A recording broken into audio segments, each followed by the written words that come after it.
One. Hello, guys. So today we're going to be streaming the Salad Cup with myself and Dacder, since Aerocrastic ran into some issues today and won't be Hello, able to everyone. stream. So at the moment, we're just waiting for the tournament to start. So while we wait, Dacder, if you could introduce yourself, plug whatever you want, just go for it. I'll plug Durthu all the way. Um, yeah, what's up? I'm Dacder. This is my casting debut, so that's exciting. And yeah, I am a Durthu simp, and that's pretty much all you need to know about me for now. Hoping we get to see him at least once today, but you never know. Wait, sick. But we might not in the early rounds, since we do have some special rules for this tournament. If you want to go over that for me while I look for while I look at stuff. Sure. So, welcome to No Nehek November, everybody. In this tournament, you are not allowed to use the spell Invocation of Nehek, which is, of course, the most powerful healing spell in the game. This is definitely a nerf to Coast and Counts, but oddly enough, you have to pick either the Coast or the Counts at least once in the first 2 rounds as a first pick. So it'll be interesting to see how people try and navigate that handicap. I was looking at the different lores and different abilities for lords, and I'm really interested to see like the creative solutions people come up with, because the meta strats are not gonna work. Well, maybe they will, but they won't work as well. Wait, thank you very much. By the way, can you find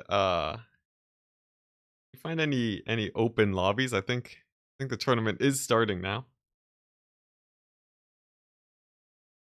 Let's see. I see. I'm not sure, is Babona Tail and Wa in this tournament? Yes. No. Wait. Let's see. Babona Tail is in the tournament. I do not believe the brackets are shuffled yet, actually. Oh, really? Um, Are you sure? yeah, it's still Loopy and Hadries is the top 2 seeds, and Valkanos is the third. Huh. I think. No, actually, I take that back. Wait, did Okay. they? That is some RNG right there. Yeah, If yeah, they stayed in the same if they place. kept their seeds, yeah. All right. Well, let's get into the game as soon as I can actually find. I see. Okay, I see Melons and Babona Tail is the first one I see, and that is. It looks like a matchup. Sure. Can you join that and send me an invite so that I can join too?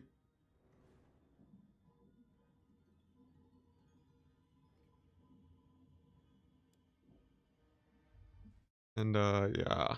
Oh, there we go. I see it now. There are no spectator slots though, or if there are, Yes, there's only one. I'm trying to fix that situation right now. Sick. Alrighty, and while that gets out of the way, we can also go over some players. We went over this before the stream started, but any thoughts and opinions about the players that we have today, who you're expecting to come out on top, and yeah, and so forth. Well, there are certainly some strong competitors. Crabling, Loopy, Hadries are all names you constantly see at the top of tournaments.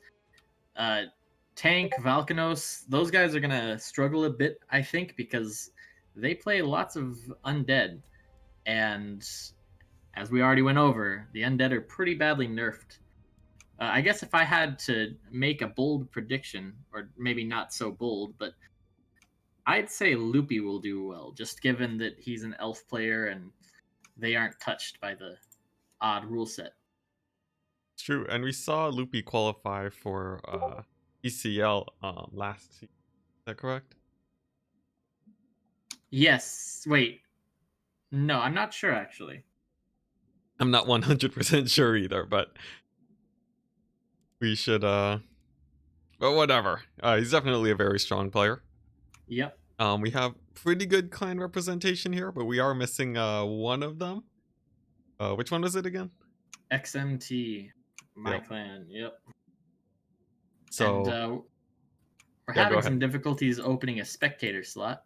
I don't believe Tail has ever done it before. So All right, wonderful. But at the very least, we do have time while everyone sets up their lobbies. oh, So it is open. Okay. oh, wonderful, wonderful. And I have to make sure that I don't accidentally show the builds.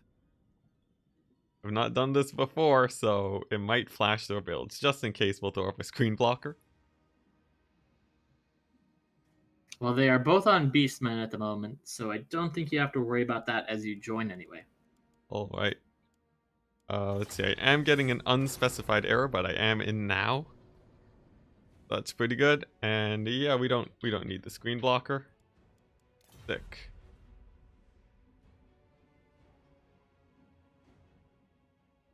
Loopy asking for undead builds. Yep, he needs to learn fast and quick. Well, as a caster loopy, I am supposed to remain unbiased here that we've started, but totally handguns. Handguns and bombers is all you need. You know how I play. True. Just copy my builds. It's fine. But yeah, so what do we have so far? It looks like Captain Melons. Let's see. Is asking asked if his opponent wanted to be Vampire Coast or Vampire Counts. And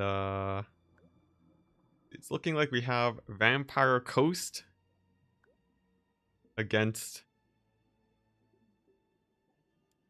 some other faction. I'm not too sure yet. I'd imagine we see that quite a bit in these first two rounds. Yeah, for sure. I think honestly the counts are hit much harder by the Nehek nerf because their units tend to be more expensive and their lords all have it. hmm They do get 3 bans though, for That's this true. tournament. But I haven't played a whole ton of counts. What do you think the 3 bans will typically be for today for anyone Well, that plays counts? I think high elves are kind of a given. And then I know dark elves is a matchup that a lot of people just greatly dislike. hmm Due to the many cheeses that can be thrown their way. Yes, and I mean that's kind of the name of the game with counts in general is cheeses. I know wood elves have a lot of cheeses they can throw their way as well. hmm Honestly, vampire counts might be one of the most cheesed factions. I would go so far as to say they are the most cheesed faction, just Oh, because blobs are so strong against them. yeah. Not having ranged, um, they really have to rely on their abilities to pull out wins. But for our match today, looks like we have. Oh, whoops. Looks like we have Vampire Coast versus Greenskins. A Interesting. matchup that I'm pretty familiar about. But we'll start off with your viewpoint on it. Well, I think that Coast has an advantage, but I've seen some really spooky greenskin builds here. I saw it. I had a guy mass vanguard me with a bunch of night goblins and night goblin archers one time in a tournament, and it soundly beat my army. So there are definitely some options for the greenie boys, and I think maybe with Nehek not on the table, it'll be a little bit greenskin favored, maybe or even, versus where I think it's normally a bit coast favored, but certainly not a matchup where greenskins are helpless by any means. Yeah, for sure. I think especially with the most recent patch, they've had a whole ton of new options added to their roster, which makes it so that you can't hard count them like you typically would for other factions. Um, Absolutely, and especially with the addition of all the ITP items and little things like Grom and Bob, it just they're able to stand up against the terror-causing dragons and crabs so much better. For sure. And on the Vampire Coast side, they do have quite a few main threats against the Greenskins. Of course, there's the powerful lords, so Luther Harkin will be able to duel any Greenskin lord, and Count Noctilus, who helps a lot versus archers because of his long-range summon. And there's also, of course, there's bombers on the Vampire Coast side, Sirens and Mourngulls. Basically a whole lot of anti-infantry that could be thrown towards the Greenskins. But for main counters, what might we... I know we already did go over it a little bit, but yeah, how typically would Greenskins counter those threats for Mourngulls and Sirens and so forth? Well, I've seen a few different approaches. One is just to spam the daylights out of cheap infantry and archers. And I'd actually say that's probably the most common way to approach this matchup from the Greenskin side. Grom, I think, is the most meta pick here. There's a few different magic types that can work, but Vindictive Glare Spam is really strong against all of the coast monsters. And like I said earlier, there are also some cheeses you can do with all the Vanguard and Stealth options on the Greenskin roster.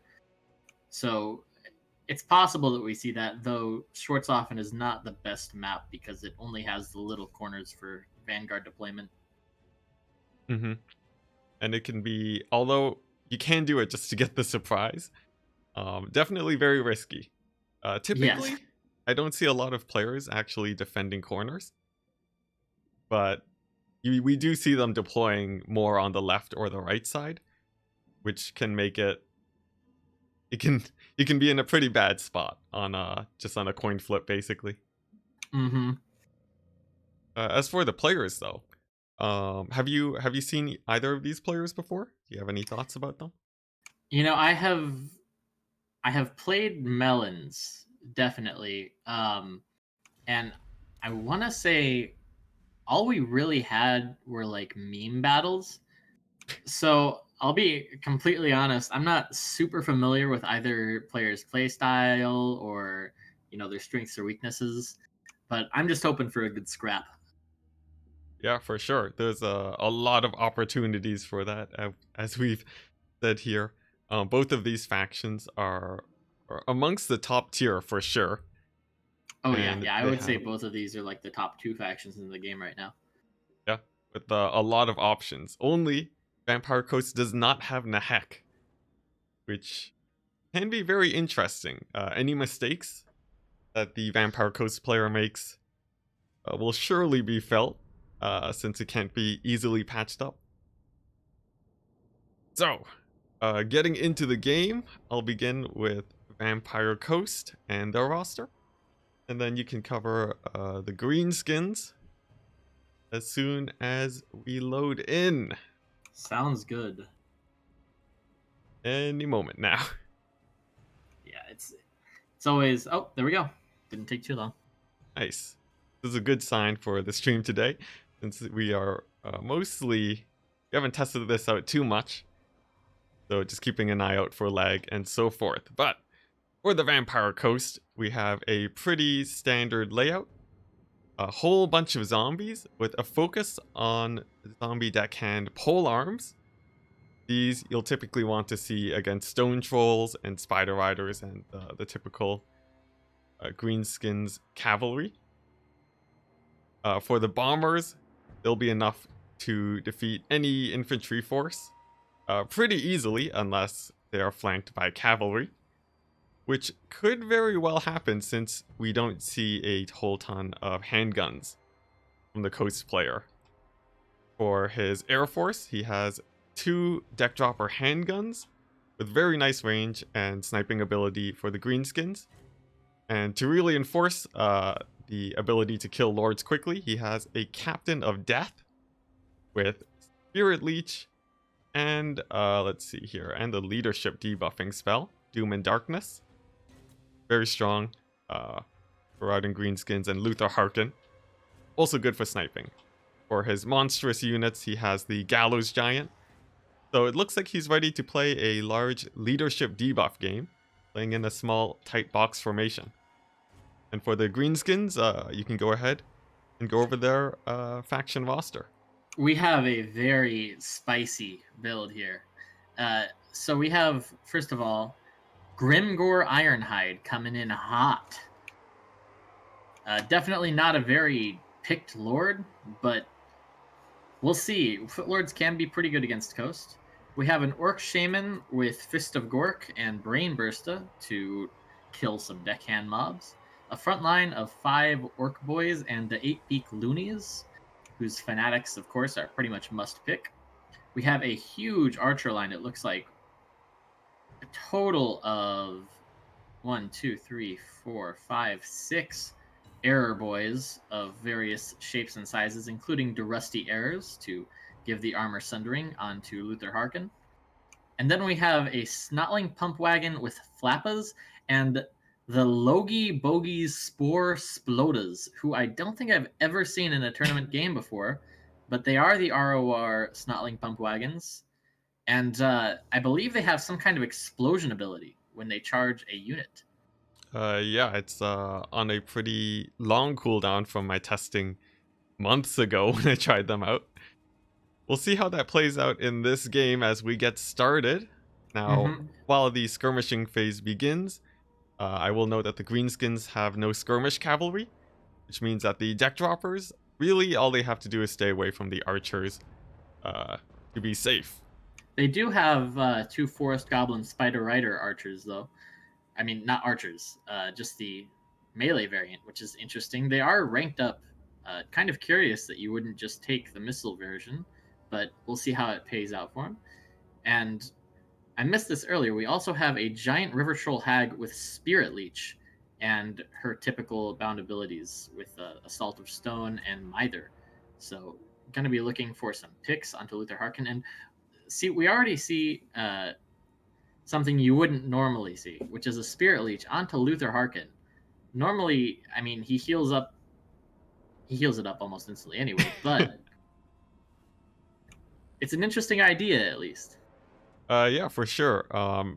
We won't actually be expecting many of the undead to get to heal caps today.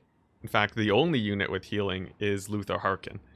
With his regeneration. So perhaps the Spirit Leech might not pay off if the Greenskins aren't able to push the advantage and continue damaging him. Oh my goodness. But a wow. huge breath onto Grimgore Ironhide takes almost half of his HP instantly.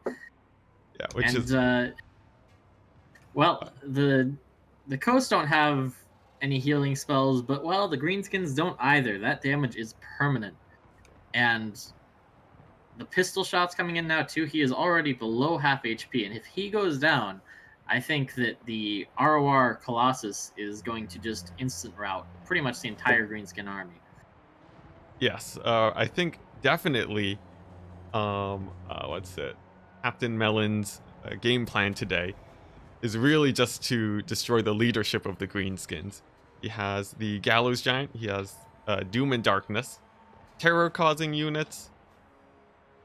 And, well, yeah, and tons of shock damage to really try to get these guys routed. I think. And now the Scurvy Dogs actually coming in onto the Archers, who are undefended, but they are mostly Orc Era Boys and Savage Orc Era Boys, so they can kind of defend themselves.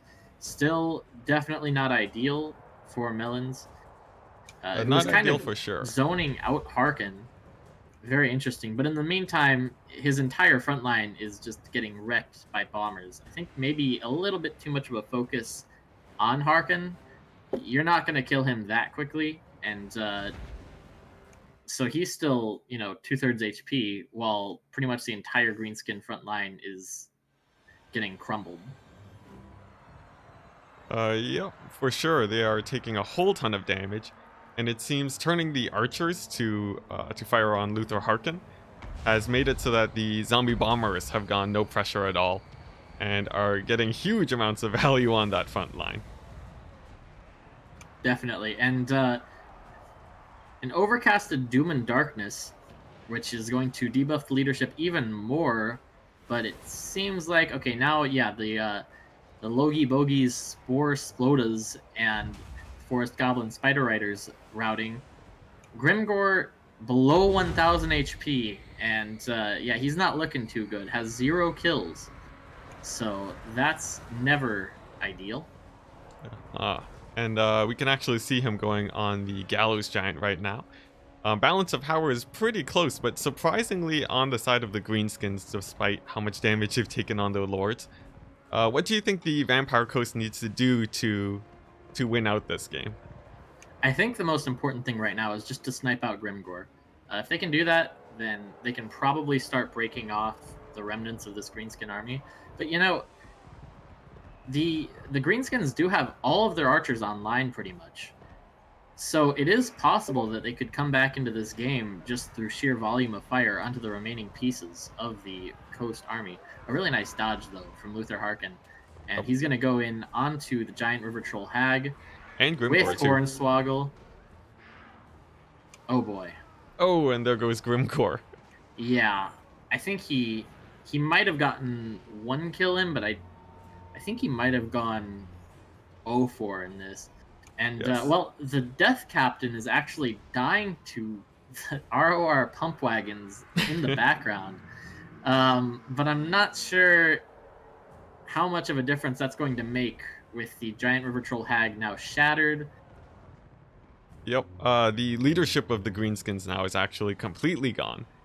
And it looks like it's just going to be the Vampire Coast monsters and flyers against about 6 Greenskin archers. I cannot believe it, though. The Greenskins are significantly ahead on the balance of power. So if the Coast cannot rout off the archers, then they will probably be able to shoot everything to death.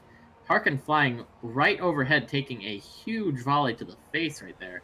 He's down to 1500 HP, and without any invocation of Nehek, the Coast player definitely has to be very careful.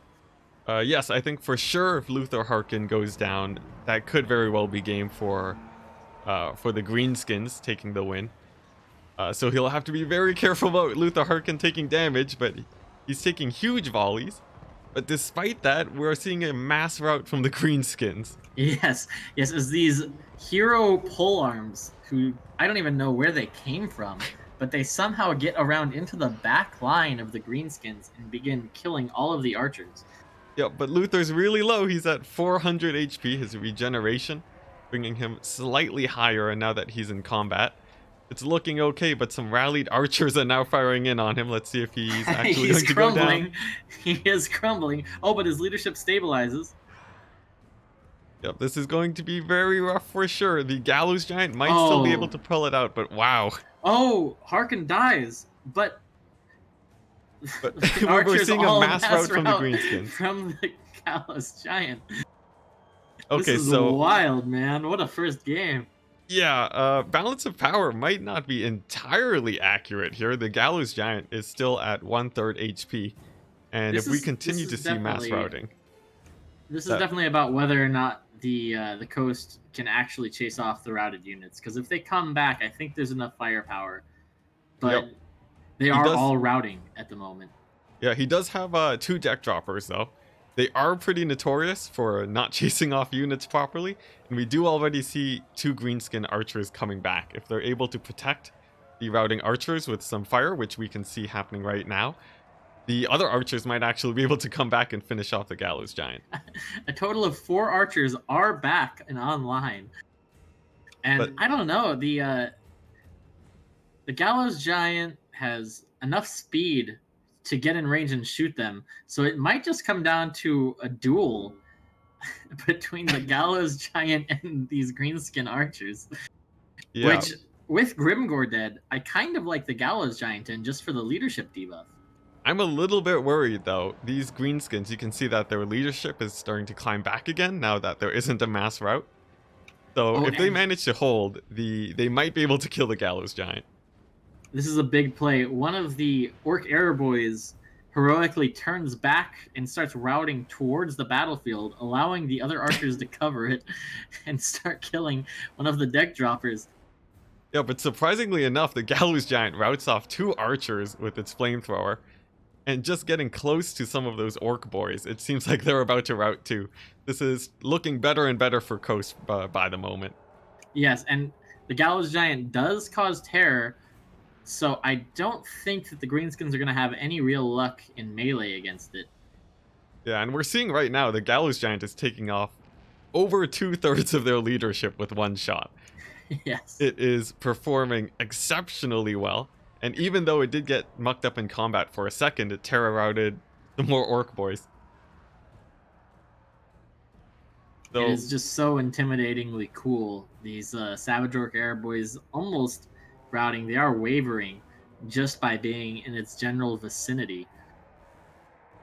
But you know, one of the Orc Air Boys is broken, but there's a visual bug. Oh, shatters. Okay, there was a okay. visual bug on my screen, but Okay, but we are seeing about we're seing 4 orc archer boys right now. 2 of them are still being mucked up by the deck droppers, and we actually see the 2 of those archers shattering off the field at this point. It's looking really grim for the greenskins despite the balance of power. oh my goodness. And looking around the battlefield, I'm not sure what can rescue this situation for the Greenskins. Yeah, honestly, The Gallows Giant with 1400 HP, I think, is going to clutch it out. 180 kills on that bad boy, just absolutely putting the coast on its back. It doesn't need any invocation of Nehek's. It is just that good. yep, As it and as it clips roasts the... 2 of the archers. But that looks like it's gonna be enough. Yeah, especially with the deck droppers coming into their rear. They are now routing. And these orc boys surely are not going to be long for this world, as it looks like the Vampire Coast going to bring it back despite the loss of their lord. What a game, man. Yeah, I think honestly, one of the biggest plays for this game was being able to snipe out Grimgor, the orc shaman, and the river troll hag. And as we saw there, without any leadership buffs, those orc archers do not stay in the game very long at all. Yeah, yeah, definitely. I think maybe with another lord that's a little less meme, Millens would have had a better time, but how can you really fault a man for bringing Grimgor? Yeah, for sure, especially since he can actually put quite a hurting on the gallows giant. And it was very well played of Babonatail to kill him right as he got to the primary target that he wanted to jump on. And Definitely. yeah, had he gone a few shots, that game could have swung the other way. Grimgor can do a lot of damage to the gallows giant, and that might have won the game for him. Yep. I mean, that was definitely on the knife's edge, so little plays could have swung it. For sure. Now, that was quite the first game of the tournament. We saw no invocation of Nehek from the Vampire Coast, and we did see it had a pretty big impact. Luther dying a little bit earlier than we would have expected in that game. Definitely. He was kind of sent on a suicide mission. Uh, After he killed the leadership, he just flew into the archers and tried to terror out all of them. It didn't quite work out as planned, I think, but it was still enough.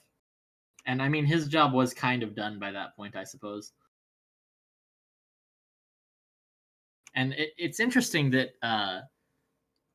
Babonatail went with the Deathcaster with Spirit Leech. I like that pick against the Greenskins, just because you can Spirit Leech down their leadership and work away at them throughout the battle, except for maybe the River Troll Hag because she has regen. But I'm really curious what lures we see today. I think probably Death Magic is either that or the summons are the best ones still. I don't think we'll see too much of Lore of the Deep, to be honest, but we'll see. Yeah, Lore of the Deep definitely has very okay spells. Um, Especially what's it? Spiteful Shot is the one that we see most often against vampire accounts, just to get that ethereal damage. But other than that, we typically don't see it very often. No, and they have the Promethean summons, which is I mean, it's definitely up there among the worst summons in the game. Uh, Not very high damage, very expensive on the Winds of Magic. But who knows? I mean, maybe someone will find some use for Vargeist's Revenge, the wind spell, or I guess I should say the ship spell. Uh-huh. The better version of Wolfric's boat, at least, graphically. Yeah, graphically, that's about it. Yes, but it is very similar to the High Elf spell, the one with the Phoenix. You really need a net to make it valuable. And also, a main thing about it is that you really need expensive units to be hitting with it, which will either need to be cavalry or elite infantry, which typically as Coast you don't see too often. Yeah, and cavalry can move out of the way anyways. So Yeah, for definitely sure. difficult. Definitely difficult. Maybe there's an Aranessa tech piece in there. Aranessa plus boat to delete some dragon princes or something. Maybe if we do ever see that, that would be quite amazing for sure. But my Are bets you is that listening, Loopy? yeah, my bets today is that we won't be seeing too much. We won't be seeing too much lore of the deeps today, unless it's one of my clan mates trying to troll me. Yeah. The biggest problem is I was looking before the tournament started, and I'm not sure if this is accurate or not because I couldn't believe it, but it seemed like Aranessa has no regen. I mean, sorry, not Aranessa, Silastra has no regen. Hmm. No innate regen, no hunger, no regen, even on her crab. So without those, I'm not sure how you can justify picking her over Noctilus or Harkin. Yeah, her main perk is that she can summon a unit of knights, ethereal knights too, which is very good at disrupting archer lines. But typically, we do see that yeah, Noctilus just performs much better. He has a stronger lore of magic, and he's much tankier. Yeah, so now for the second game, Melons is actually going to go counts, which I did not expect to see much counts, but I mean, maybe he just doesn't like Coast. Maybe he doesn't even own the DLC. Uh, and he bans, it looks like he bans the mirror matchup, which I don't think I've ever seen before.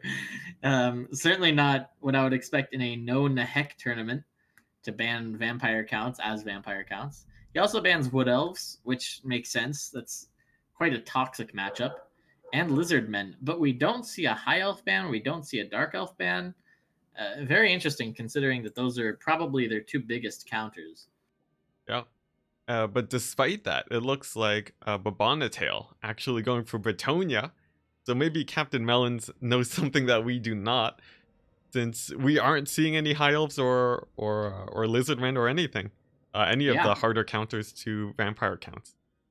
yeah, and this is a matchup that I think has turned a bit in the public eye. It used to be considered counts favored, from my understanding, but recently I've seen more and more people picking Bretonia into counts, and it's definitely a bit of a strange one. It's one of the very few matchups, maybe the only matchup where Gorst is meta.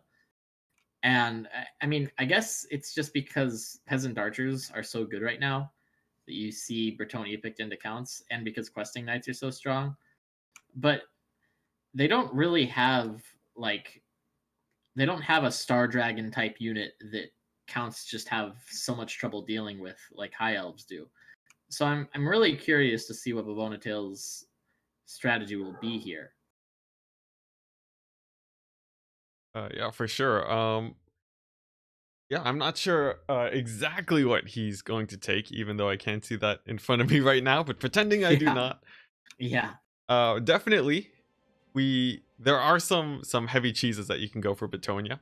You can go for a heavy air squad and try to beat the vampire counts up there. Although I'd say that's pretty risky given the options that the counts have.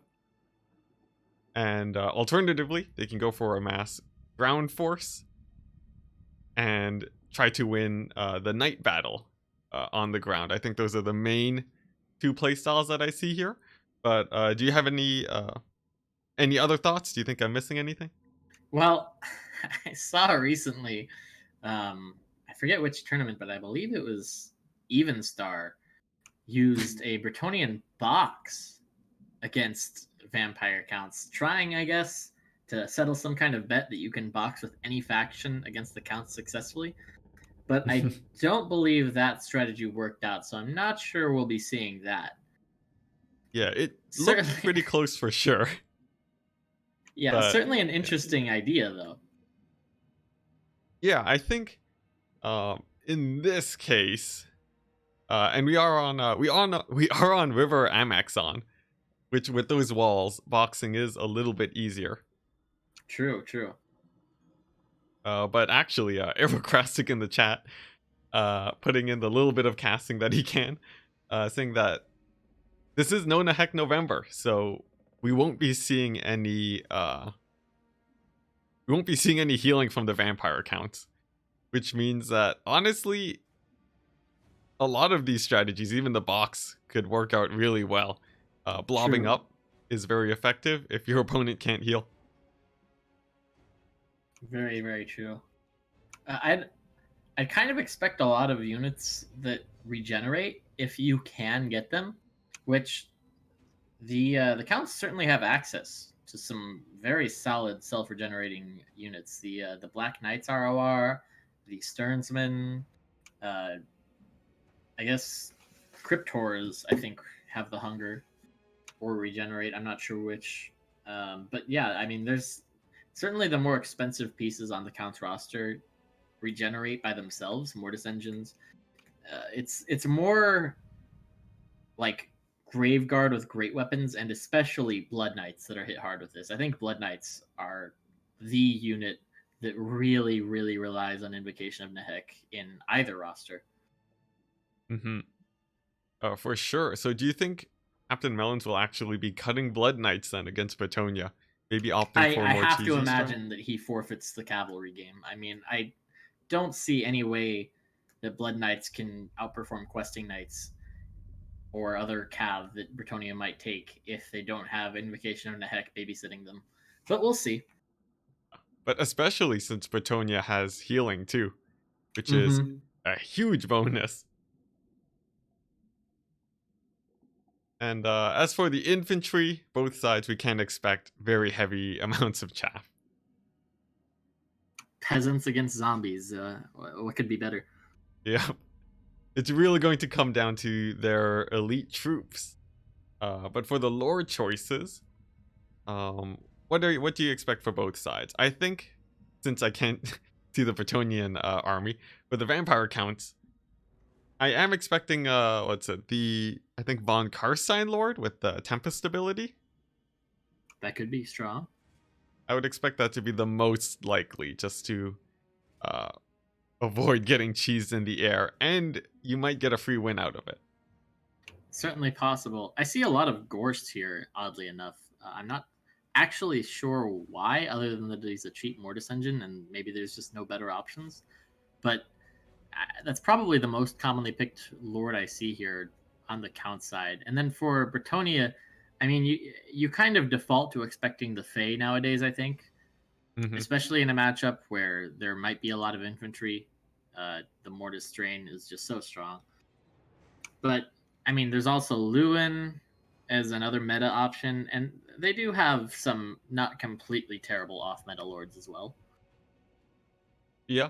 Honestly, just having a lord that can fight one on one with the vampire count lord and not die immediately is already pretty good. They'll be able to charge down any monsters. They can pin down cavalry. Lots of options for sure. We are expecting, looks like, a few minutes delay before this game gets going. But do you have any opinions about this map? Do you think we'll be seeing it come into play a lot? Or will they be residing mostly in the flatter areas? Ever since the forest camping update, this map has kind of existed in a weird gray area with the rules, I think, because it's relatively easy actually to force a fight in the forest. And I'm curious if either player will try and take advantage of that. But On the other hand, I mean, as you said, there are also terrain pieces that you can box around. There is a high ground that Bretonia can try and force the counts to fight uphill just because they have the ranged advantage by default.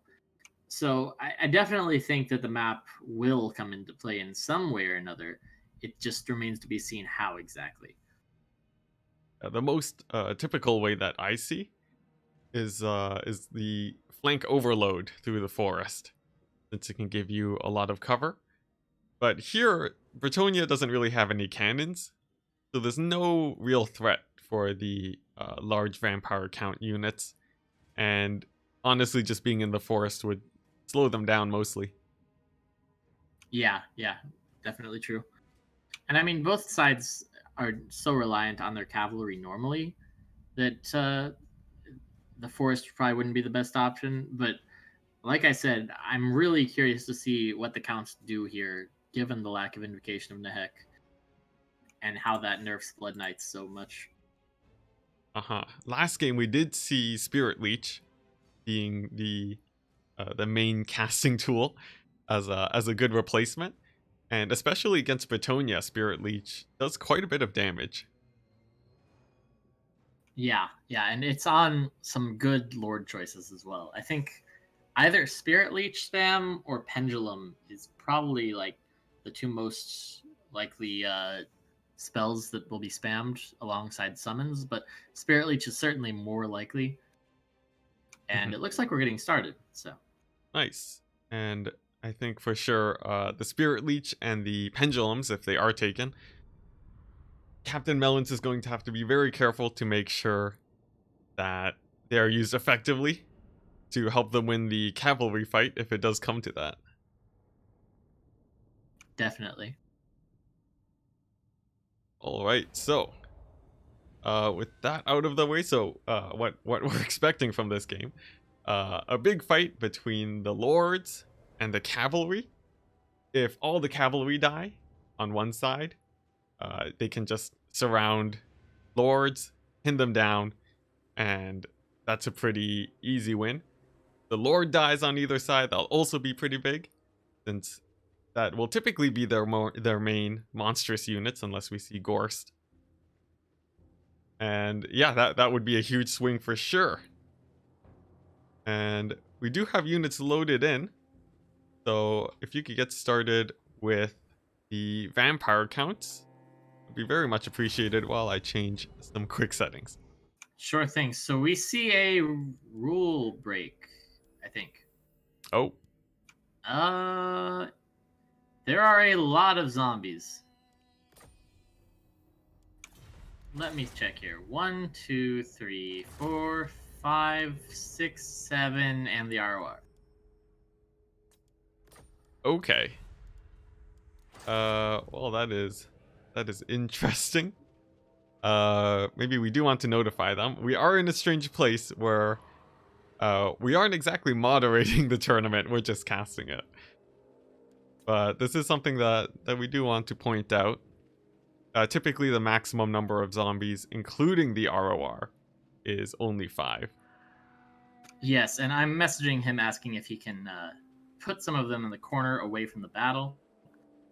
Yeah, although I think typically it's a battle restart, and then the player gets to respec their army, the other player.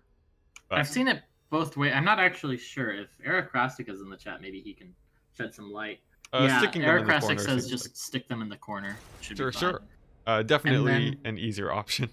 yeah, and then so we also have the Tiv, which is the ROR zombies with extra models, a single unit of Blood Knights, a pair of generic Graveguard, a Von Karstein Vampire Lord. So you were correct there, and it looks like just the vampire spells without Invocation of Nehek. Very interesting approach. Yeah, we have Raise Dead, Dance Macabre, and that is all.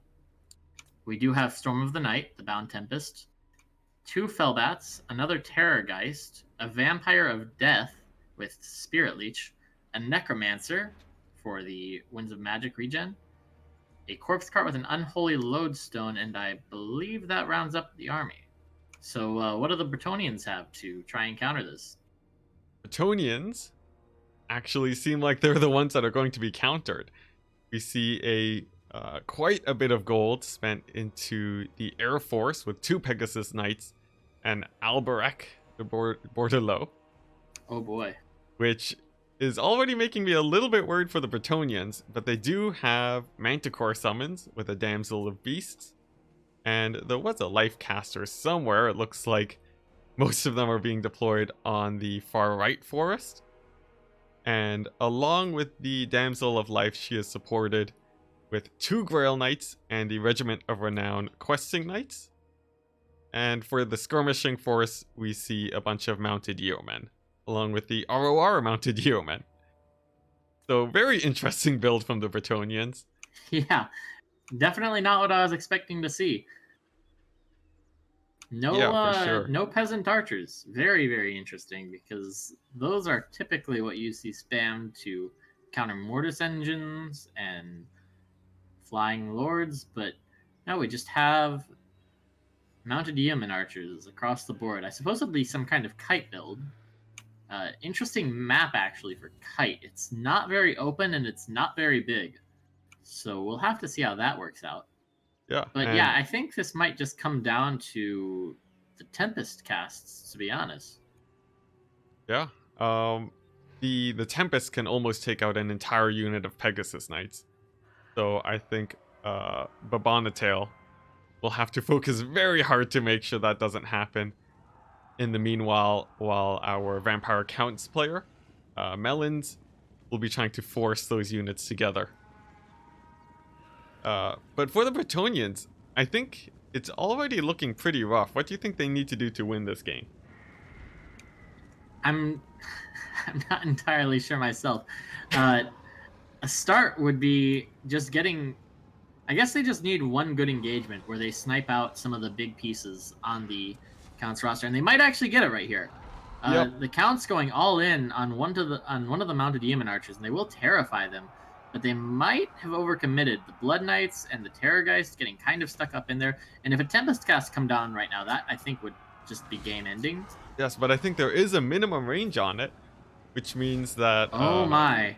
yeah, Babonatail actually getting past that minimum range, passing a heal on his flying units. This is huge. It looks like he's going to be taking out a lot of the very expensive Vampire Counts units. And the Terrorgeist, caught on the ground, surrounded by Grail Knights, is just going to get absolutely wrecked.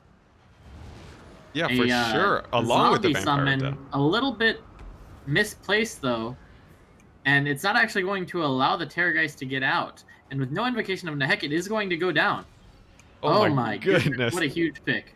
And the Vampire of Death completely surrounded. We do see the Blood Knights charging in to try to defend them. But it is just Blood Knights. There's no infantry support. Yeah, and the Blood Knights, I mean, I would say that they don't have healing, but at that point, I don't even think that this is... Oh, but he does get a Tempest. Storm of the Night coming in. Yes, very well played by Melons. Melons. He manages to get far enough away to be able to cast Tempest on the Pegasus Knights. But is it enough? The 2 Pegasus Knights are still at half HP. I don't think so. His lord is dead. He needed the second Terrorgeist in the sky with him. And this is, I think, going to be a pretty quick and decisive game for the Bretonians. I do think that the Counts definitely had the tools to win, but just overcommitting, maybe panicking a bit when he saw that there were no infantry at all in the Bretonian army. Leading to a bit of a misplay, I think, overcommitting with those expensive pieces on the flank there. Yeah, we also see that the Tempest came in a little bit late. Maybe it was being saved for a bigger hit, since Babonatail was spreading out his flying units. But it just didn't pay off, and he got his lord caught.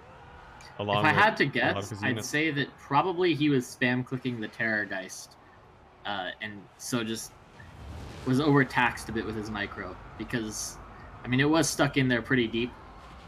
So I'm sure he was pretty desperate to get it out of there. And yeah, the Vampire Lord crumbling into dust, and the noble Bretonians going to purge Foul Undead.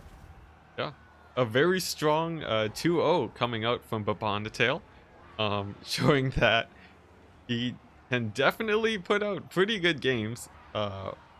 Interesting builds with the Bretonians, but he managed to pull through despite there being many counters here. Yeah, and I mean this is a kite build, and kite builds are kind of predicated on your opponent making mistakes and allowing their units to get caught. So this is kind of what the win condition always was going to be, I think. And yeah, just very well executed to jump in when he had the chance and decisively end this battle. Yep, and that's a GG from Captain Melons. Babonatail will be moving up to face his next opponent of BBB's Malverde. Player that I think both of us have seen quite a bit in tournaments. Mm-hmm. So it'll be interesting to see how that plays out. Looking around the bracket, some other results are that Tank took out Yumai's. Yumai is a very good dwarf player. Tank apparently not missing Invocation of Nehek too much. Dragon Knight taking out Legatus Leonidas. I'm not actually super familiar with Dragon Knight, but I know Legatus is a solid player. And Mr. Worldwide taking out Effigy. And I've certainly never heard of either. No, I have heard of Effigy, but I've not heard of Mr. Worldwide. Maybe he will be a dark horse for this tournament, as he will be going up against Hadri's next. A couple of defaults as well, but yeah. So looks like the this was one of the faster series. And let's see here. Sorry, just looking for the next match. Let's see here. While I do that, please continue going over the bracket or giving your thoughts about that series. We had some very interesting games with 2 undeads and no Neheks. 2 undeads and no Neheks indeed. And I do think I like Coast more as a first pick. And I mean, I guess Babonatail didn't really even pick the hardest counters that I was expecting to see if people picked counts.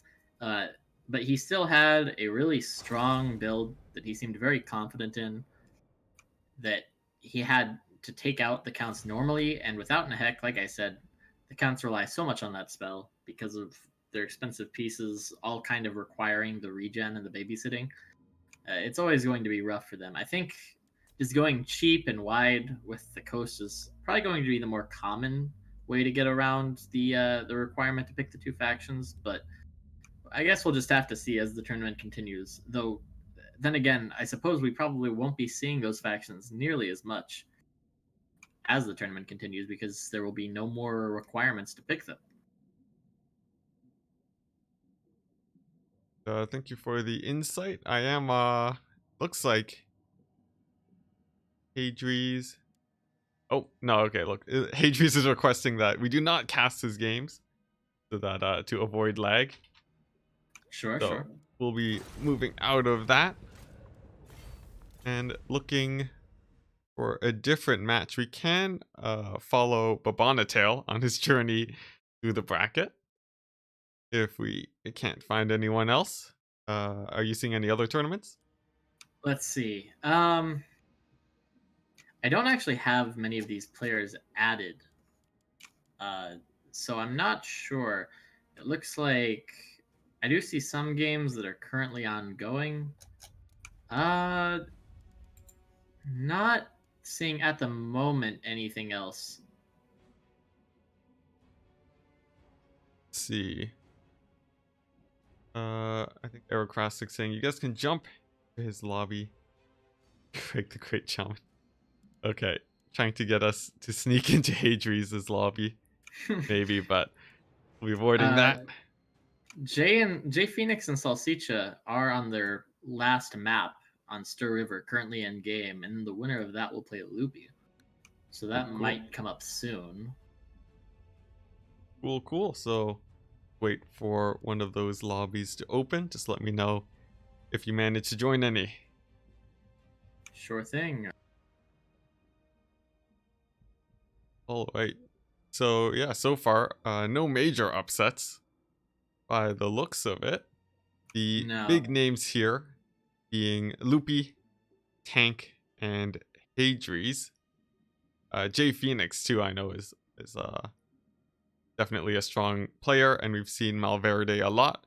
Although I'm not sure if I've seen a lot of his play. Let's not forget Crabbling either. Oh yes. The many time runner up for the Ever Chosen, unfortunately, but a very, very strong player. And Mhm. yeah, I've actually practiced a bit with Malverde. Definitely an interesting player. I think he likes to meme a little bit. Definitely puts in the work to practice a lot. So hopefully he can go far today. Mhm. Definitely a very interesting bracket. Now, for the games that we've seen so far, uh, we have seen what's it? Did we see Spirit Leech last game? Yes, I believe we've seen Spirit Leech in both games so far. Yeah, how do you feel about that for this No Nehek tournament? Well, Spirit Leech is kind of one of those spells that's always going to be decent. And I think it's pretty good against both Greenskins and Bretonia because you can Spirit Leech the Greenskin leadership, you can Spirit Leech the Bretonian Cav. Um, it's possible that we won't see it if we see factions that aren't as susceptible to Spirit Leech, like I don't know, maybe Norska. But it's one of those spells that's just never bad, right? Kind of like Manticore Mhm. summons. It's just never bad. You can always take it. So I wouldn't be surprised to see a lot of players fall back Yeah, onto Spirit Leech. its damage is very consistent for sure. Yeah, that's one way to put it. Bugged is another way. Uh-huh.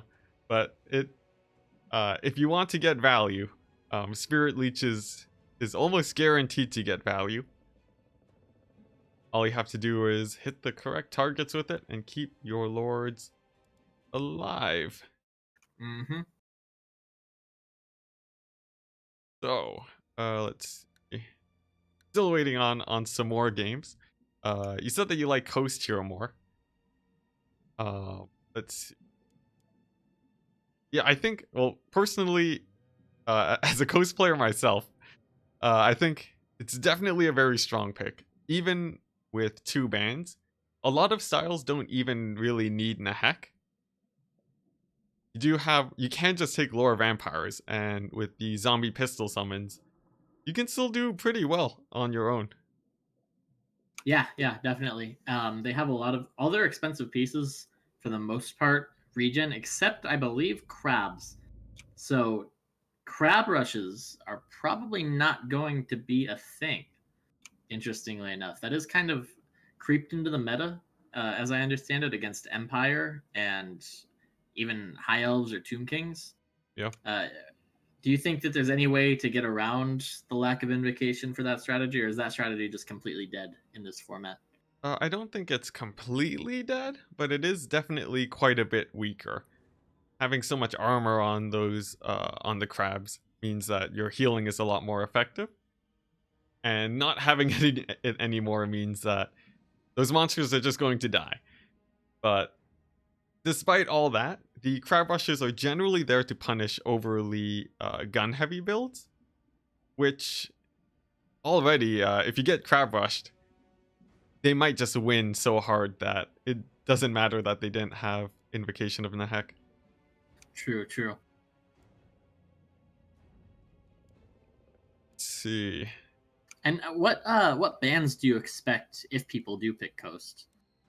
As Vampire Coast, the typical bans are the what's it? Is dwarves for sure, Yeah, since their high leadership and slayers means that they can't really get rushed and they can't really get scared off by being shot.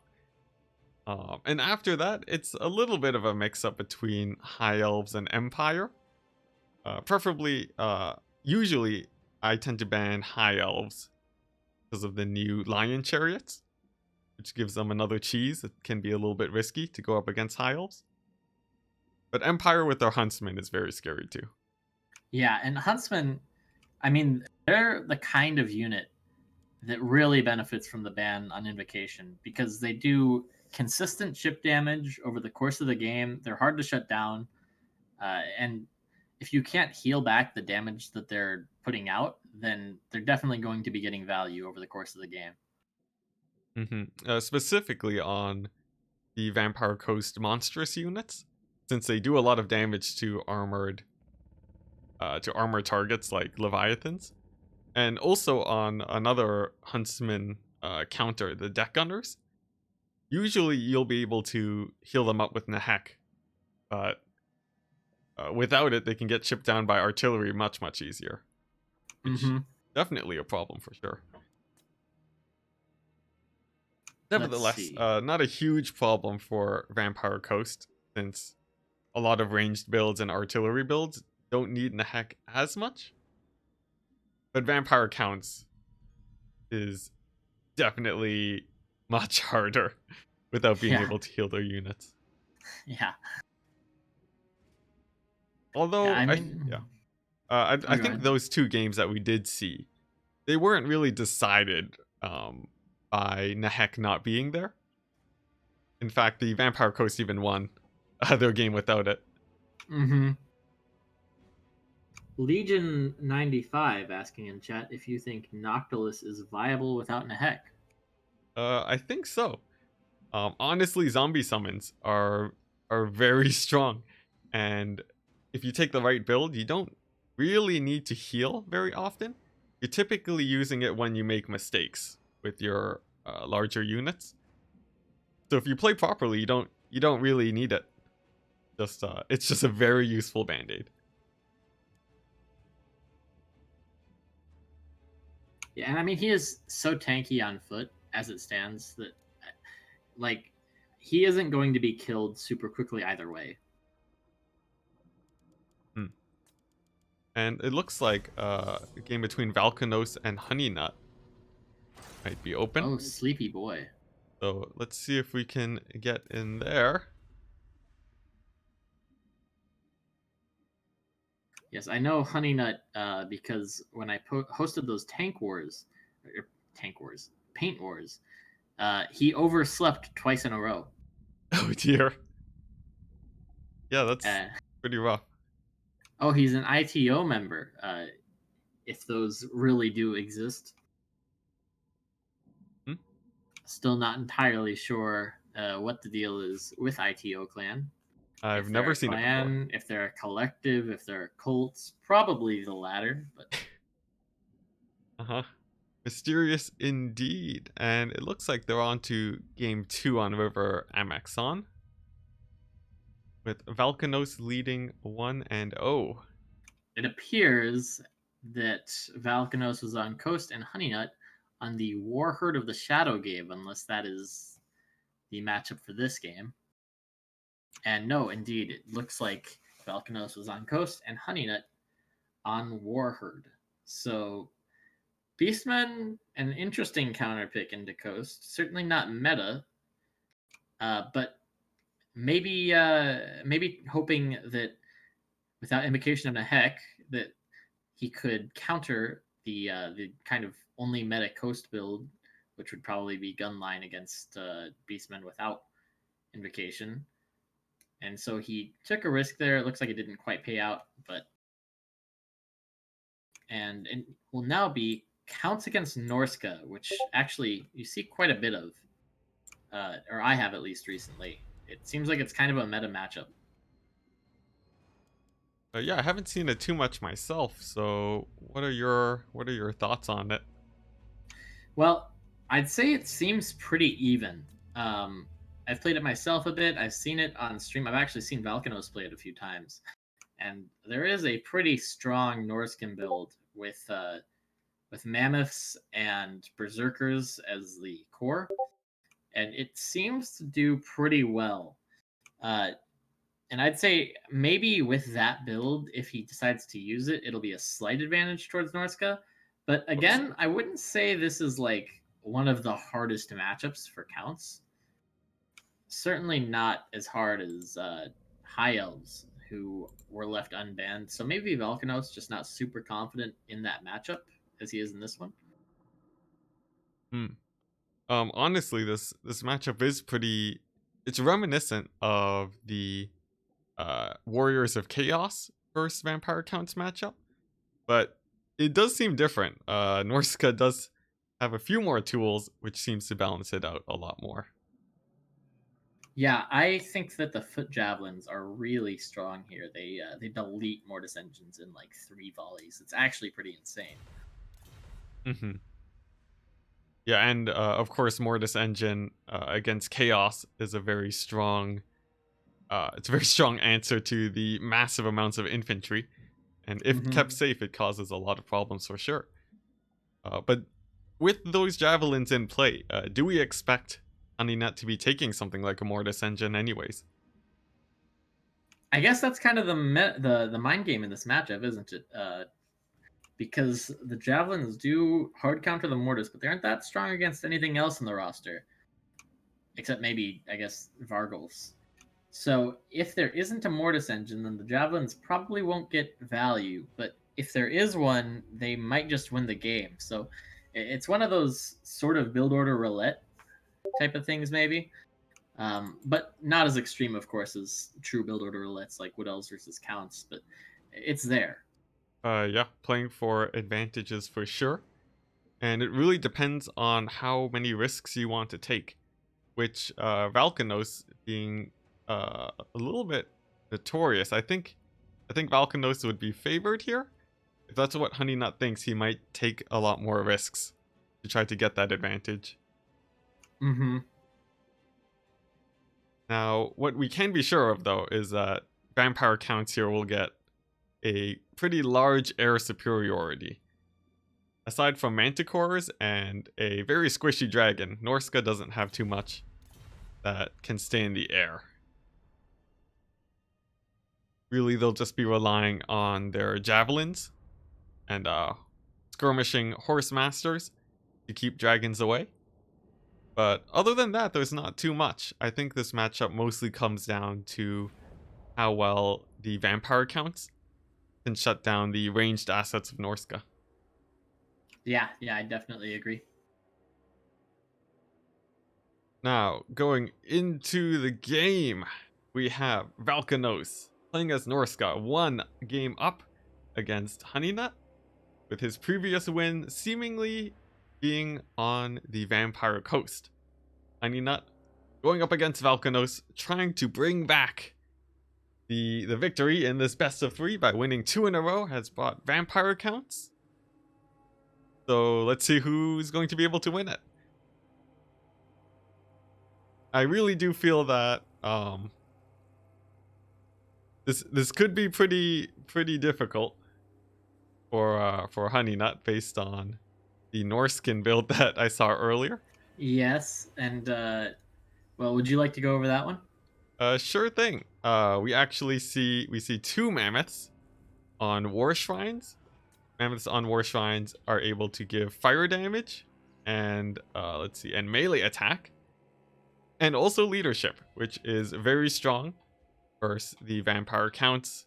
Fire damage only helping in some situations, but the leadership and melee attack can really just destroy those monstrous units.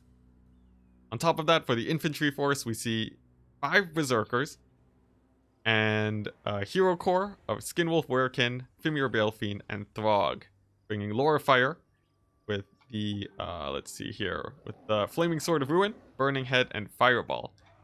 Now, the interesting thing about this Norskin build is that there are no ranged units, Yeah. which is typically the way to get an advantage versus vampire counts. Instead, what he's opted to do here is to get an advantage by finding good matchups with his really deadly blob of monsters and heroes. Yeah, and if you look over at the counts build, it's very interesting. So we have a dire pack, a front line of zombies, 4 of them, 3 graveguard, including no, sorry, 2 graveguard, including the Sternsman and the skeleton warrior, 3 Vargeists, which are very interesting. I'm not actually sure what their niche is in this matchup, but I suppose we'll find out. We have a White King with Scabscrath, And we have, I really like this tech actually. We have a Necromancer with Raise Dead and a Strigoi Vampire Lord with the Crypt Ghoul summon, as well as Spirit Leech. I think that's actually, that might just be the best battery of spells you can get as the vampire counts with the Nehek restriction. I really like the double summons. I like the idea for sure. We'll have to see though if it's enough to break through this insanely strong looking and blobby Norskin build, especially without a Mortis engine. It might be tough. Yeah, honestly, it seems like what's it, Honey Nut focused very hard on having a lot of anti-range tools. Like the Vargeists would be able to jump on the javelins, perhaps, but it seems like just from the start, he is already having a very hard time. He's going to need to focus very hard on dealing with those monstrous units. And after that's done, he'll be able to hopefully finish off the infantry by cycle charging them. But there are also breath attacks that he can use to kill those marauders. Yeah, I'm not actually sure. So, do you know if the Strigoi Lord is on a Terrorgeist or on a Zombie Dragon? Let's I see. think It it looks like a might be a Terrorgeist. Terrorgeist. Yeah, it does mean that the In breath which attack is case, worse. he would probably want to use the breaths on Throg or the War Shrines, I'd imagine. Huh. And we have seen Oh, that the breath attacks can do a lot of damage to single entities. Looking at the top of the field, the Marauder Berserkers take a ton of damage from those Vargeists. yeah, yeah, but now the War Shrine's coming in to punish. One of the Crypt Ghouls summon. No, I take that back. No summons yet that I've noticed, but I'm sure some zombies have been thrown in there or something.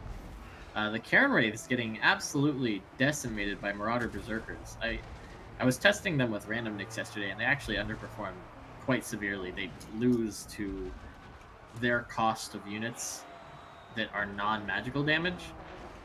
So I'm not sure about that pick. And then a breath attack, but it isn't ideal, as it isn't directly overhead of the mammoths, and a huge burning head coming through and roasting the Graveguard, and especially the Sternsmen with their regen. Very punishing. Mm-hmm.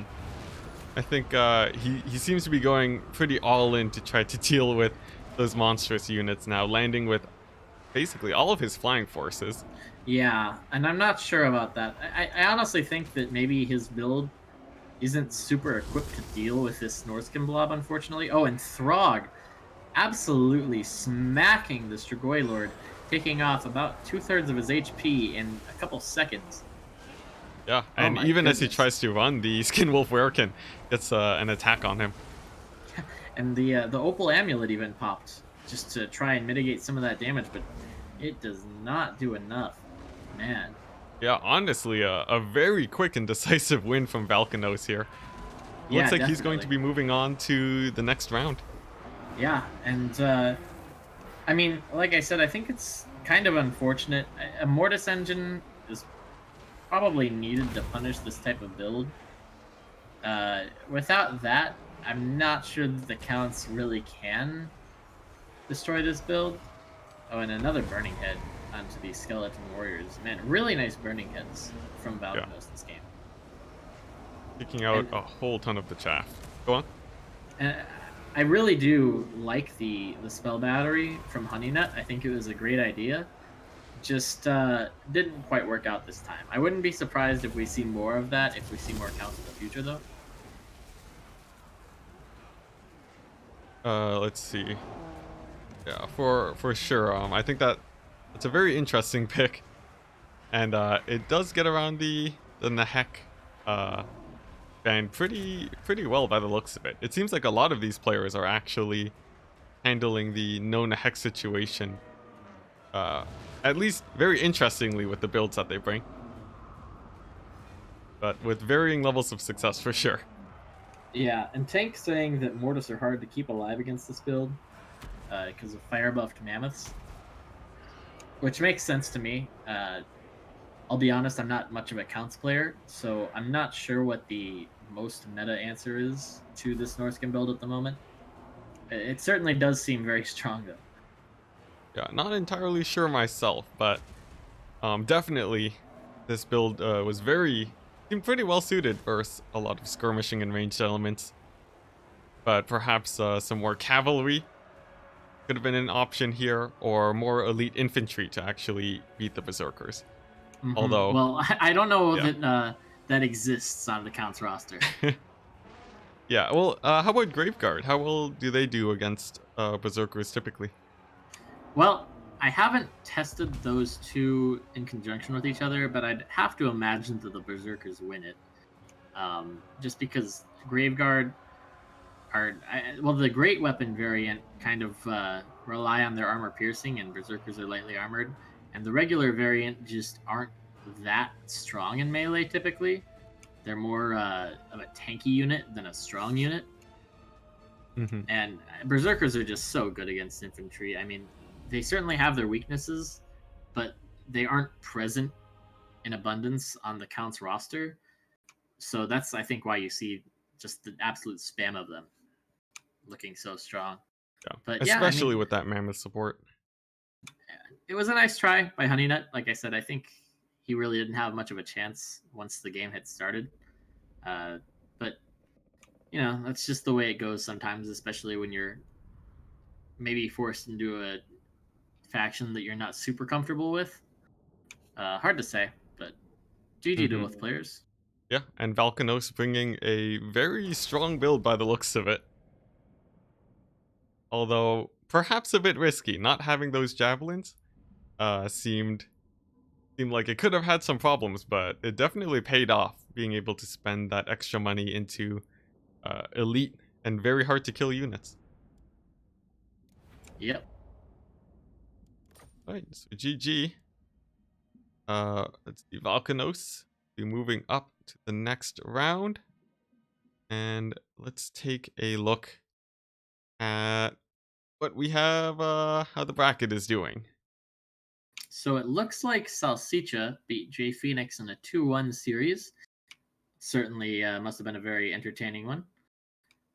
Crabling taking out Ben the Barman, who I believe is a QSA member, though I have not seen him in tournaments really before. But certainly no shame in losing to Crabling, as we talked about earlier. Definitely one of the favorites for the whole tournament. And I believe those are the only two new results since that game started. So we are moving. Some players are starting to file into the round of 3 now, the top 8 for this tournament, and so far no major upsets. Nope. Is honestly after the ever chosen qualifiers with the number of upsets we saw there. Uh, I wouldn't be too surprised if we started seeing a few here and there for this tournament. Yeah, the Ever Chosen were interesting because they were such long and grindy tournaments, and I think probably a lot of pressure on players who really wanted to qualify might have led to some unexpected results. But it's hard to say. Also, maybe the people that pulled off the upsets just had a very strong performance that day.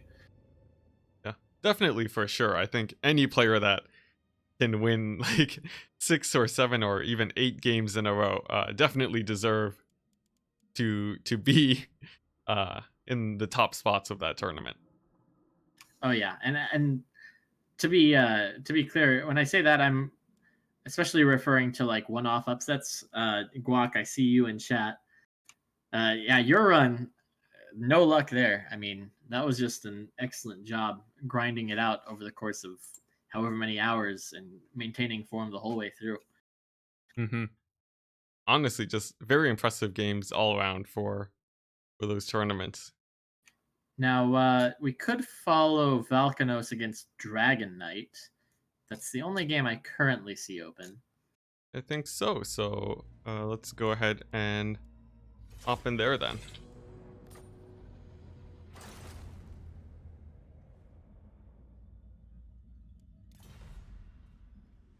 All right.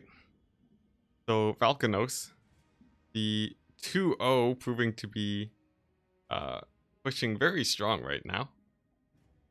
How do you think his odds are versus, let's see, who's he playing against? Looks like he's playing Dragon against, Knight, right? Okay, yeah. NK's Dragon Knight. Have you seen much of Dragon Knight? I have not. I've seen the name before. I think he might be a Spanish player. But as I alluded to earlier, he did beat Legatus Leonidas, who I know is actually a very good, underrated player. So we'll have to see. Um, yeah, it does look like he is maybe Italian, actually. Tornio Hmm. Tiliano sounds relatively Italian, but I'm not. Yeah, yeah, he is. It looks like an Italian player. So very interesting. I don't know that much about the Italian scene. I do think they have their own tournaments sometimes. Maybe not as much as the Spanish scene, but could be one of those guys who kind of pops up out of nowhere and is a strong player. Hard to say.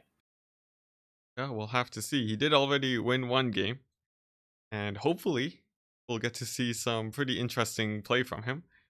We do know Valkanos's general style, I think. If I am correct, Valkanos does like his monster units. Yeah, Yeah, typically we do see him bringing them in pairs a lot. So that is definitely a comfort zone for him. And we'll see if Dragon Knight falls into a matchup where that'll be even more effective for Valkanos. and speaking of matchups, good to note that you no longer will have to pick either the Counts or the Coast, so we might not see them nearly as much from here on out. Remains to be seen. Maybe people will still favor them despite the ban on Nehek, but I wouldn't be so shocked if we didn't really see them for the rest of the tournament. Yeah, I think Tank for sure. Um, I would put my money that Tank would be bringing them, but for everyone else, I'm not as sure. Well, I know Tank already believes that the High Elves are just the vampire counts, but better. And now, without the only real heal on the Counts roster and Star of Avalor not being banned, uh, I wouldn't be shocked to see Tank discard the Counts entirely. Hmm. And as for Vampire Coast, I think he doesn't play Vampire Coast as nearly as much as Vampire counts. But please correct me if I'm wrong. Yeah, I think he's as you talked about Valkanos, I think he's one of the more monstrous heavy guys. Really likes dragons and breath attacks and what have you. As soon as his opponent shows up, should be interesting. Valkanos. Let's see. Do you know which factions that he usually plays? Valkanos plays Norska, Counts, and well, I know Norska and Counts a lot. I think he might play some High Elves as well. Kind of again, just that those big, strong, monstrous factions. Hmm. I'm not sure about the rest of his faction pool. Actually, I did play him in a tournament recently, and I'm trying to remember what exactly he took. I believe it was something along the lines of High Elves, Coast, and Norska. So those three factions he at least plays some. Yeah, and Valkanos actually in the chat right now while he waits for his opponent. He says he plays a lot of Skaven, Beastmen, and Wood Elves. So definitely prepared to take non-undead factions if needed. Yeah, I'm not entirely sure that he's being honest there, but Oh, okay. That's true. I just sort of read it verbatim. Yeah. Yeah. No, I no, no. don't That believe that I've ever makes no seen sense. Valkanos playing Wood Elves at least. Yep. So we know for sure what he is not playing. But I fell for it, so maybe his opponent will. Fair enough. Yeah. It'll be very interesting. With what's it? Mostly just to see that vampire counts is off his faction list. We'll see what he'll be bringing. Although Norska for sure is strong in a whole ton of different situations. I would honestly wager that Norska might be the strongest first pick right now with the current tournament pick ban rules, just because they don't really have many hard counters. Mm-hmm. Like Maybe a few Coast is soft counters. stronger, but they have at least three factions that are actually like strong against them, whereas Norska really doesn't. They only have Coast, and even then, like I know some really good Norscan players who are not scared of Coast at all. Mm-hmm. Yeah, they have a lot of options, like um, mostly in the way of AoEs with the Burning Head, Pendulum, and Wolfric's Boat that can tear through vampire coastlines very effectively. Yeah, and it's actually more and more common, I think, to see all three of those spells in conjunction with one another, thanks to the Famir Belfiend's melee proficiency. Mm-hmm.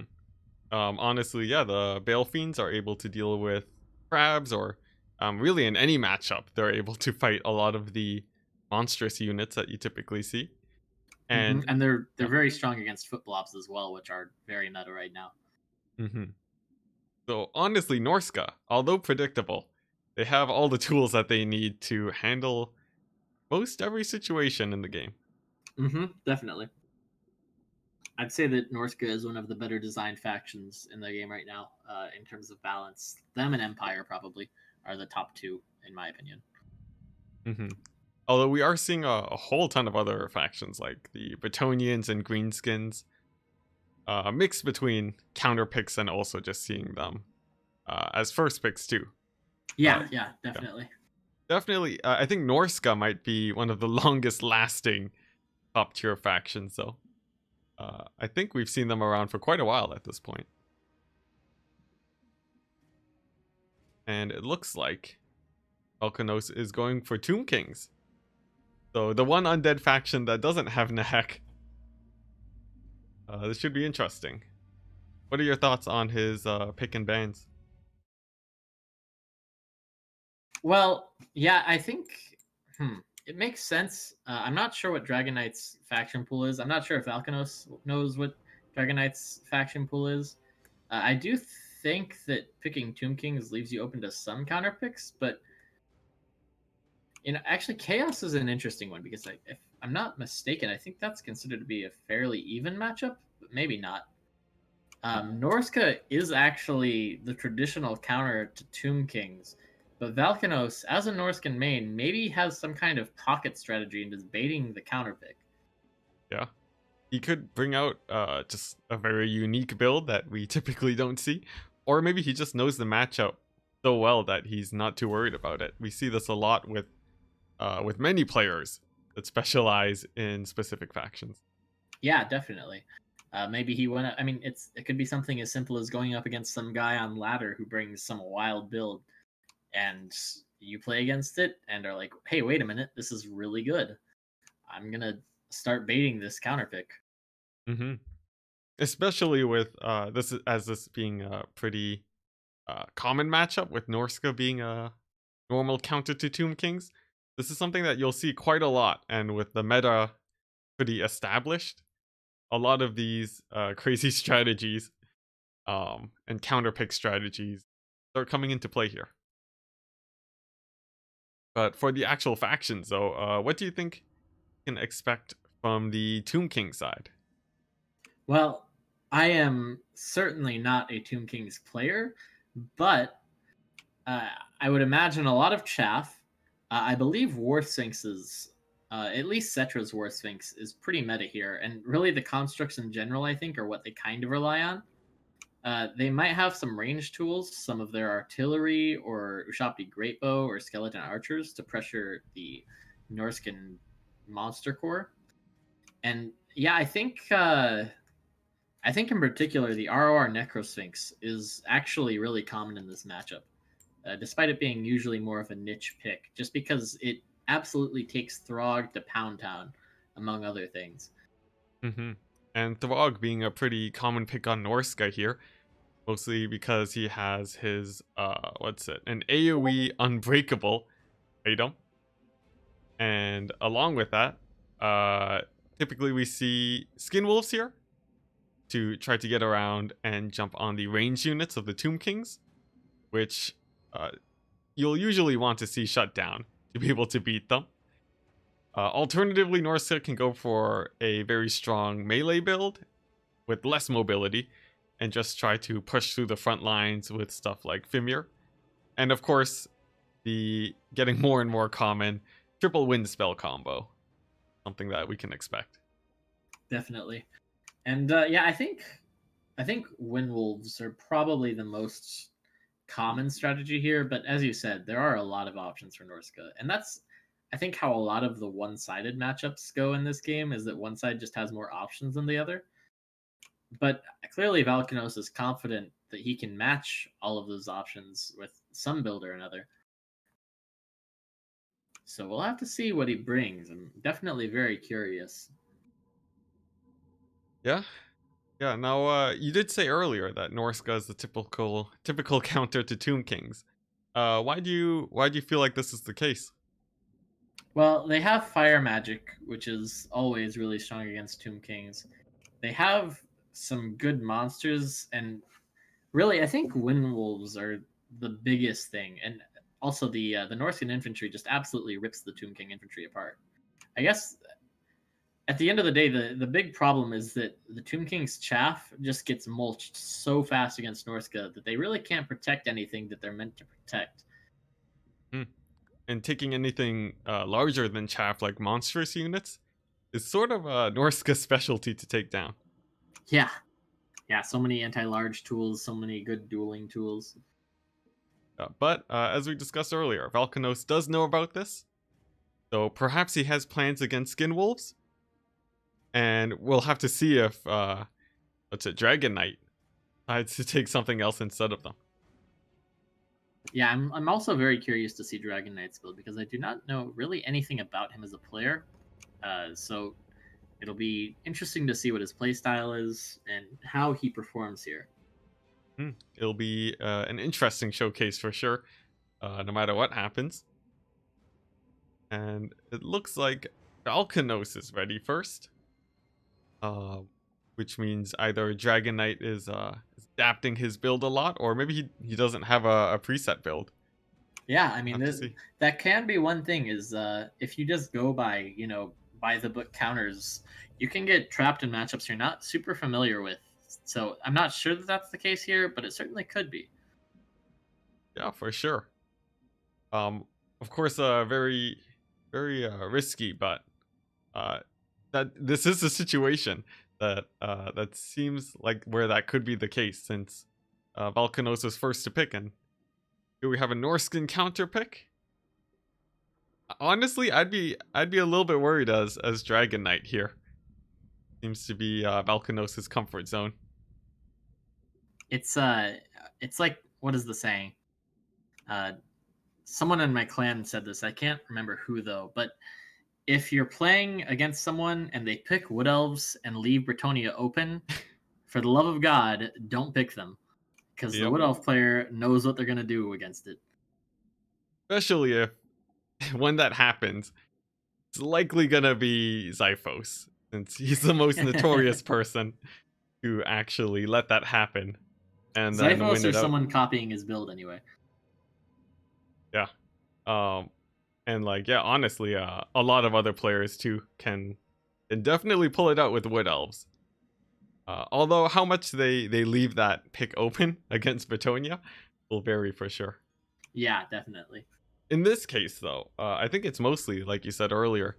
The Tomb Kings do have a couple of bad matchups, and only being able to ban two of them means that you should see this pretty often, Yeah, yeah, and I mean it's not like these are unwinnable matchups or anything. for sure. Tomb Kings are one of the strongest factions in the game still, or at least mid tier at minimum. They have a lot of good tools. They can kind of do any play style, which makes them kind of hard to prepare for. But we'll have to see. I am definitely curious though what the builds were in this particular game. Uh huh. And we're already seeing some support for Valkanos. So with that out of the way, we can go ahead and introduce these players and the setup. Uh, For the yellow side, I'm not sure who is on which side. I think the yellow side we have Valkanos playing on Tomb Kings, and on the red side we have Dragon Knight playing as Norska, a new player that we haven't seen before, but with already one win, one round, one in the bag. We're interested to see what he has to bring to the table today. Yep, and it took a little while, but both players have loaded in. Yeah. So, And which would you like to go over first? well, I guess I'll go over the Norskin side. I do play a little bit of Norska myself. So for Dragon Knight, the new player that we don't know too much about, but promising nevertheless, we do see he has indeed brought Berserkers and Marauder Hunters with Javelins. So it seems like he's pretty ready to take out the Tomb King's infantry and their large units. He's also brought a Feral Manticore and Throg, along with a Fimir Veil Fiend of Fire. So all in all, looks pretty standard. Although instead of Skin Wolves, he has opted for Fimir with great weapons, which means that there'll be a little bit less mobility to take out Ushabti Great Bows and a little bit more fighting power to kill constructs. Yeah, and interestingly, not the ROR versions, which have Terror, and so are ITP, but we'll see how that goes. On the Tomb King side, meanwhile, we have, it looks like, a bunch of skeleton warrior and spearman chaff. It looks like 3 spearmen, 3 warriors, including the King Nikesh's Scorpion Legion. We have 1 Nehekara horseman, 2 Shopti Greatbow for the ranged pressure, a Casket of Souls to try and kill Marauders and Berserkers on approach, and I think they're also not terrible against Fimir. We have Cetra upon his War Sphinx with the standard kit of spells, and we do in fact have the Sphinx of Ushep. I don't know how to pronounce that, but the ROR Necrosphinx, which does fire damage and magical damage and really takes Throg to Pound Town, as I've unfortunately experienced. Yeah. Our Norskin player will have to work very hard to make sure that his units don't get sniped out, which will be especially difficult with that Casket of Souls, which will be putting pressure on him and really testing how well he's able to control and pick a good engage. And I think that the Fimir with great weapons might be in trouble against these great bows. And you can see the great bows already getting, well, some damage into the Marauder Horsemen with throwing axes. Not as much as you might expect, but certainly damage nonetheless. Yeah, already taking down about 10% of their models. Mm-hmm. And another 10% there. Yeah, quite a few more. Now, for that target prioritization, it does reduce the number of javelins that will be poking away at his constructs, but it does mean that other priority targets like the Fimir and Throg will be a little bit healthier. Maybe he's confident that he'll be able to take them out with his own monstrous units. Yeah, I personally would probably be focusing the Fimir with great weapons. Hard to say.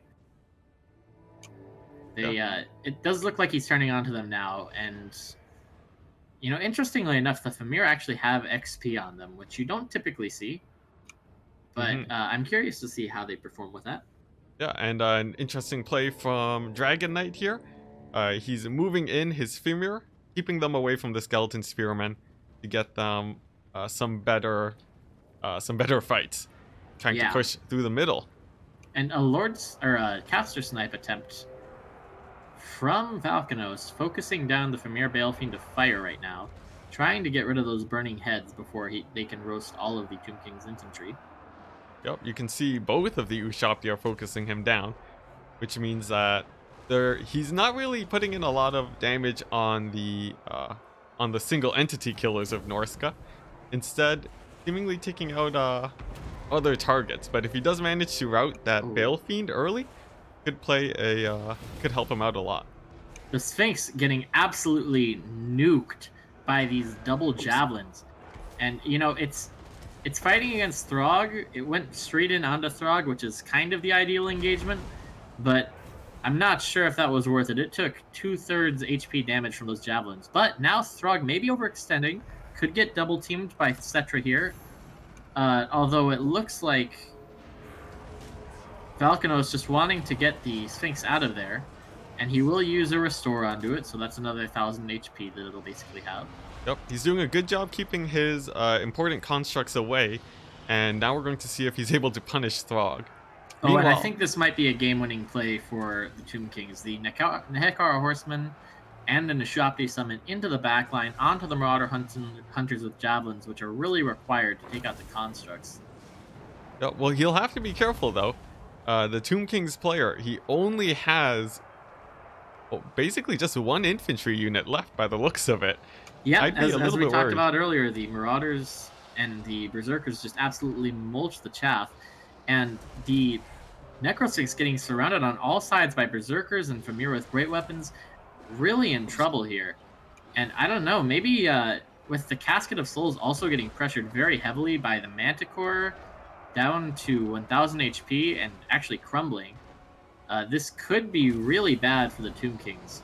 Now, the Ushabti Summon getting into the back of those Marauders, I don't think it'll be quite enough to break them, but still not a bad engagement. The Marauder Hunters, or Marauder Horsemen with throwing axes, actually still online with half their models, shooting in, unfortunately, onto the Ushabti. I think he needs to retarget onto the Necrosphinx. And if he can do that, I think the Norscan player, Dragon Knight, in a really good position to take this game. Yeah, especially with the full surround on all of those monstrous units now, and the Casket of Souls. It's Oh, looking and pretty the, bad, the but if that Manticore getting casket... onto the Ushabti Greatbow. This Manticore already filled an XP bar. That's 1,000 damage, or 1,000 gold worth of damage onto that Manticore, and it's still full HP, and it's going to mulch on these Greatbows. Yeah, and the casket goes down, a big AoE tool to take out Marauders. This is very bad for Valkanos, but he still has Cetra at high morale and half HP. Maybe he'll be able to pull out a terror out, but it's looking very rough at this point.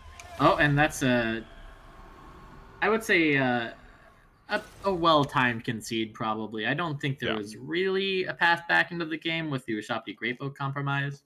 Really nice build from Dragon Knight. I think he understood the win conditions on the Norscan side and delivered upon them spectacularly. I mean, great job with the Marauder Hunters getting onto that Necrosphinx, baiting the Necrosphinx in with Throg, and just really nice engagements across the board.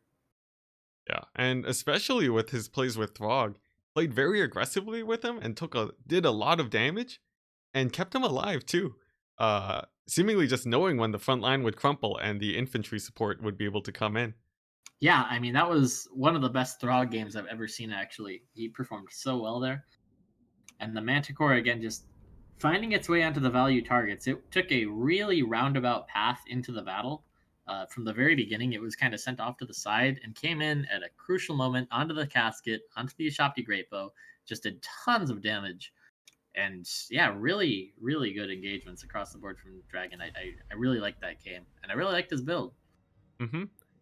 Proving already to be definitely very competent player, taking out Valkanos in a favored matchup for him, but definitely something that Valkanos would be pretty familiar with.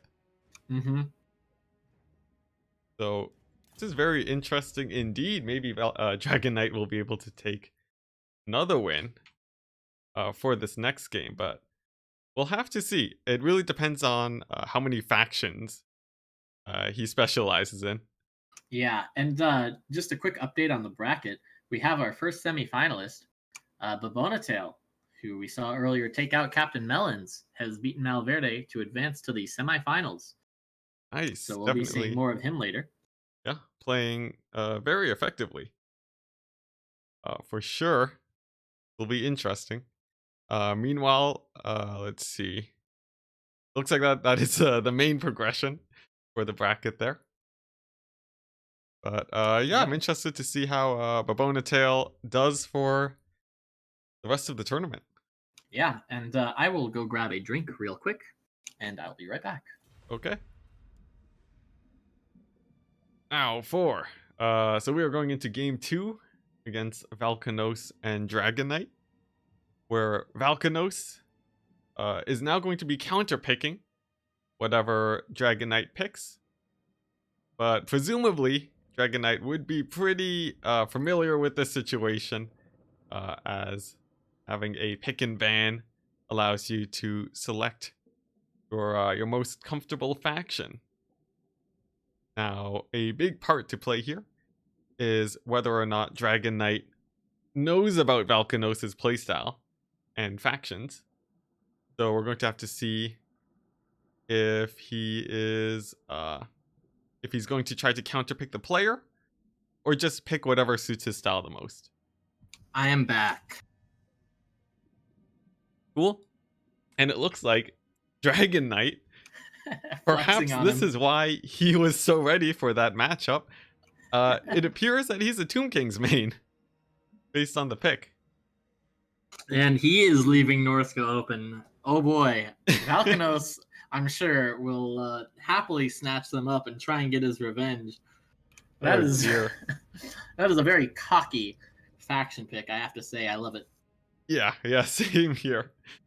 Oh man, especially and the mind games in the tournament too. As Valkanos, you do not want to lose this next game if you pick Norska. No, not at all. I mean, you have to think you have to hope he has the confidence at least to pull out Norska, given that it is probably his best faction. Although he is a Vampire Counts player, and they have a very good matchup into Tomb Kings. Maybe not so much without Invocation, though. For sure. And especially with the current rule sets, it's such a hindrance that the Vampire Counts have a whole third ban to make up for that downside. Uh-huh. So that would be pretty risky for sure. Maybe, but yeah, we have seen that Norska is able to beat Tomb Kings. It does seem like that would be the most common pick, but Valkanos actually picking Vampire Coast. Interesting. You know, I actually really like this matchup on the Coast side, although I kind of like it on the Tomb King side as well. It's it's a very interesting matchup for sure. I think the meta is kind of set for it. I'm sure you have your own thoughts on that, though, as a Coast main. Yeah, I think it does feel pretty even on both sides. I think Tomb Kings is probably one of the best factions to go a full archer build against Coast, thanks to the fact that their archers don't route. And of course there are mortars, but to counter that there's also Ushapti too. So definitely lots of counters on both sides. And depending on how hard they lean into those counters, we could see a pretty one-sided match. But we could also see very close matches depending on how evenly they set up their builds here. Yeah, definitely. And you know, I have to say, I myself have a very, very good build, I think, for Coast here. Although I'm not sure I want to share it publicly. Nah, but I really think that Coast's artillery is just very strong here in general. Carronades trade pretty well into a Shopti Great Bow and absolutely nuke caskets. And I think that you can definitely overspec into Carronades, as we maybe saw with like Falcon against Fistech in the ECL round of 8. Mm-hmm. But overall, I do think that Coast is very well equipped to handle anything the Tomb Kings can throw at them. And I don't think actually the Invocation of Nehek is so important in this matchup. Just from my experiences, I'm not sure that it'll make that much of a difference. Yeah, I don't think so either. A lot of it, even I think the magic in general plays a little bit more of a back seat here for both sides. Definitely. And yeah, it really depends on what counters they decide to take. Of course, it can be risky to take counters to everything, since you don't really have your own way of pushing a victory. So it really depends. We have Carrion to deal with deck droppers. We have Ushapti for mortars and crabs. We have archers to deal with overly heavy cannon play, and cannons to deal with Ushapti. Of course, there's sirens too. But Setcha can bring magic damage on his chariot. There's a whole ton of options here, and I'm very interested to see how this plays out. I will say I really dislike Sirens. I tested Karen Wraiths against Tomb Guard actually, but I imagine Sirens perform similarly. Me and Random Nix tested it, and actually, Karen Wraiths lose to Tomb Guard. Strangely enough, despite the Karen Wraiths being more expensive and ethereal, and the Tomb Guard not having magic damage. So I imagine a similar story with Sirens, but I'm not 100% sure on that. It can be tricky with them for sure. I think typically you would want them on the to defend against cavalry rather than Tomb Guard. Otherwise, I do agree that that might be an inefficient trade, especially without Nehek. Yeah, definitely. I think Coast should probably shy away from expensive pieces in general in this matchup. Mm-hmm. And Especially with the threat of Ushopti. Yeah, as Tank is saying, I do think actually Counts might have been a better counter, but Coast could certainly work. Counts really are very oppressive against Tomb Kings in my experience, just because their infantry outperforms the Tomb King infantry so heavily. Obviously, Coast not known for their good infantry. Death Guard are among the worst units in the game. So, yeah, although they do have the hunger, they do have self-healing. Yeah, Depth Guard actually in this matchup this is one of the only situations where they can perform okay. So with that out of the way, let's get into the builds. I guess I'll start off with the Vampire Coast. See that we have 2 mortars. That is Valkanos preparing for a mass archer play. But perhaps a little bit exposed to Ushopti, although he doesn't have too many targets other than his deck dropper handguns. Which, it's a little bit of a mixed matchup. At far range, Ushopti will be able to shoot them down. But if the handguns get on top of them, that could cause problems. And of course, they can snipe out other lords and single entities. We see 2 Scurvy Dogs to take out archers, presumably. And a whole bunch of handguns. So it seems like there's a lot of anti-single entity and anti-archers on the Vampire Coast side. With that out of the way, let's see what the Tomb Kings have. So the Tomb Kings have brought 3 Tomb Guard, just the generic version, 3 Skeleton Warriors, 1 Nehekara Warrior, 3 Skeleton Archers, not including the ROR, interestingly enough, 2 Ushopti with Greatbow, 2 Skeleton Chariots, 2 Nehekara Horsemen, and Ark in the Black with only Spirit Leech and his items. So I think this is actually going to be a pretty equal game. I don't think there was really a massive advantage gained in build orders on either side here. Very safe approaches from both players, really. I think both of them tried to prepare a little bit for everything, and so they both did. And so it'll come down, I think, to just individual player skill and execution, which is always fun to see. And along the lines of execution, what do you think the priorities of the Tomb King player are to win out this game? I think really it'll be all about getting onto the back line with the infantry. I think they need to kill the bombers with their archers and try and keep the archers alive, maybe pressuring with the great bows onto the mortars and onto the deck gunners. And yeah, I think the Spirit Leech will probably be used on the Shade Wraith gunners. I can't imagine what else he'd use that on. Without Nehek, actually that'll be crazy effective.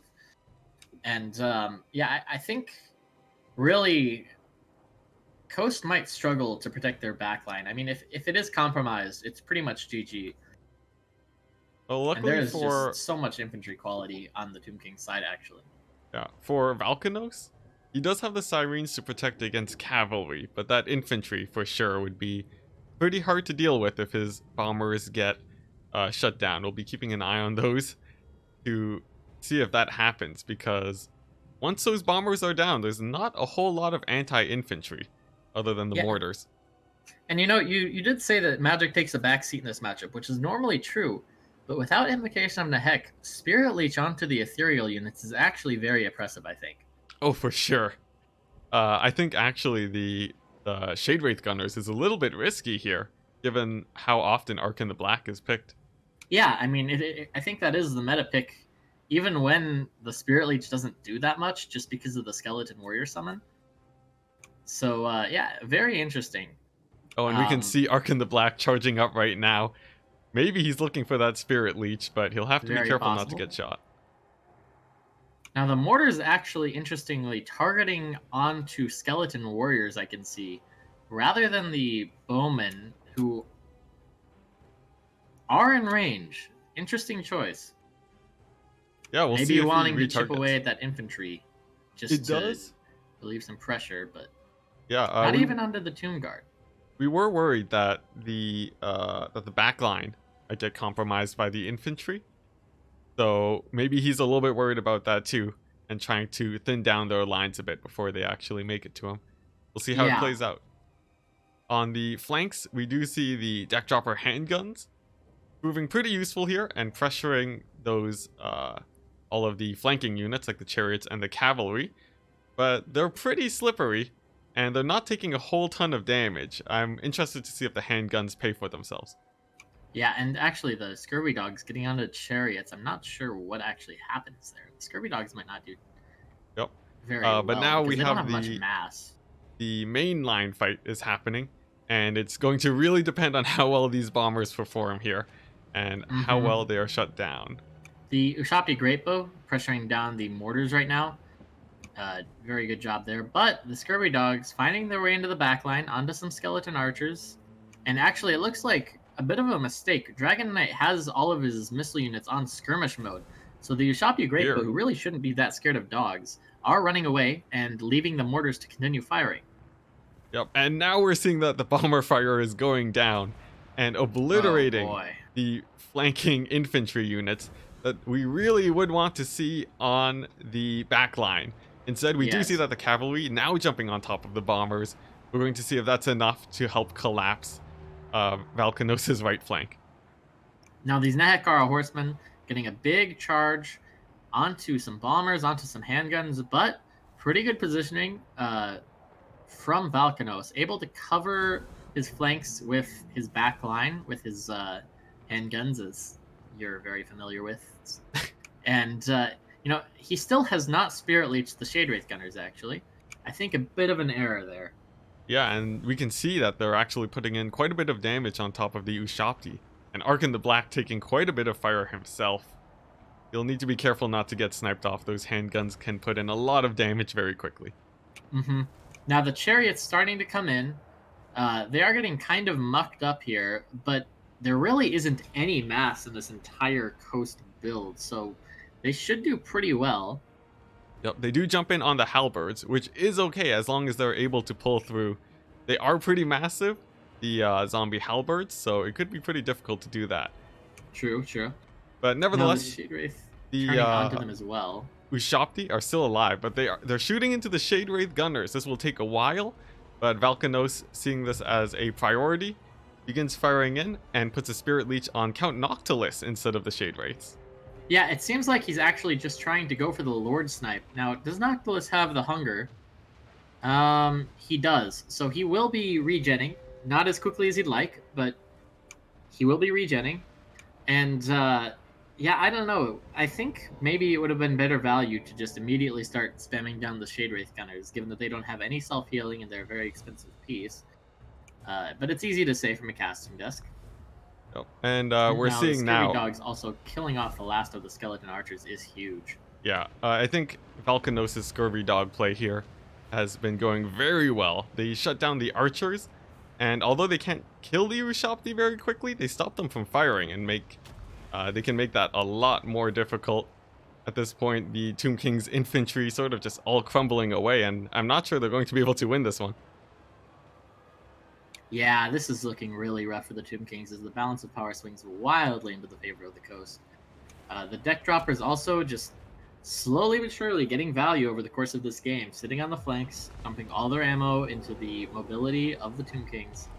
Some pretty nice choices to bring them, I think. And now the Scurvy Dogs compromising the Ushapti Greatbow, the pistol summons, doing pistol summon things. As a bit of lag. Yeah, it does look a little bit laggy, but I would say this game is pretty decided. I think Yes, I would say very clearly.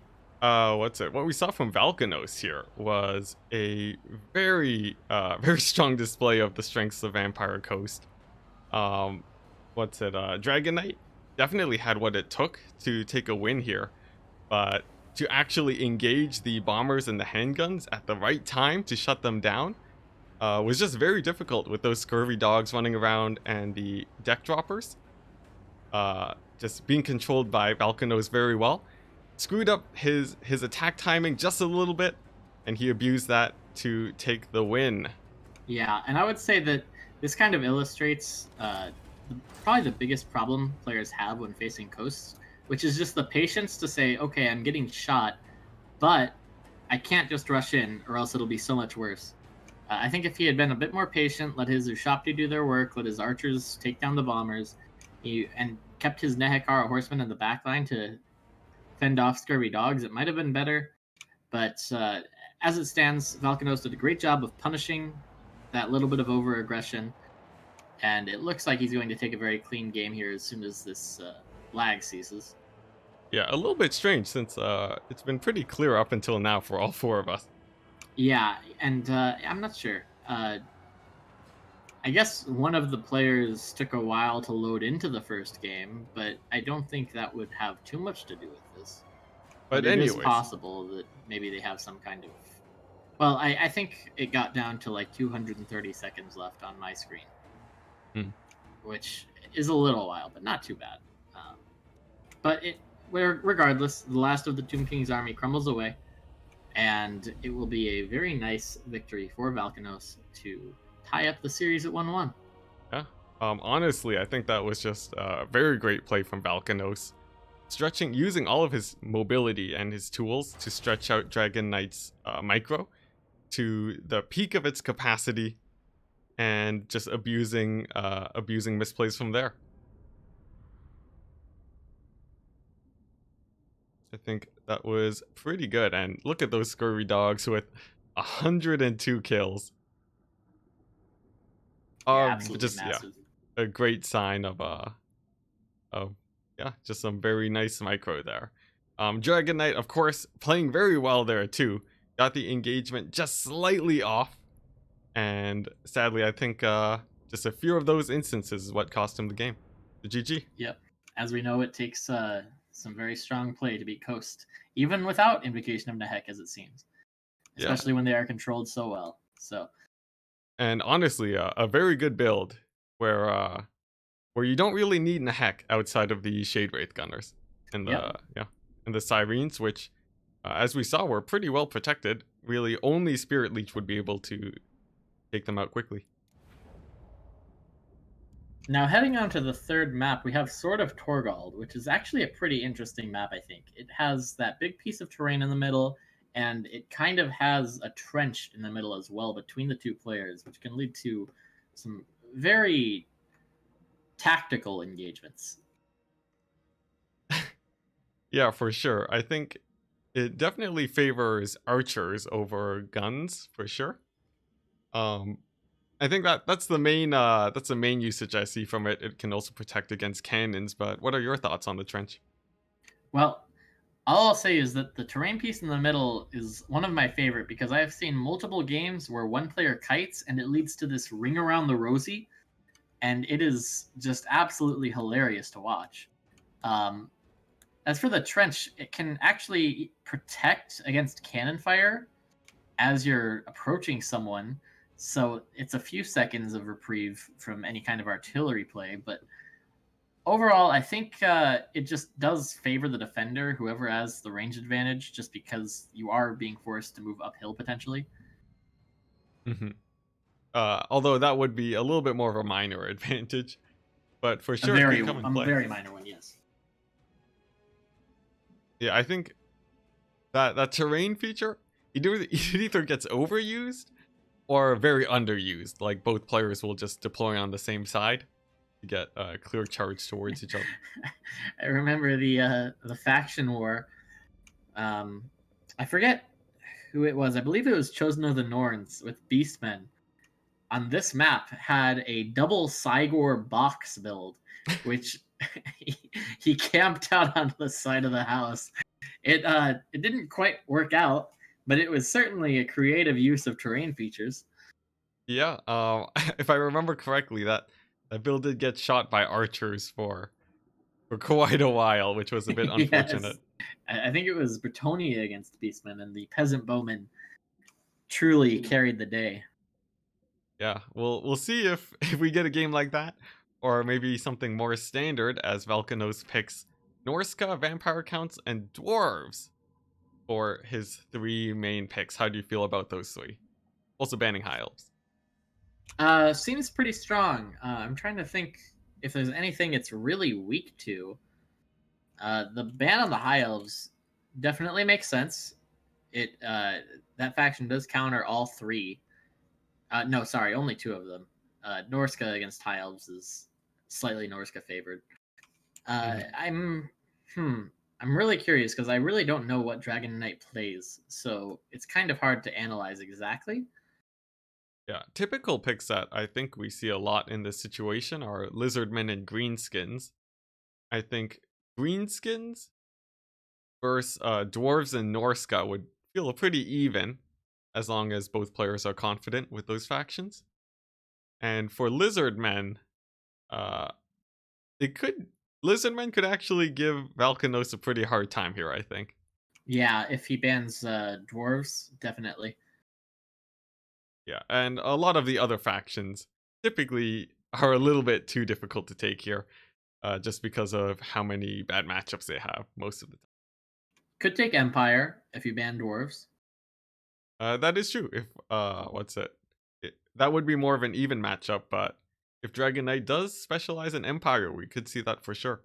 I actually think the Empire would be pretty strong against counts given the Nehek ban because it's really Blood Knights that carry that matchup for the counts, in my opinion. Yeah, that So is true. I wouldn't be shocked to see that if he's thinking on those lines, but hard to say. Yeah, yeah, for sure.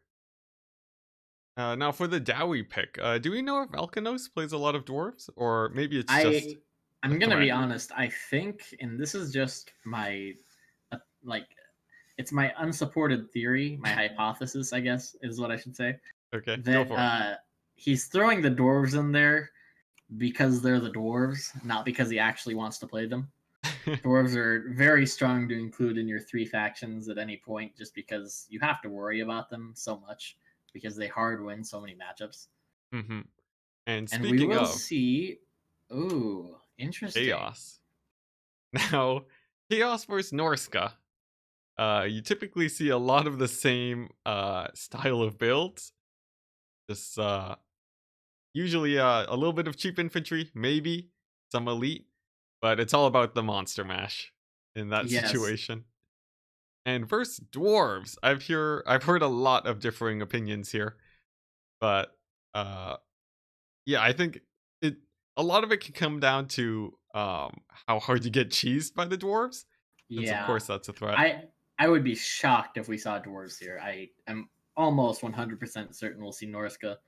Oh yeah, knowing Valkanos, I would say Norska is much more likely, unless he has some crazy cheese in his back pocket. Yeah, which Counter is chaos. I think I've heard it described as like a mirror match with a bit of spice thrown in because they do play very similarly. I actually think I've seen Chaos have a little bit more success here, and I saw a game just the other day on Viking stream where I forget who. Um, there was a Chaos player though who had a very strong build here with Archaon, and I believe it was just one Shaggoth, but you could take Archaon double Shaggoth, and it won the day against again I can't remember who, but it was a strong Norscan player.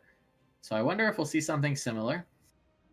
Yeah, although typically we do see quite a few Shaggoths coming from chaos, basically no matter what, if I know the Yeah, matchup correctly. yeah, true, true. I guess the interesting pick there is Archaon, who is a very strong melee combatant.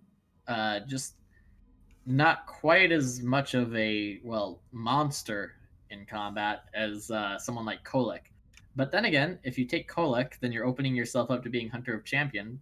So it's uh it's kind of a mind game. What kind of or what type of lord will Norska take, what type of lord will Chaos take, can lead to a slight advantage for either side. Yeah. And one thing that I do quite very much enjoy in this matchup is the Marauder Horseman skirmishing phase here, which is a whole game in and of itself. Typically, we do see, I think we do see, just at least a few Marauder Horsemen taken here, since having the range advantage means that you can just shoot at the monsters with all of your ammo uh, for quite a while. But if both sides decide to take horsemen, we expect to see a lot of dancing around for both sides trying to avoid damage.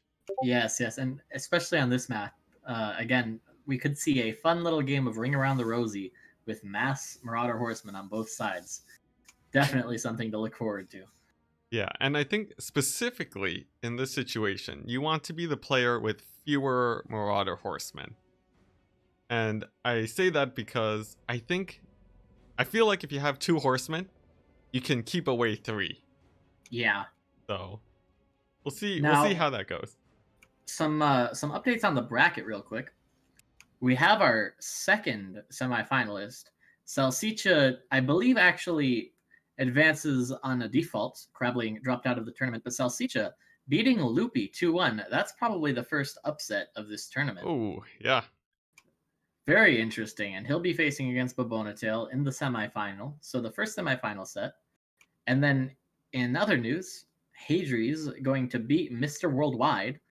And so it's going to be Hadri's against Tank to play against the winner of this match for the other semifinal.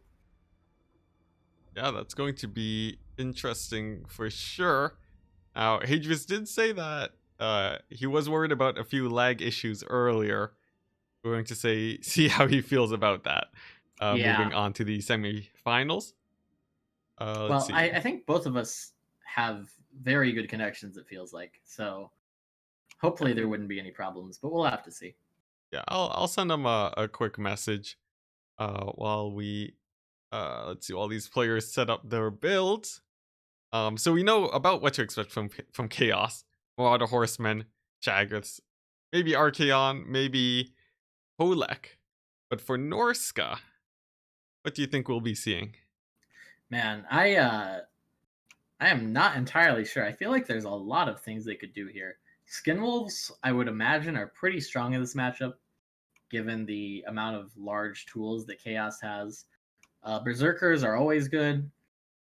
Wolfric is probably the go-to pick here, but I could see Throg being good as well, just because Throg is generally pretty good in monster mash situations. And as you alluded to earlier, a lot of Marauder Horsemen, or at least a few, for the skirmishing component. Yeah, And I we'll am have to see. curious actually to see how Berserkers perform against the better Chaos infantry like Chosen or Chaos Warriors. I'm not sure because Berserkers are very strong against infantry, but they don't have the most AP damage. So Yeah, I think they'll have a hard time in a vacuum. But definitely the main strength about Norska is that Chaff gets wrecked by Berserkers, and elite infantry will get run over by mammoths. It just depends on how well you can control those units to make sure that that happens. yeah, definitely.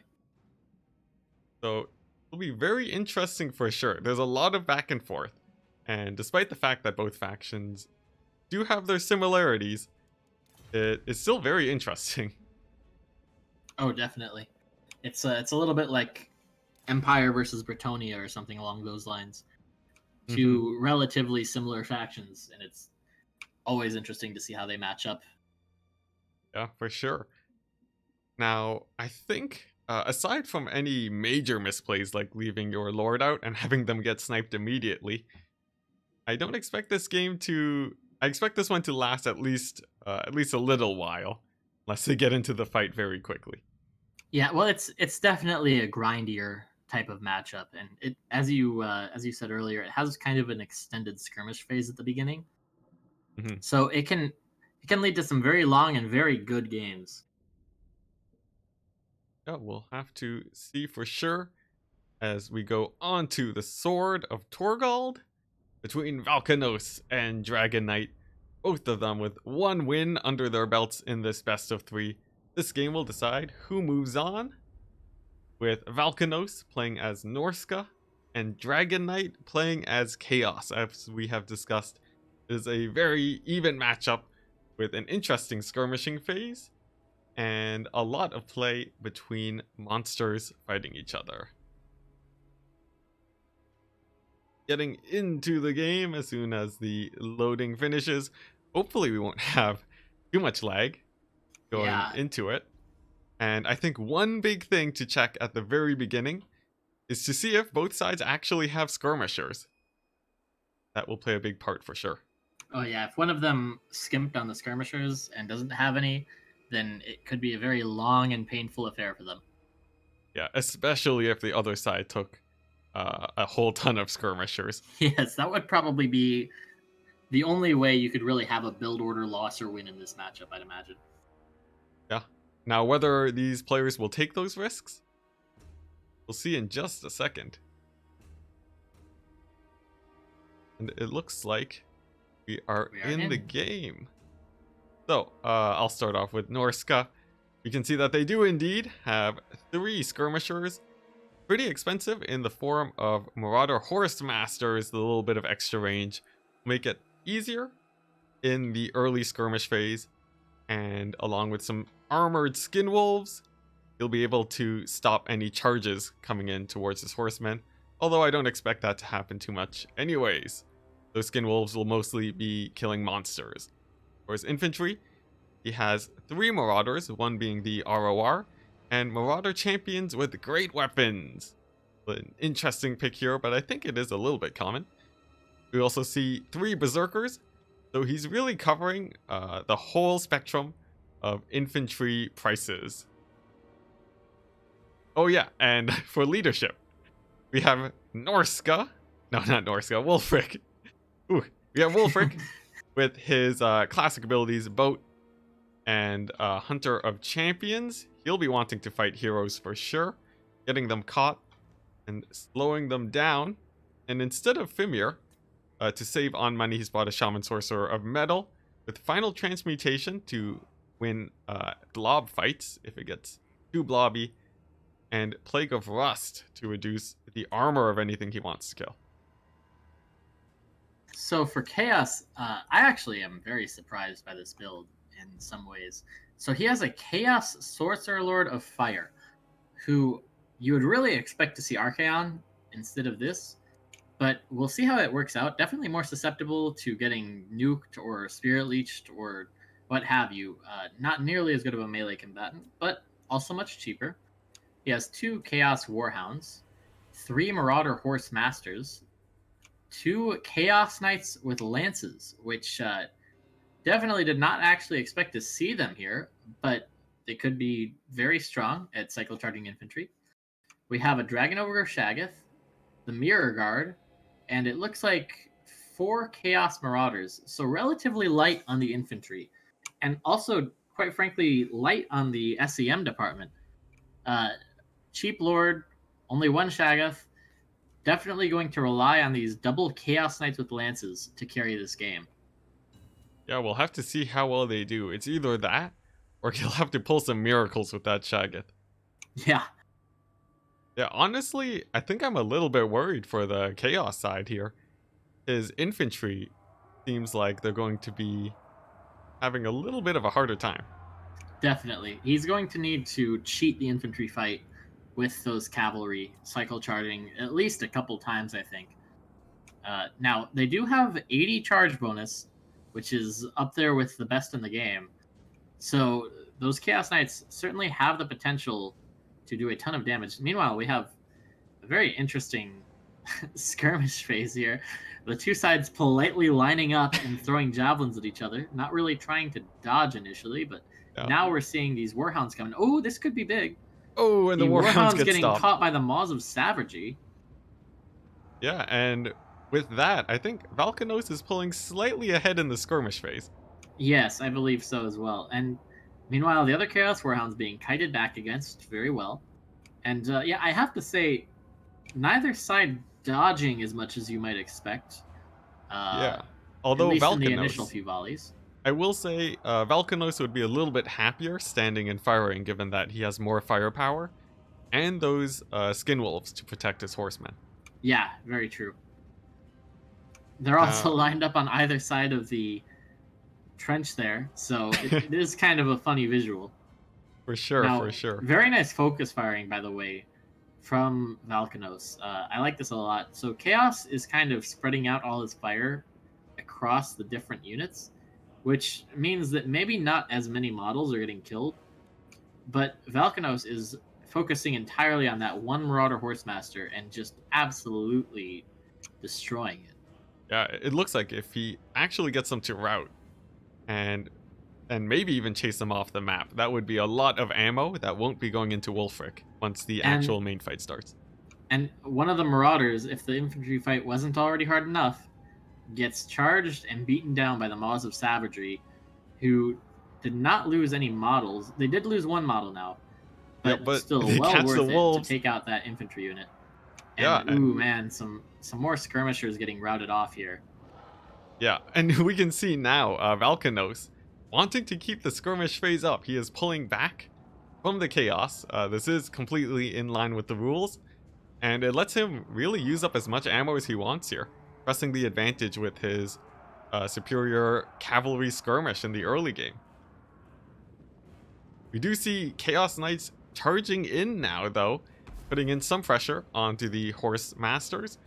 Falconos definitely does not want them to get catched, especially his Maws of Savagery. It could turn Yeah. things around if they get caught. Well, actually, I think the Maws of Savagery will be okay in melee as long as they don't get charged. But if they do get charged, that 80 charge bonus will wreck them. But, you know, Chaos Knights with Lances, I think one of the reasons why they aren't such a common pick, they only have 66 speed. That is way low for cavalry. And so they are actually unable, it seems, to catch anything really of value. They'll have to probably be happy cycle charging infantry. And the chaos player is getting into combat now, but his infantry are going to lose very hard one-on-one. And the Warhounds, the Warhounds getting caught by the Mouths of Savagery again. Yeah, That I is think if they definitely rout not again, ideal. that's it. They might be shattered. Yeah. Both of them at once. Ooh. That will be rough, and those hounds can do decent damage to berserkers, but at this point, it doesn't look like that option is there. Yeah, and only the one Shaggoth, and again, the Chaos Sorcerer Lord of Fire, not exactly the kind of lord to carry a game that is seemingly already kind of lost. Not to call it early, but We do have some I'm potential not big sure plays here, what though. path to victory It looks Chaos like really has. we might have a boat coming in on that blob by Wolfric, but it looks like it might have been cancelled. Meanwhile, the Shaman Sorcerer of Metal almost getting caught by the Dragon Ogre Shaggoth. Dragon Knight would have wanted that, Ooh, the boat but coming in now. looks like he gets out. And a huge, huge boat on that group of infantry there is looking really bad. Really for nice Dragon dodge Knight from that here. burning head. The Berserkers take no damage from it.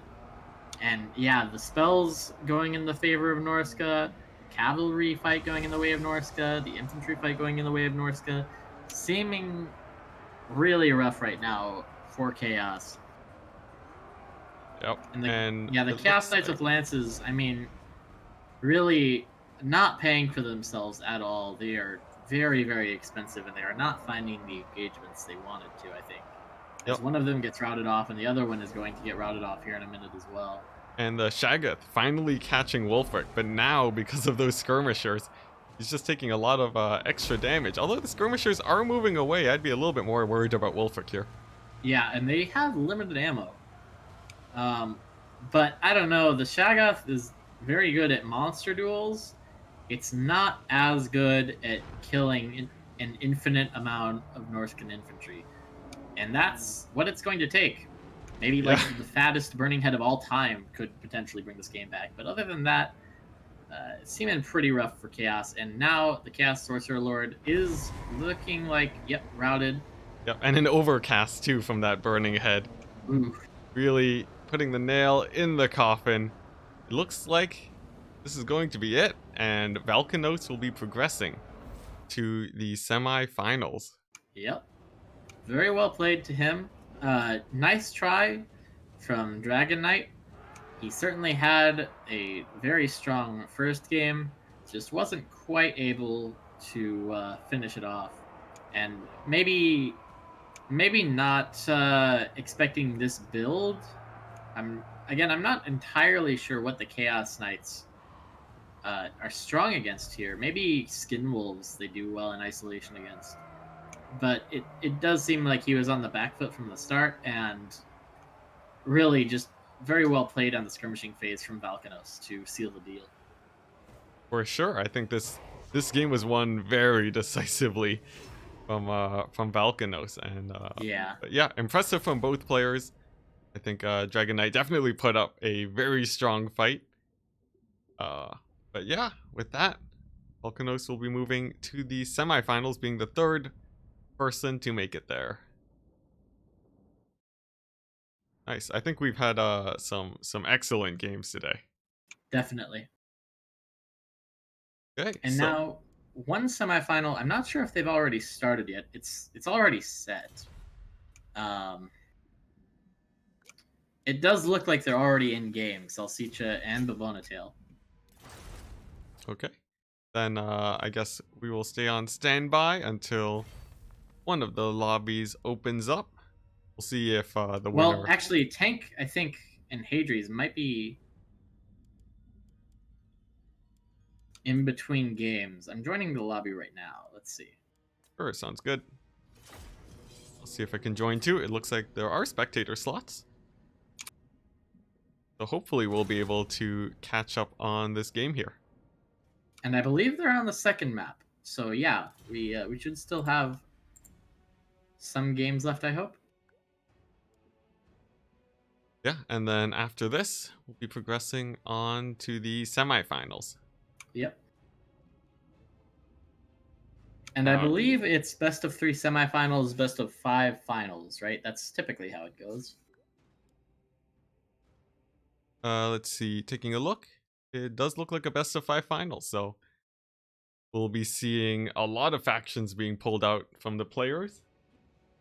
And be should be pretty interesting. How do you think things are going to play out here? I really favor Counts in this matchup, and given that Tank is already up 1-0, I think this might be looking kind of bad for Hadries. Um, I mean, it's just very difficult to deal with Graveguard spam. There's nothing really on the Tomb King's roster that trades effectively into it, and Nehek or Invocation of Nehek is good, but it's not that required in this matchup really, unless you want to spam Blood Knights. There are a lot of regenerating tools that the counts can use here. I think it's pretty rough, but we'll have to see what Hadries has up his sleeve. And what do you think we might see from the Tomb Kings here? Let's see, from the Tomb King side. Ooh, man, I'm not entirely sure. This matchup is pretty foreign to me, but a lot of matchups we do see Ushapti. I'd question if they would be able to be defended here from the usual vampire counts tools. It could just be a lot of monstrous units and constructs, though, if I had to put my bet down. I would really like to see a casket. I think that would probably be the best bet. Just to try and nuke the Graveguard before they get to the front line, and even as they're in the front line. And given that they can't be healed, except for the Sternsman, I think you could definitely get a lot of money's value out of the casket. But Yeah, we'll have to see. We're in game already. Very quick loading. yeah. So which one would you like to go over? Well, since you were talking about the casket, I'll go over that to see if we have any, and it looks like that is sadly a no-go. Means Graveguard will be able to travel unimpeded, except for these Ushapti Greatbow. One of them being the ROR, good for sniping out dragons mostly, and also, you know, the usual large targets, corpse carts, Bargulfs, but for the faster ones, you'll have to be careful about them dodging. Both of these players are veterans, so they'll both be aware of dodging, and they'll probably be targeting slower units. For the monsters, we see an ROR Sphinx with that fire damage, very good against single entities. The Cetra, good against infantry and single entities, and of course a Necrotect for that healing. Infantry front is looking pretty expensive with Kepler Guard, Tomb Guard, and the usual skeleton chaff, with Tomb Guard halberds to defend the Ushapti Great Bow. Looks pretty standard to me. And moving on to the vampire count side, what are your thoughts? Well, we have Heinrich Kemmler, and he has, of course, his Krell summon, but interestingly, we have the Curse of Years. I have literally never seen this spell used, but this is why the Nehek ban is interesting. It forces people to get creative, and Tank certainly has. I really like this build, actually. He has 4 zombies, 4 Graveguard, one of which is the Sternsman, the other 3 have great weapons. He has 2 Vargulfs, he has 2 White Kings with Scabscrath, and he has 2 Crypt Horrors. Now, he has a lot of innate regeneration in this build. He is not going to be missing Invocation of Nehek really at all. And he also, I almost missed it, has a corpse card of Unholy Lodestone, which is certainly interesting. But yeah, I think there might be trouble here for Hadri's, as I'm not sure what he has that can really deal with this Graveguard spam. You'll have to see. I say that, yeah. but then again, the Sphinx, I mean, like I said, pretty much all of this Count's army has innate regeneration, at least among the monsters. And that means they are all weak to fire damage, which that Sphinx could do a ton of work. For sure. I think if for Hadres, his main goal here is to take out those priority targets, like the corpse cart, especially the Crypt Horrors, sort of lower down the list, and the Vargulfs are definitely, I think, one of the most important things to take out along with the corpse cart here. And Now we're this seeing is wild. yeah, very Cetra aggressive such a play. YOLOing into the entire Count's army by himself. Very interesting. Yeah, we're going to see if it pays off. Those Vargulfs are coming in, but Cetra has a lot of mass. He's pushing through the zombies, and it looks like it was actually a worth move to charge in so aggressively, punishing Wow, that wide play. Crazy. That takes a lot of confidence. Yeah, but he timed it almost perfectly with Cetra not taking any hits. I think that was amazing. Yeah, that was beautiful play. Now Cetra going back in, trying to get a free hit onto the Vargulfs. Ooh, a really nice Scabscrath onto the Kepler Guard. They will regenerate, but very slowly, and that's a third of their hit points gone. And now we are seeing shots going into Kemmler. What was that? We're seeing shots going into Kemmler now. He is on a horse, which makes him easier to hit. Yeah, and Tank is definitely going to need to dodge for his life if he wants to win this game. Already almost at half HP, and again, no invocation. Now a huge assault on the front line of this Tomb King's force. Really not the prettiest engagement, but might be very effective as the 2 Vargulfs push back onto the Ushapti with great bows and are already killing models. Yeah, we're going to see if it's worth it though, as Cetra is diving on top of them along with the ROR Sphinx. I think he would be happy to trade out the Ushapti for these Vargulfs. Yeah, a Curse of Years is going to be coming down, I think. No. Yes? Let's see here. It doesn't look like it. No, it's the Incantation of Desiccation, which is kind of a similar spell. Going to be really buying a lot of time. Oh, and the Curse of Years now too. So both sides very heavily debuffed in a massive AoE, basically the entire armies. Now the Vargulf's kind of off in the Shadow Realm, not doing much at the moment. They're coming back in now though. And it looks like they're prioritizing the Ushapti, one of them, rushing straight through the Spearmen. But he will be taking a little bit of damage from them. We're going to see if those Ushapti go down. Yeah, and I think a lot of this is going to come down to the single entities for the counts. Can the Vargulfs and the double White King do enough to take out the hero core, the leadership core of the Tomb Kings? Now Krell, onto the Chosen of the Gods. He has killed one model. No, he hasn't. It looks like one of the models got resurrected actually with the innate healing on the Tomb Kings, which that is interesting. Uh-huh. And another Scab Scrath onto Skeleton Warriors doing pretty good, but yeah, I don't know. This seems like it's going fairly well for the Tomb Kings. They've taken the choice engagements almost across the board, I feel. Yeah, and their But then monstrous again, these units are at Ushopti with full Great HP. Bow getting caught out, they are way overextended. I'm not sure what happened with them. I think a move order instead of an attack order. But looks like the Sphinx getting back there to get them back online. Yeah, and actually putting in a lot of damage on that Vargulf. I think at this point, the main thing that the Tomb Kings is worrying about is running out of infantry, I'd say. It looks like they are slowly crumbling away, and without any infantry support, those Ushopti are going to have a hard time. Definitely. And the Graveguard all looking very healthy. The Sternsman almost at full HP still, constantly regenerating. Now this one Vargulf in the back getting kind of caught by this Sphinx. Yeah. He probably wants to get out of there. Oh, and I the think- Ushopti putting in damage on Kemlar. Yeah, I think at this point, really, the Counts need to kind of play patiently and wait for their infantry to break through because they are so close. And once they do, then they can support the monster fight. The Krell summon hasn't done that much, really. I mean, if you look at XP bar, it hasn't gotten really any damage down, which might be a pretty huge mistake, actually. The Krell summon in the late game could have been huge for the monster fight, but we'll see. The Chosen of the Gods back firing at some Vargulfs, but I imagine they'll turn back onto Kemlar here in a moment.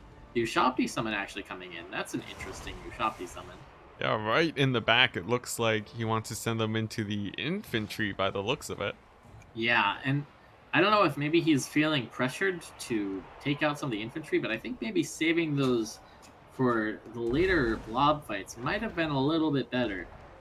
Oh man, We'll and have to another see. Scab Squid coming in. Just pretty good Scab Squids coming in for the whole fight now, doing a lot of damage to that infantry. Oh yeah. Now Kemlar getting targeted again. The Vargulfs are regenerating. Kemlar regenerating very slowly too. They will need to get in there now, I think. We're approaching the decisive moment in the battle. Oh, he's A really nice charging in. desiccation, by the way, incantation of desiccation, lowering all the stats of this Tomb King or this Count's blob. But the and- Curse of Years. Nice, just the double debuff. The magic this game sort of canceling itself out. Yeah, definitely. And we're seeing the Vargulfs engage on Cetra. And really, not having that Nehek, you can feel it in the fact that these Vargulfs are looking a lot more beat up than they usually would. Yeah, definitely. But if he can shut down these Great Bows, that'll be a huge play. And it looks like he might be trying to zone off the monsters of the Tomb Kings with the zombie summon, just so Yeah. he can take out those Ushopti. But I But, don't know. yeah. You know, the Tomb Kings have kind of turned this infantry fight now, and they are winning it, I think, with some really nice magic usage. Yeah, surprisingly enough, I did not expect them to hold out, but we also did see the monsters go in to support them for a while the Vargulfs were far away from the Ushopti, and that seemed to have been enough to win that infantry fight. Now the Vampire Counts are in the same position that the Tomb Kings were in, worried that they're going to run out of infantry. Yeah. And, I mean, I think really their monsters aren't as good in the monster fight anyway. The Sphinx, really such a good pick here. I mean, he knows the tank is going to want to take regenerating units because of the lack of invocation. And so he takes the fire damage with the ROR, guaranteed value pretty much. Really nice pick. Yep. Now, what we are actually seeing now, with that Necrotech dying too, looks like both sides are running out of infantry. Yeah. This is quite an interesting battle, and the Kepler Guard crumbling and regenerating at the same time. But it looks like they might not stabilize. Yeah, and those Sternsmen, the mirror to the Kepler Guard, looks like they're going to take them out with that high leadership. Yeah, and the zombie summons in the late game will give the counts a bit of an artificial infantry advantage. And also we see two Vargals are alive. One of them is crumbling away, but its regen is slowing that down by a lot. He just has to make sure he doesn't get hit. And with the Ushabti going down and two White Kings in the infantry fight, it looks like actually only one now. No, it This is two still. The one is chasing. towards the Ushabti and one is fighting Cetra. Yeah, this is looking like it might swing back to the vampire counts, since I do know White Kings can put up a pretty good fight versus monsters. Oh my god. Undeath Resurgent to try and stabilize the Vargulf. Oh, That but the is Vargulf gets hit. crazy. Oh, but it is. Oh, it's dead. Oh, And that is huge. You can see the balance of power jump immediately way into the favor of the Tomb Kings. And, the Chosen of the Gods getting some nice damage onto the Vargulf as well. yeah, this And is I don't looking know. rough. I don't think there's much to deal with this Sphinx at this point. Yeah, we do still have two White Kings, but one of them is just getting beaten up by Cetra as he has no other support. And honestly, without the Vargulf cycle charging, I think this is it for the vampire counts, and Hadries is looking to pull it out just barely. Yeah, really solid play. Especially down 1-0 in the series and knowing that you're in a bad matchup. Really solid stuff. To stay focused, to pick a really strong army given the restrictions of the tournament, and yeah, just really well played too, well executed. Now, Tank is going to keep scrapping it out. Temlar proving that he doesn't need Nehek, already almost at his heal cap. Looks like Yeah, Tank is going to keep scrapping it out. But those zombies, only summons, they're going to disintegrate. And that will mean quite a bit of cycle charging from these monsters units. and another incantation of desiccation. Those have been on point all game. Yeah, now important to note, this is no Nehek November.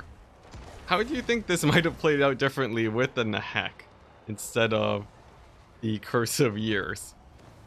Well, I think the builds might have been a bit different. I'm not entirely sure, but I think we might have seen Blood Knights, and those are really strong against Tomb Kings, from my understanding. I'm not an expert at either of these factions by any means, but I do think Blood Knights would be pretty good here. Would probably give the Counts more ability to pressure the Ushabti easily. And yeah, I don't know. I think Vargulfs were probably taken more because of their regen than their actual strength in this matchup. And so we might have seen those cut, and I think it could have looked pretty different with the armies, but it is impossible to say without actually seeing. So Yeah, but for sure, very good scrap. Down to the wire. Mostly, a lot of it, it would have come down to the infantry fight, but both sides crumbled away. And honestly, those Vargulfs just getting so beat up by the end of it, they just were not able to seal it out. Few good shots from those Ushabti, and very nice play keeping them safe.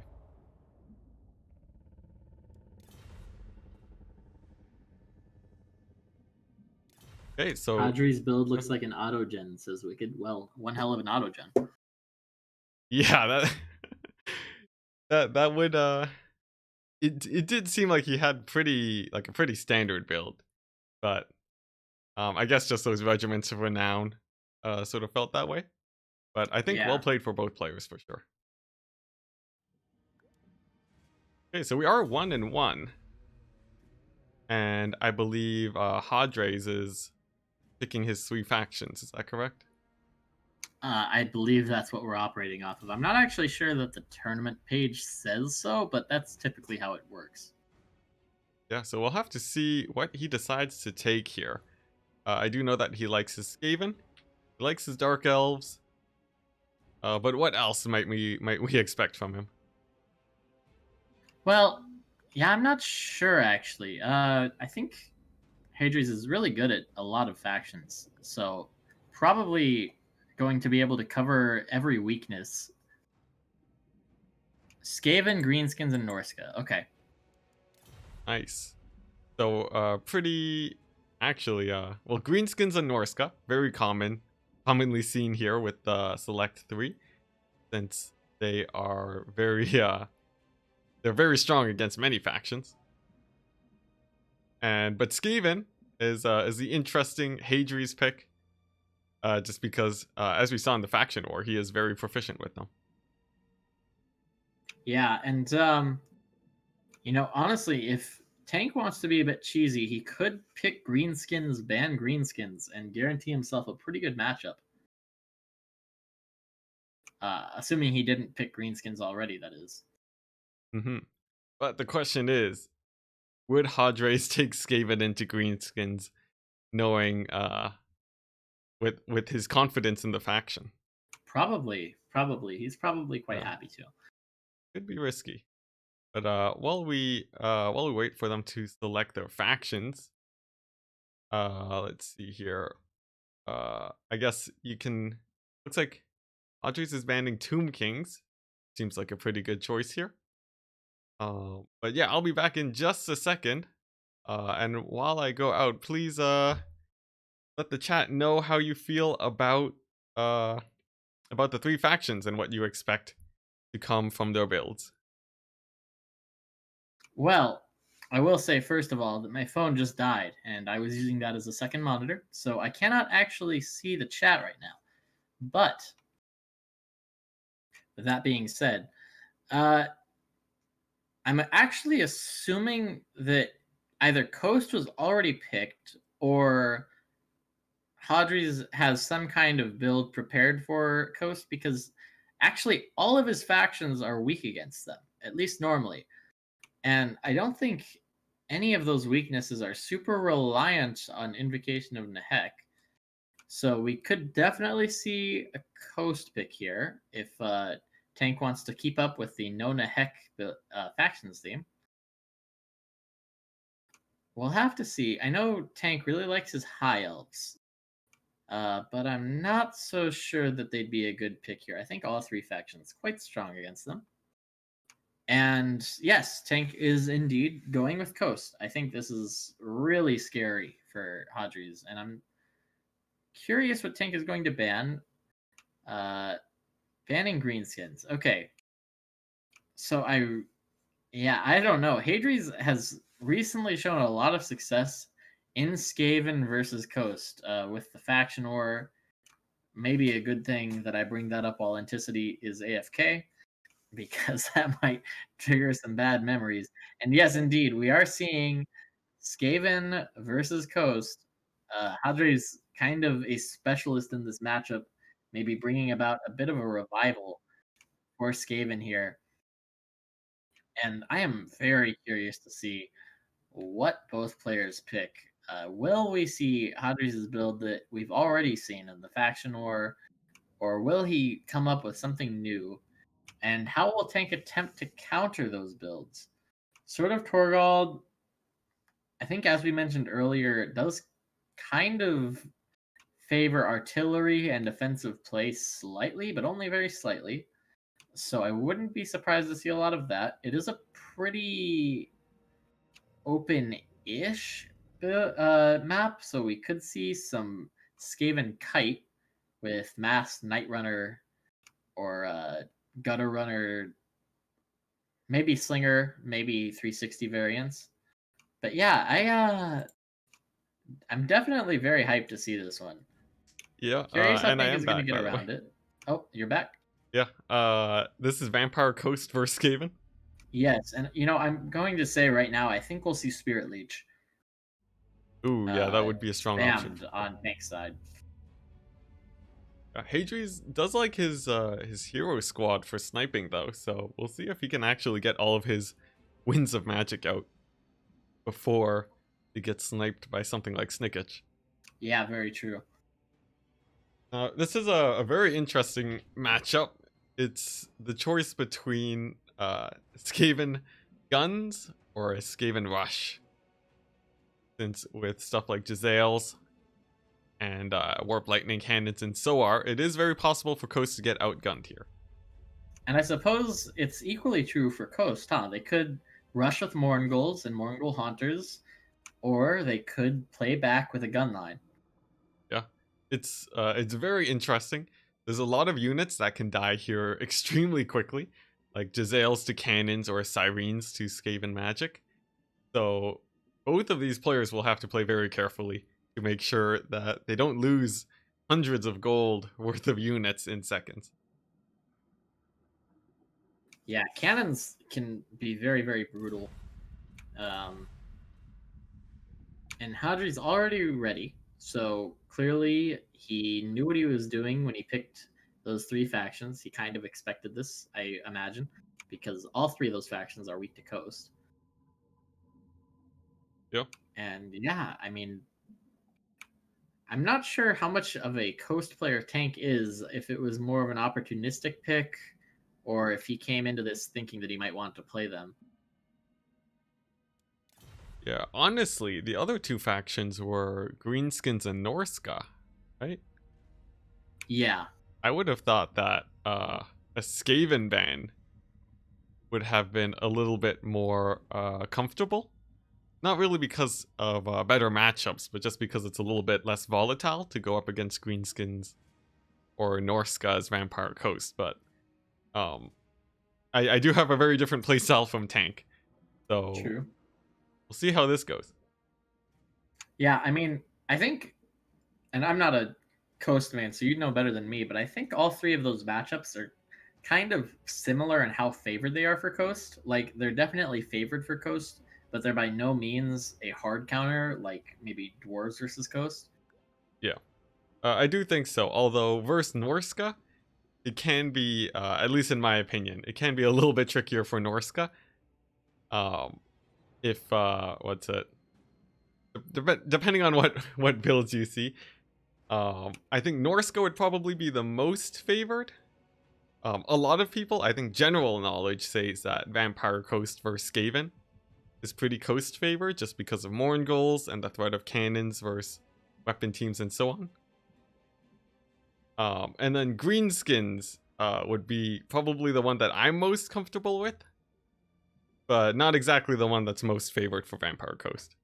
Yeah, yeah, I'm not overly surprised to see Greenskins banned there. I think that's kind of, as you said, the one that uh, meta dictates is the most even.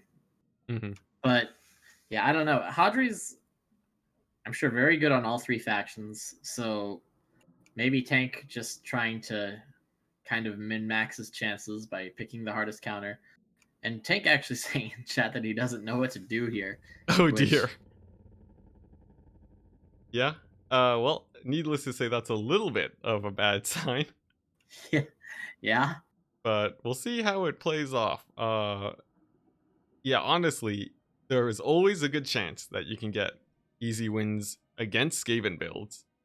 Um, the main thing about this matchup is that it's pretty volatile, so it just depends on how you play those probabilities. Of course, you don't want to make misplays too, and that'll be a huge part of what happens as we get into this game. Tank versus Hadres, Tank as Vampire Coast against Skaven, both of them 1-1. The winner will be moving on to the semifinals. This will be an interesting fight at the very least. This is a matchup that I've seen quite a bit. So yeah, we'll see how it plays out. Tank in a favorable matchup, and Hadres in presumably a comfortable one. definitely. Always interesting to see how these kinds of situations play out. I feel like typically the comfortable player has a better success rate, but we'll have to see. Tank is a very strong player, so. Yeah, and starting off with the Vampire Coast, we see 4 Carronades. Very strong build against any defensive Skaven build. They'll be able to shoot down Giselles and any Skaven artillery. There's also a Gunnery Wight on foot, which is a little bit surprising since he's not as much of a good combatant. But he can give ammo, and he has Scab Scrape along with extra powder and an accuracy buff. Beside him, a Vampire Fleet Captain of Vampires. Turns out zombie summons are still good, even if you don't have Nehek, along with the usual Luther Harkin. very good generalist lord that can snipe out many types of infantry. Also see deck gunners. Honestly, this is just a very, very heavy guns build. I like it quite a bit, but the cannons do feel a little bit risky considering what Hadries has to bring. Dacder, please, yeah, please bring us to that because now I'm suddenly worried about the coast. Well, we have two Night Runners and one Gutter Runners with Poison, the 360 variants. We have 3 Slings, 2 of them Night Runners and 1 of them Gutter Runners with Poison. We have the Storm Vermin ROR, the Council Guard. We have Deathmaster Snicketch, a Plague Priest with double summon.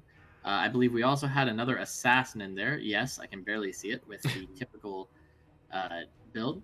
We have the Clan Vulcan Tail Slashers and a ton of Clan Rats. And I mean a ton of Clan Rats. It looks like 6 in total. Might be 7 actually. A mix of spears and swords. So a very wide, very, very, very infantry heavy build from the Skaven. No monsters whatsoever, I think. And we also And see in the back line, if you've seen that unit, let's see. on the Vampire Coast side, we do have some Death Runners. Oh wow.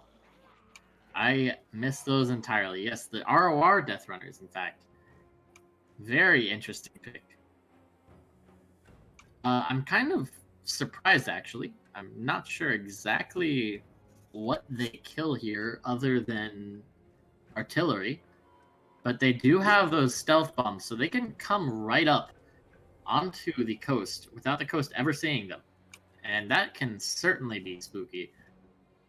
And I have to say, no dogs that I can see makes it pretty difficult, I think, for Coast. If they had dogs, it would be very scary because no rat ogres, but they don't. And yeah, I could see Skaven taking this very easily, despite the faction advantage.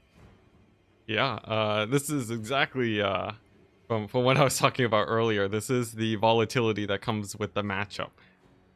We have a very strong counter to Skaven gun builds, but without any bombers, he's a little bit exposed to a rush.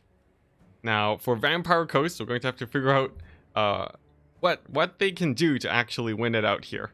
They do still have a lot of guns, and if they manage to keep them online, it does mean that they will be able to pull out a win as long as they can snipe off all those lords and the ranged infantry.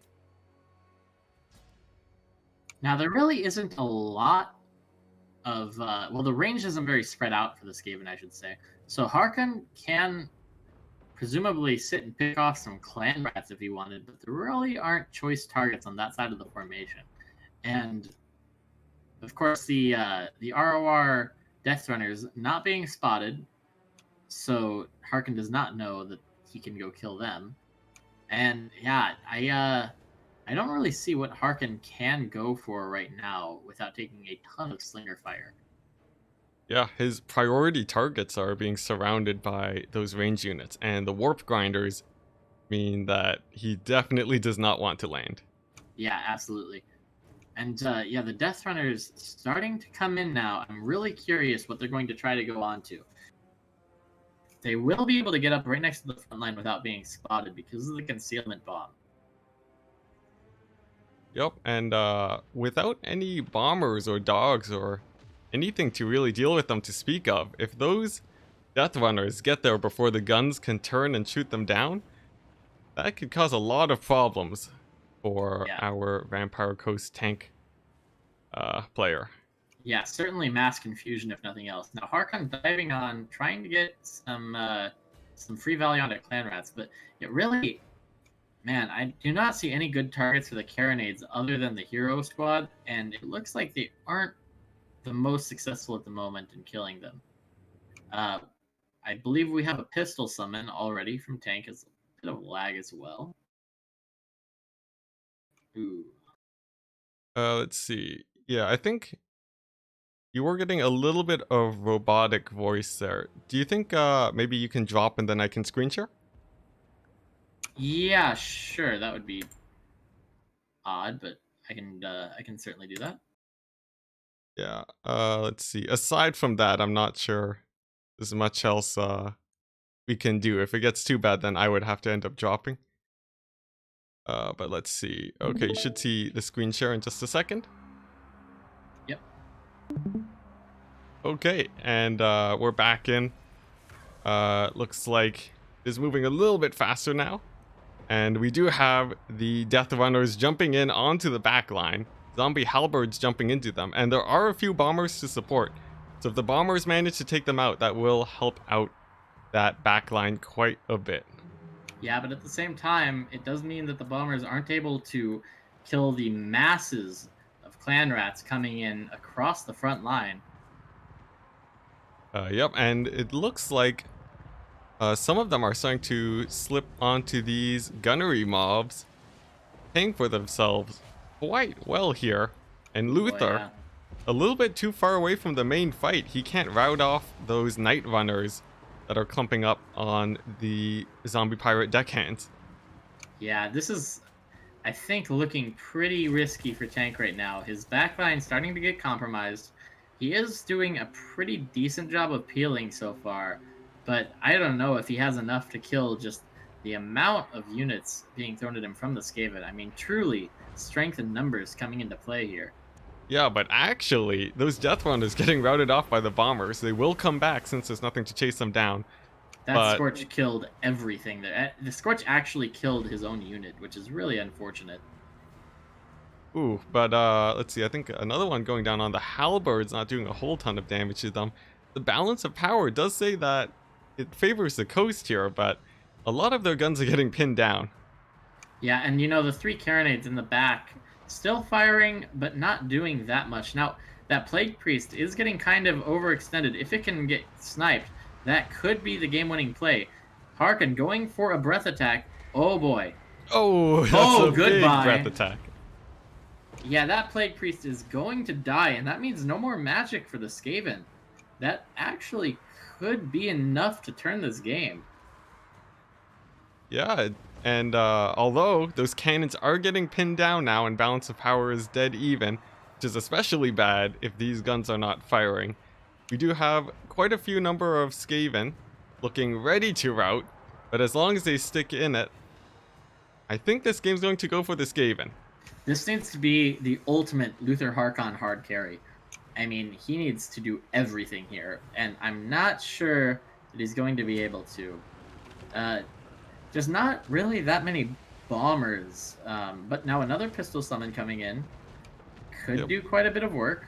sort of acting as a wall, but really Luther needs to kill Deathmaster and that assassin. The only problem is there are 3 Night Runners with slings pinning him down and making sure that he can't land on top of those heroes. He does go on Yep, top of the warp grinders though, terror routing nice them off, pick.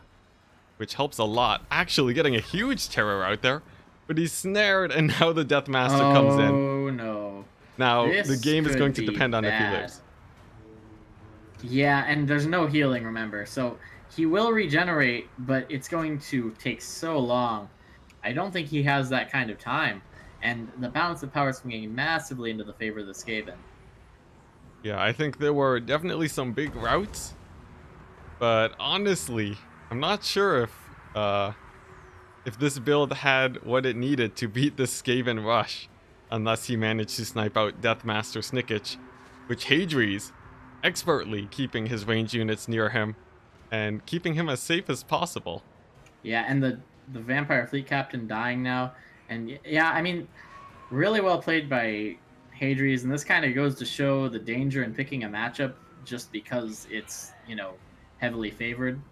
If you're not super comfortable with it, you can definitely be caught off guard. Yep, and And Luther going down, and a very decisive win. Yeah, clearly Audrey's showing that he can put off a very strong rush at Skaven, and if you're not prepared, that can just be an easy loss. yep. Now it looks like Salsicha, in the meantime, did beat Tail and has advanced to the finals. So now it'll be Hadri's against Valkanos for the rights to play him. Oh, and I will be back in just 1 second.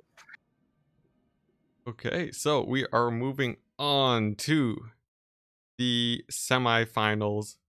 Padres against Valkanos. See how this goes.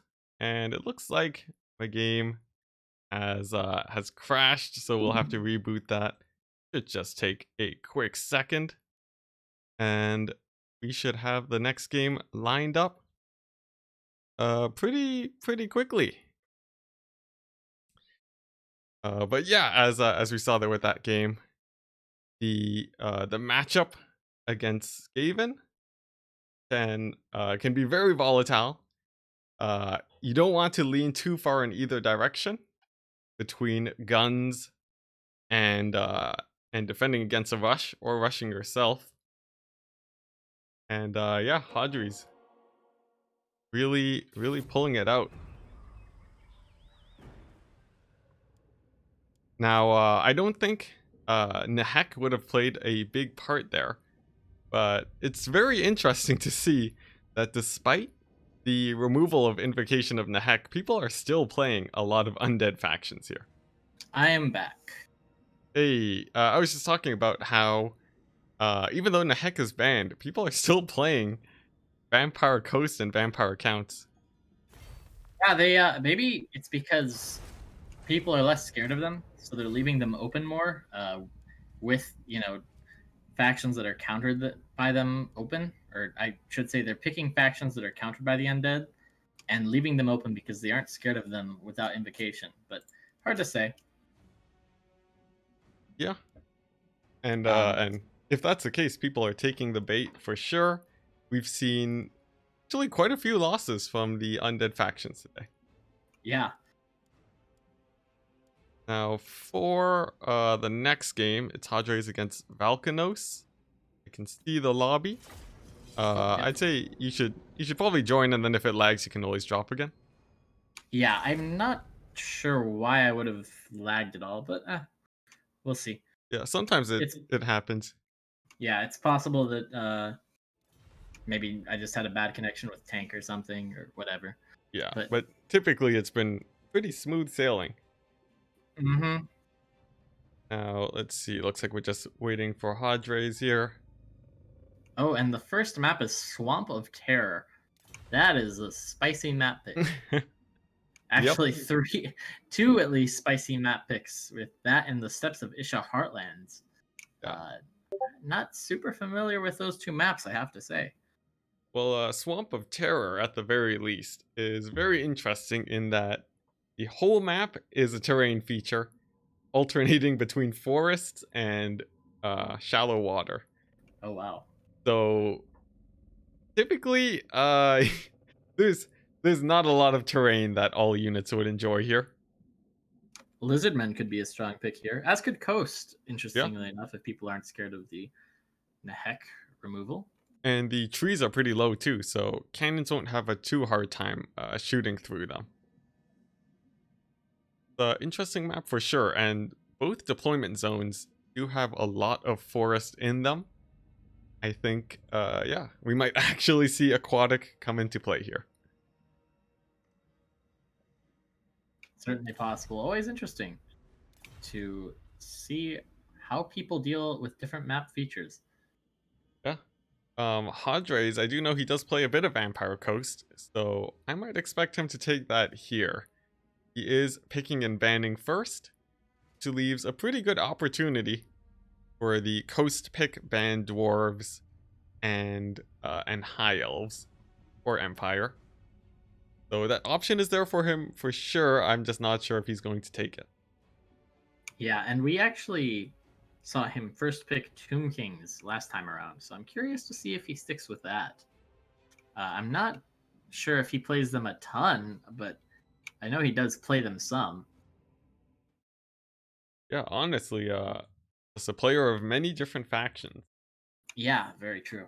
And I think he would know Valkanos. Will he know his playstyle enough to try to hard counter it? Have to see. Yeah, I think this might, and it just might be one series where the value of a deep faction pool becomes apparent because I do know Hadri's very deep faction pool, and I know Valkanos, for all his strengths as a player, has a bit of a shallower one. So we'll have to see how that plays out. Yeah, a lot of the time, it doesn't play out too much unless you get unlucky and someone just stumbles into strong counters against your playstyle. But these are both very competitive players here, so we can expect a little bit more of that metagame coming into play here. Yeah, definitely. I think we've reached the point in the tournament where we're kind of knowing what to expect from different matchups and from different armies and how people will be using them. And by the way, you have an interesting spelling of Valkanos there on your scoreboard. Oh no. Oh no. Well, let me just go get that fixed up Valonos. real quick here. Valk. Oh no. There we go. Lots of interesting names from these players today. Although generally, I do quite enjoy the Warhammer names more than the Twitch names, I must say. The names on Twitch can be a lot harder to pronounce for sure. And it looks like the match, well, Hadres will be showing up shortly. So in the meantime, what do you think about Salsisha? He's been having a very strong run today, I'm starting not all the sure what way to think in about round one. Salsisha. I am not familiar with him. I'm not extremely familiar either, but I do know he is a very strong player. I've seen him around for sure. And we're going to have a very nice showcase from them in a best of 5 finals versus 2 players that we know are definitely worthy opponents. Should be very interesting. Now, challenge profiles are misleading sometimes at best, but Salsiccia's is interesting.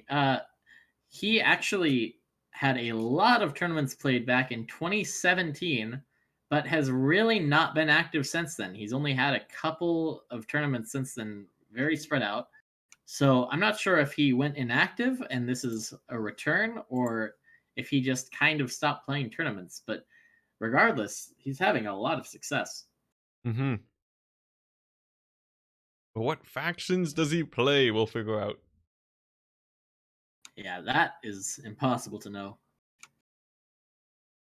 But for Valkanos, what do we think are those blind spots? What might he be worried about? Well, I'm not sure. I think he has good tools against Tadri's Skaven. Um, he might be a little more lacking against the Dark Elves. We'll have to see. That could definitely be an option for a first pick. That is true. Maybe a Dark Elf Kite against Norska. On this map, the infantry would be moving a lot slower. That's true. And of course, Dark Elves against Counts, I think we've elaborated on it earlier, is not a very fun matchup for the Counts. And even Honestly, less so without Invocation. yeah. But maybe not even a fun matchup for both sides. Just because Yeah, it can get pretty cheesy for both. yeah, Mostly very from the true. Dark Elves, though. Let's see. Alacrity's asking it, and I don't have the answer, but you know, of course, their handbows have aquatic. I feel like they don't. I mean, I could go check, I suppose, while we're waiting. Sure, might as well. I expect this to take a little while. Yeah. But yeah, definitely a very interesting matchup for sure. But I Corsair think, handbows do not have aquatic, oh, I okay. believe. Well, hold on. No, they have the sea dragon cloak, but I do not see anything showing them as aquatic. Well, cool. And we do have Hadres joining the lobby now, so he'd come We'll hop back. back in. And yeah, we'll see how this plays out. Falcono's already hovering Lizardman, looking for those aquatic units, surely. I hope he does realize that it's up to Hadri's to pick first. Yeah, we'll see. And yeah, now Valkanos, he does like his double monster build, but if it's well known enough, he could use that to his advantage and take something completely different to throw off his opponents. Very true. Viable strategy indeed. If I had to guess though, I'm feeling he might stick to his guns here. Yeah, and of course, it's it's nice to have that kind of flexibility, but if you haven't practiced enough with alternative strategies, then it's definitely risky at best to pick them. Yeah, a lot of tournament advice usually points to telling people to stick to their guns and what they know instead of trying to counterpick all the time. Yep. Since Unless you just have experience that will deep of win a it. faction pool, I suppose. But Yeah, but even then, the best players in the community have not mastered every faction in the game. no, no, and I don't imagine anyone ever will, just given the sheer diversity. Yeah, And it looks like Hadri's especially. might be going greenskins. Ooh, okay. Very safe pick. Greenskin's very strong in the meta right now. They have very few hard counters, and they strongly counter many other factions. I would And expect. Yeah. their hardest counters both nerfed heavily in this tournament, which actually I expected to see even more greenskins than we have seen. I thought they would be first picked almost constantly in the later stages of the tournament, so I'm not very surprised here. True. And maybe Valkanos baiting. Oh, are we going to see a mirror? That would be I quite something. I really like greenskin mirrors. I actually counterpick greenskins with greenskins sometimes. It's a very interesting matchup. Now, Valkanos hovered Lizardmen and Hadri's banned them. I wonder if that was a debate or hard to say. Lizardmen definitely would be spooky against greenskins on an aquatic map. They Oh are yeah. anyways, but And I lizardmen do have an advantage there already. yeah, But not banning vampire counts or vampire coast here. I really think Coast would be very strong here, given the aquatic map. But we'll have to see. Yeah. Perhaps it's just not in the styles of the players. And yeah, maybe Valkanos has practiced this matchup quite a bit. At the very least, we can expect it to be balanced and super even. Nope, Oh, rejected. darn it. A vampire coast counter pick. Alright, so more in line with what we were expecting then. Yep. Now, And yeah, Hadris has to have something planned out here. well, hopefully he does, because going unprepped into Vampire Coast can lead to a very, very bad time. Now we did, we did actually see a Vampire Coast versus Greenskins game earlier today, where we saw a box build with, with mostly Gallows Giant, Luther Harkin, and Lore of Death. A focus on breaking the leadership of the Greenskin. Yes, and that was quite successful. It did win the game. Very intense game, but it did win the game. Mostly just due to sniping out the characters and then terror routing the rest of the army. I'm curious if we see something similar again. Yeah, definitely. I think Gallows Giant is just a generally pretty safe pick against Greenskins. There's not a whole ton that can kill it since there aren't any cannons. And typically you do see a lot of archers from the Greenskins too. But those can be shut down with good enough Scurvy Dog play or mortars or Moringulls, a whole host of tools. But actually interesting build that I've seen from the Greenskins though is a build with Blackwork Big Boss and a whole bunch of stone trolls just rushing in through the front. Interesting. Yeah, I mean, Greenskins have a lot of options here, considering that it is a bad matchup. Mostly just due to how well balanced their roster is. I mean, there really isn't a single weak. Okay, I take that back. There are few weak units, or maybe better put, weak archetypes of units on the greenskin roster. Pretty much everything they have, they're pretty decent at. Like maybe rogue idols are bad, but Arachnarok spiders are good. Uh, Maybe Savage Orc Boar Biggins are bad, but the regular variant are pretty good. Mm-hmm. They don't have a lot of holes. And also worth noting, their archers have weirdly high AP ratios, which means they can certainly tear down gallows giants or other heavily armored targets if they're allowed to focus fire. Yeah, for sure. And typically the matchup comes down to that archer game and how Coast manages to deal with them. I think it's a pretty interesting matchup. And but while the greenskins have very nice, like a well-rounded roster with few holes, Vampire Coast has a roster of very powerful specific units. Yes. So, for example, the handguns, or what's it? Or their very cheap artillery, bombers especially. It's a whole lot to deal with. So Vampire Coast brings very powerful tools, while greenskins have a variety. Yeah, that's a very good point. And I guess it's kind of the two different ways you can be an S tier faction Mm-hmm. illustrated in this matchup. Yeah, but yeah, I think it should be pretty interesting. I haven't seen Valkanos play a whole ton of Vampire Coast before, so I'm interested to see how he plays it here.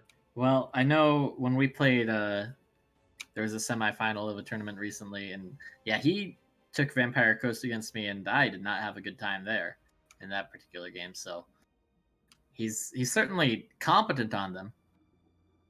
I'm not sure if they're one of his strongest, but he can definitely play them.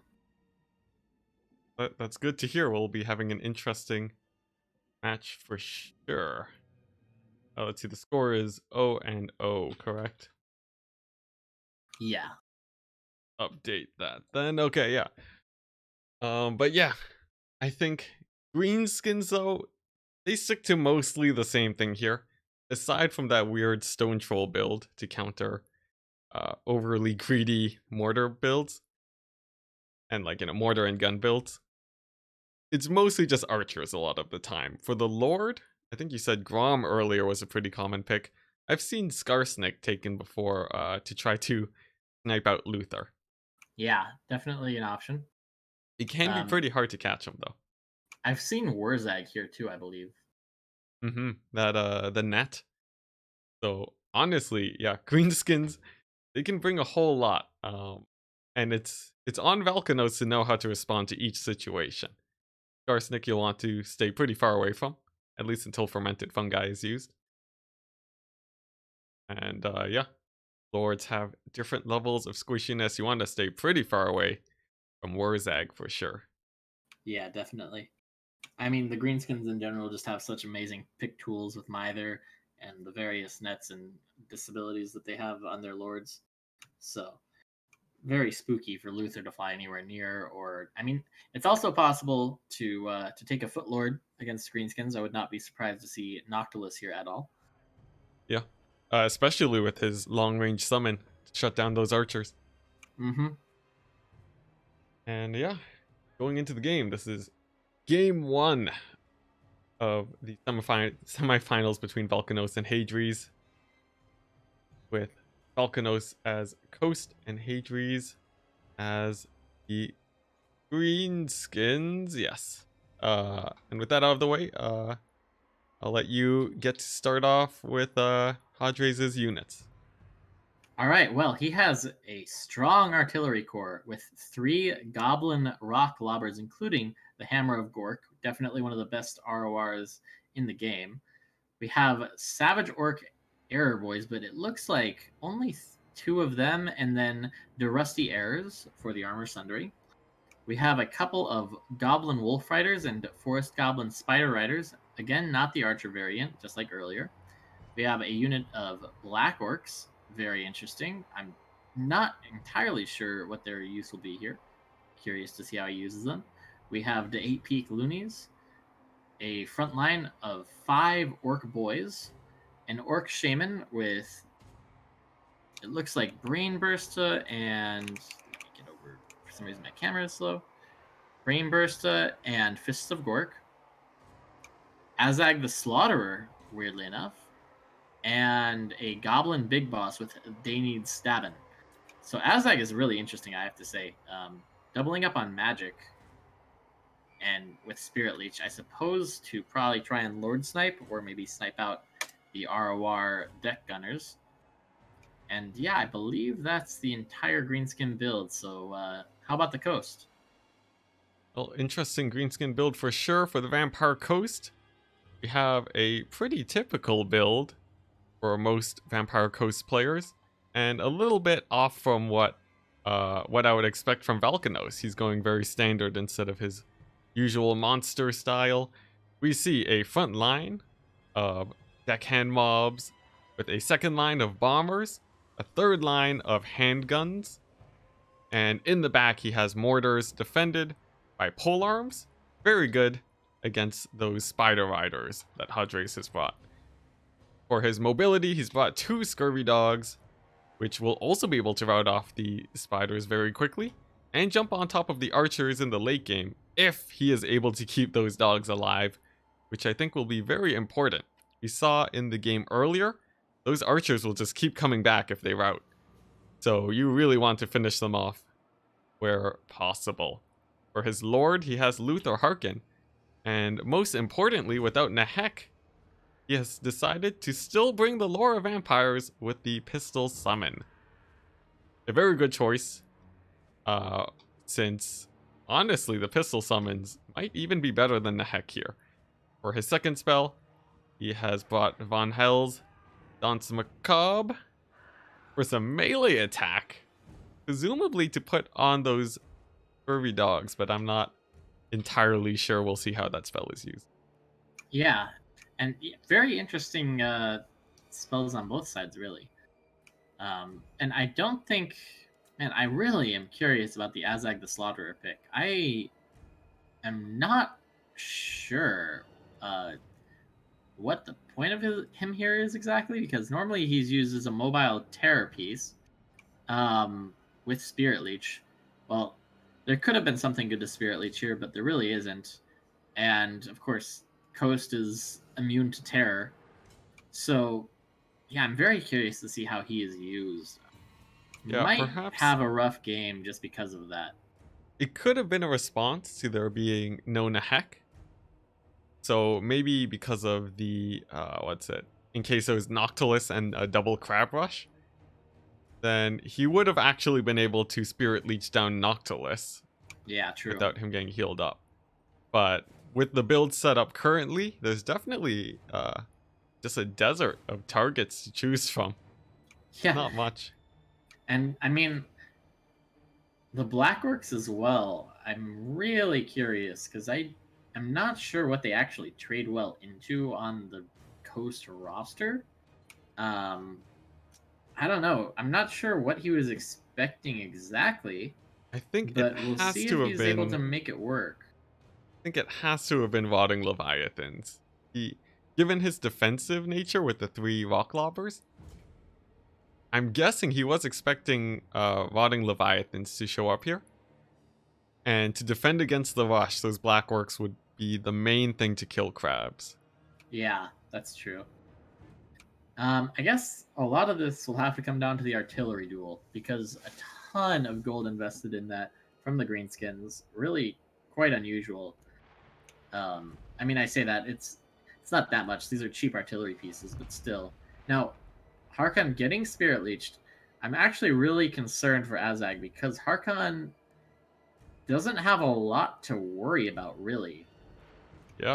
Um, only a couple archer units, and Azag, of course, has absolutely no legs to stand on in melee against Harkon. Oh, but we can see the big boss coming in with Oh yeah, his they need They Need stabbing. Stabbing. I honestly think even with They Need Stabbing, it wouldn't make that much of a difference. Azag would probably still get absolutely ruined. But Yeah, and you can see Hadrace thinks so too, and pulls back with Azag. yeah, Now, an interesting situation here, where both of these players has to decide who is being outgunned.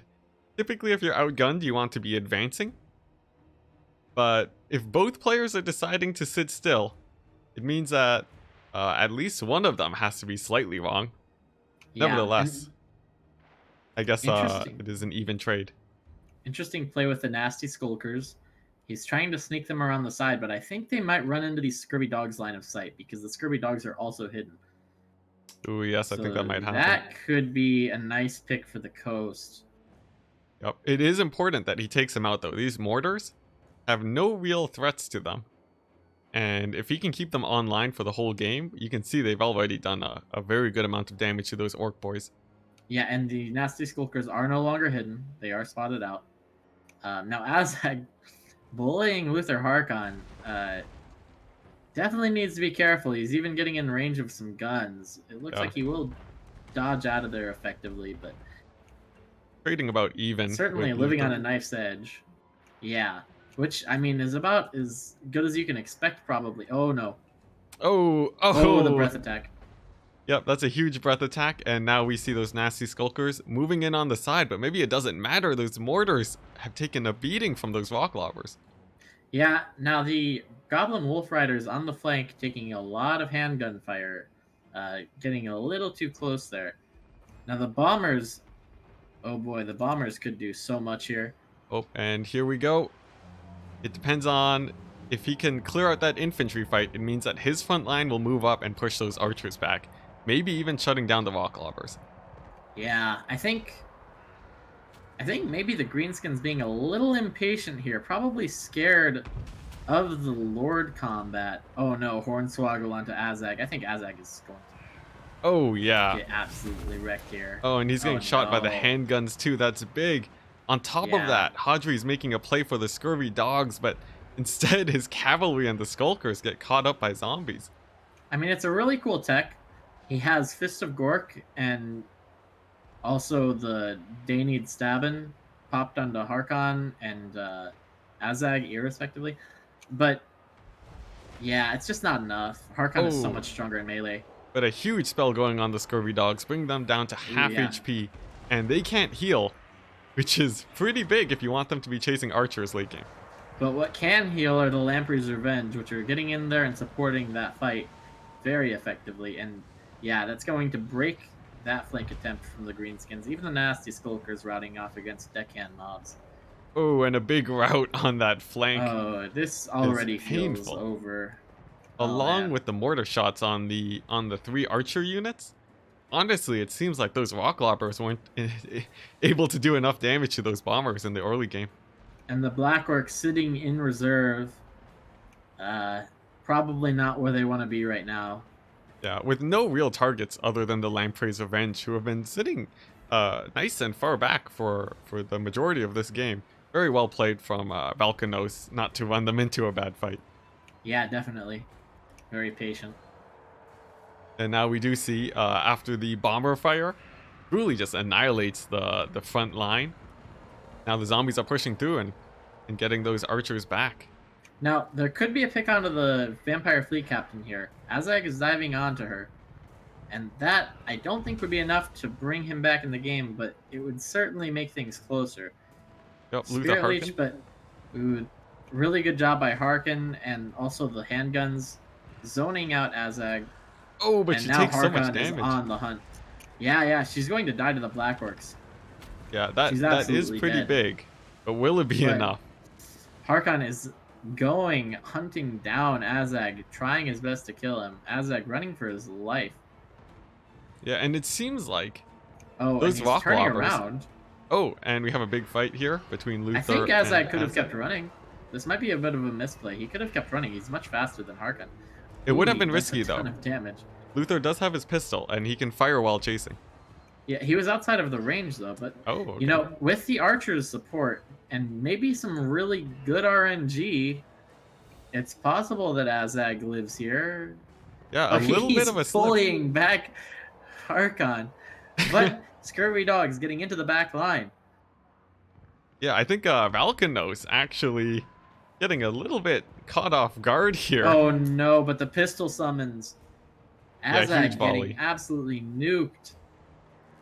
And yeah, the Coast pulling out ahead on the balance of power. The Scurvy Dogs, I think, are checkmate. I mean, they're going to do everything here. Yeah, showing that he really making very few mistakes here. I think Valkanos with his plan the dogs and Luther taking so little damage for the whole game, he really didn't need Nehek. No, yeah, and I think a little bit of misfortune with the builds Oh, for sure. for the Greenskins. Definitely was not expecting this gun line. Yes, I think it was pretty prepped to deal with crabs, but just a traditional gun line paid off for Valkanos. And interesting note that I saw from the game, I think the rock lobbers were shooting at the mortars for basically the whole game, while the mortars were shooting on the infantry. Interesting. Yeah, a Which, lot of times yeah, that happens when you have those sort of asynchronous artillery tools with with artillery pieces that don't kill each other very quickly. A lot of times it can be value just to shoot at something else and ignore the whole situation.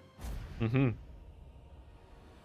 And we saw there those bombers and the handguns really just not being pressured by the rock lobbers. It seems like that might have been a bad trade, but then again, those mortars were doing a lot of damage too, and maybe just because those flanks failed on the approach and weren't able to take out the mortars, that might have forced Hodries's hand on his targeting there. Yeah. And yeah, we can see here very successful Vampire Coast build, just with 121 kills on dogs without any healing too, which is I, really amazing for me. I think Coast has a really high win rate today, funnily enough. Yeah, yeah, actually. Doing better than vampire counts. That's for sure. Wow. Yeah, just really showing that it's just you just make fewer mistakes, and otherwise it feels about the same. It doesn't feel like they're too handicapped. No, yeah, like I said, it isn't like Vampire Counts where they really have to babysit some of their expensive units like Blood Knights.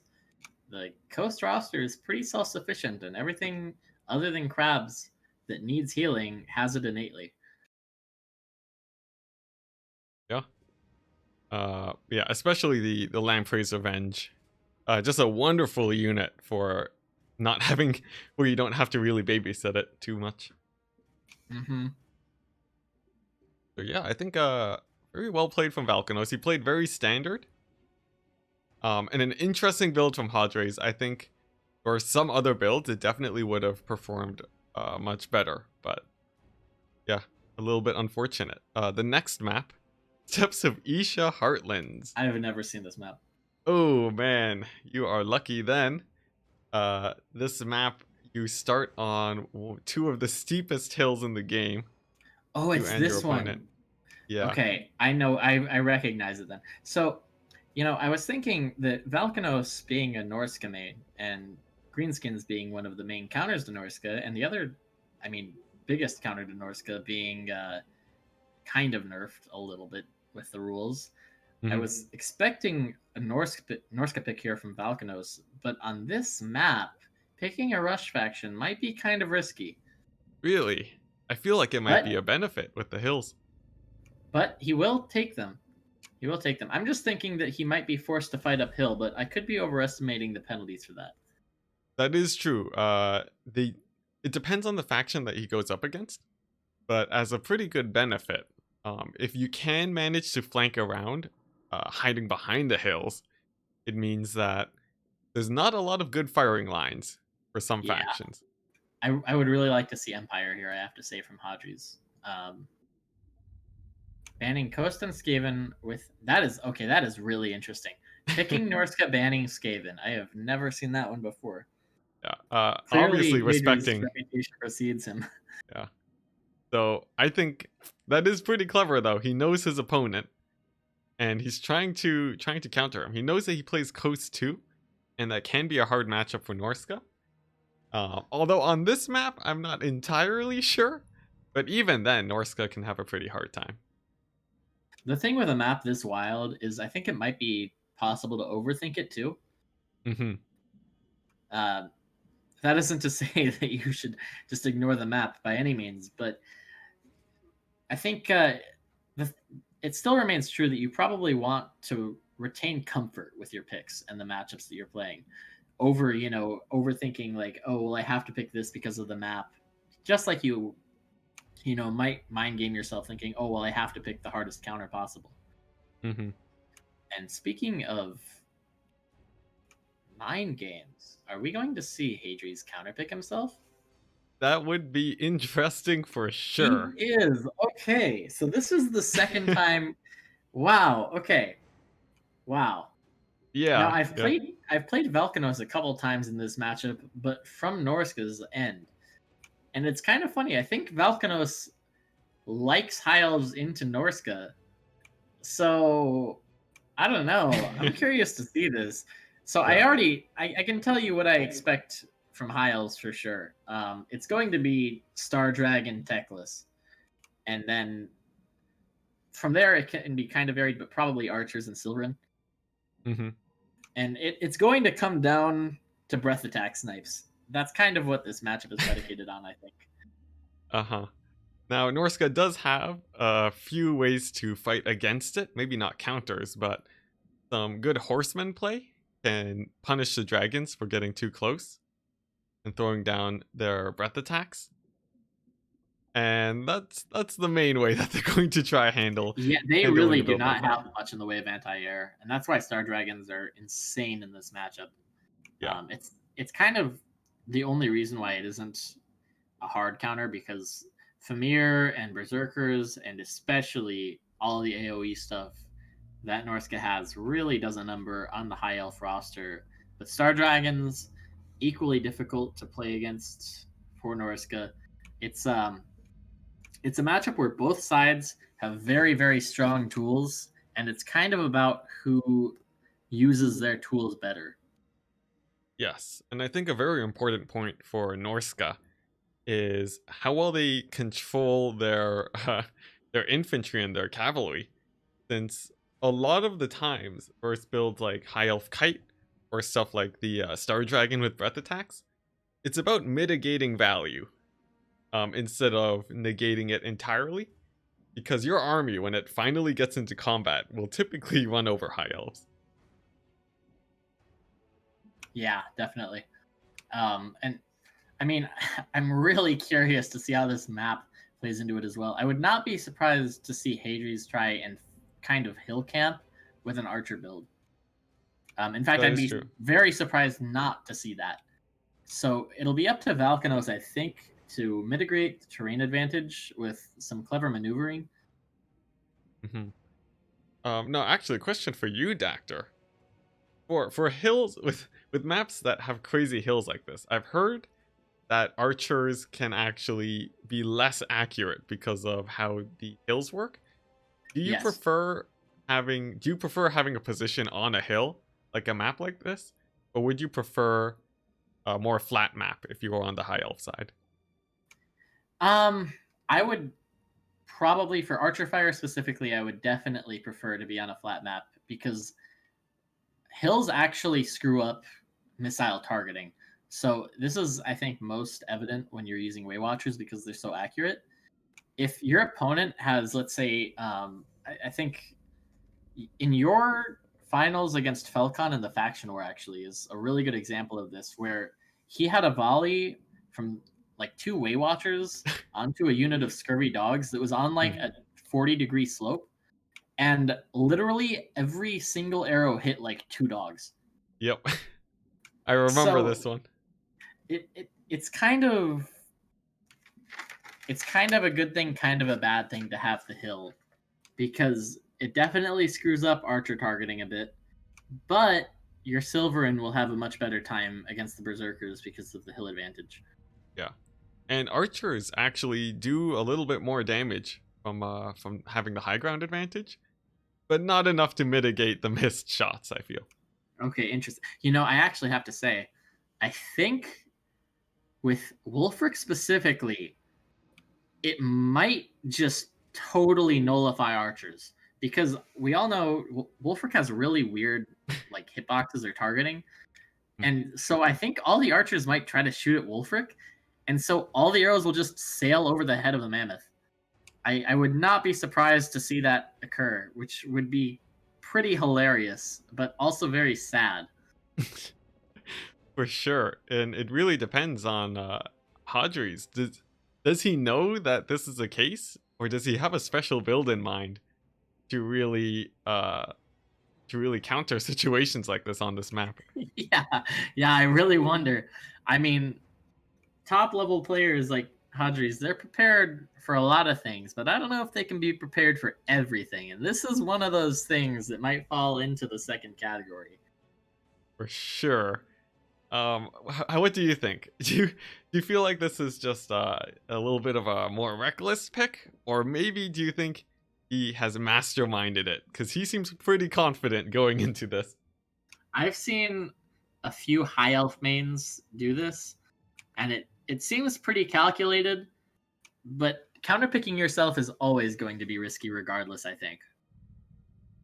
Especially against one of Alkanos's mains.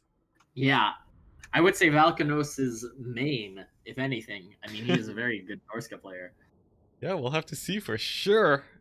Very excited going into this game. And Hadri's down one game against Valkanos.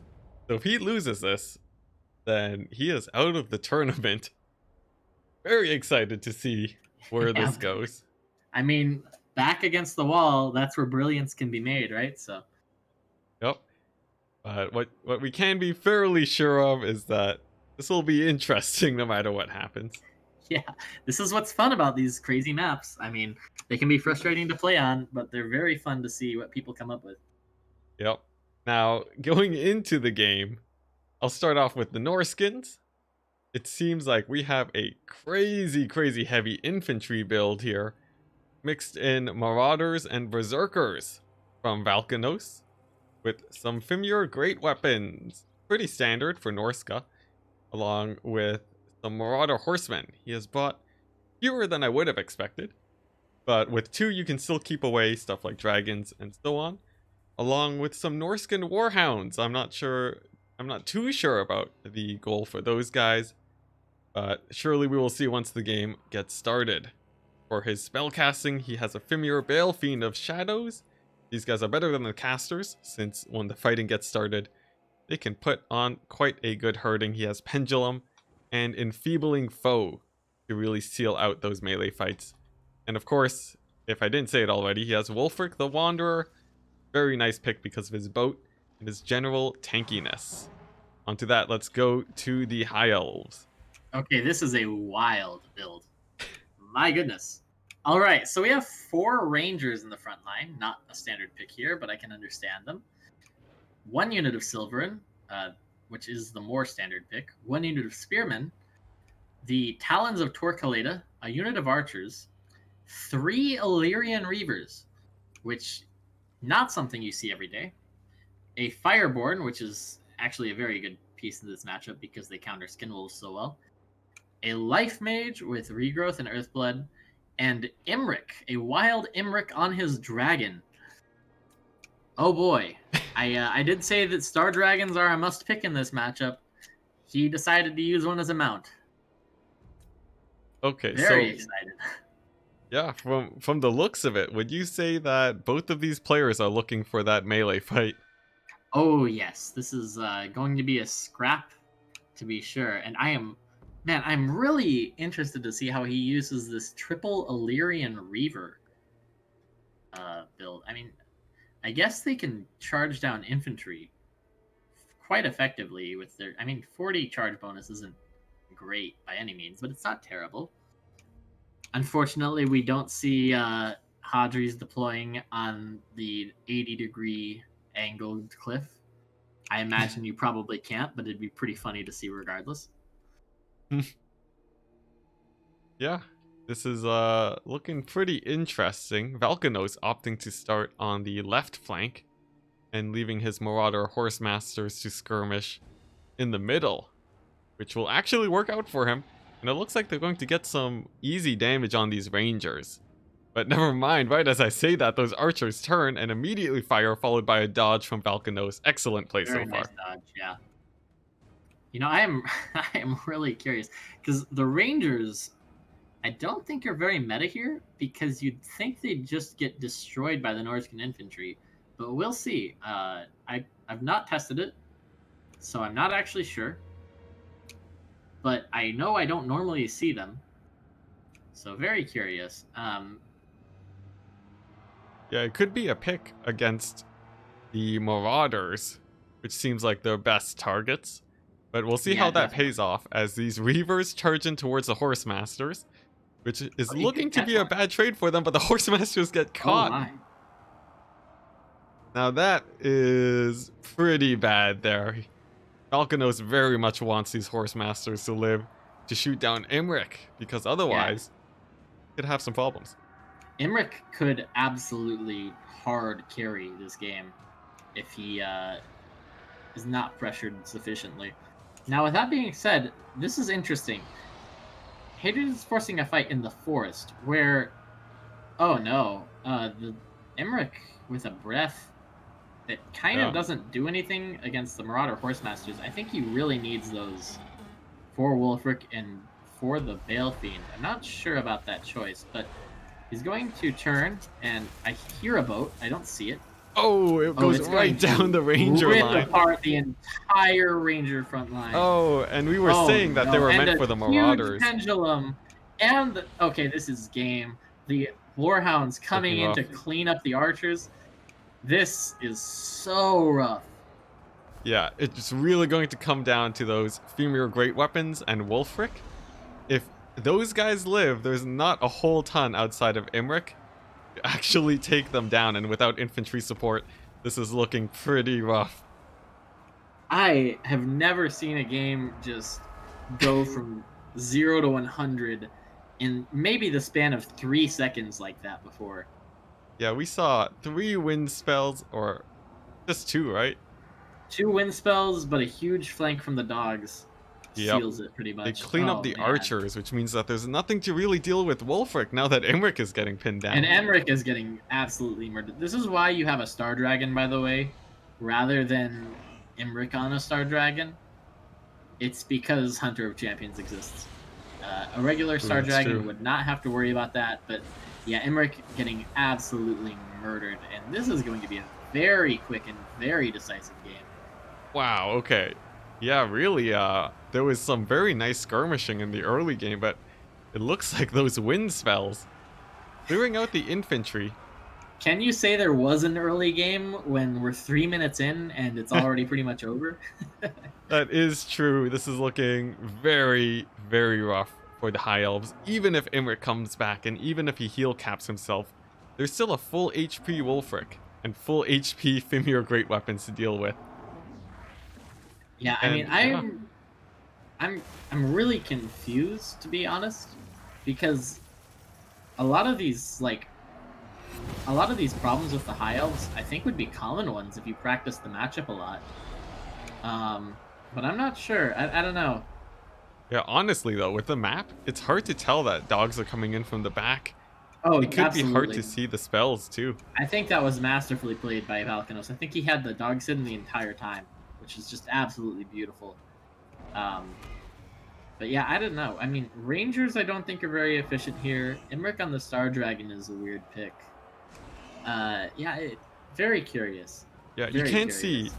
he was doing a lot of damage to Wolfric. I think the key play here would have been some breath attacks to do the same amount of damage that those wind spells did.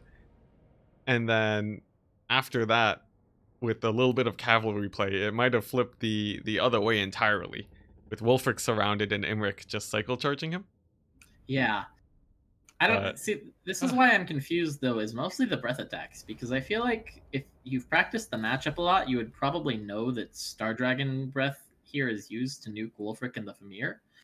So I'm kind of confused as to why he was using it on the Horse Masters. But I mean, I guess it's hard to say. Definitely a good series. A good job by Hadri's getting this far. And well played to Valkynos for sure. Yeah, I think he did exactly what he needed to do. He landed his spells and just cleared out all of the infantry in one fell swoop.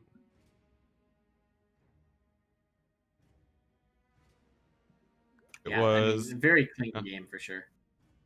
and wow, just a nice scrap between Valkanos and Hadries with some interesting builds for sure. Definitely non-meta, which you don't always want to follow the meta strictly. That can get hard countered.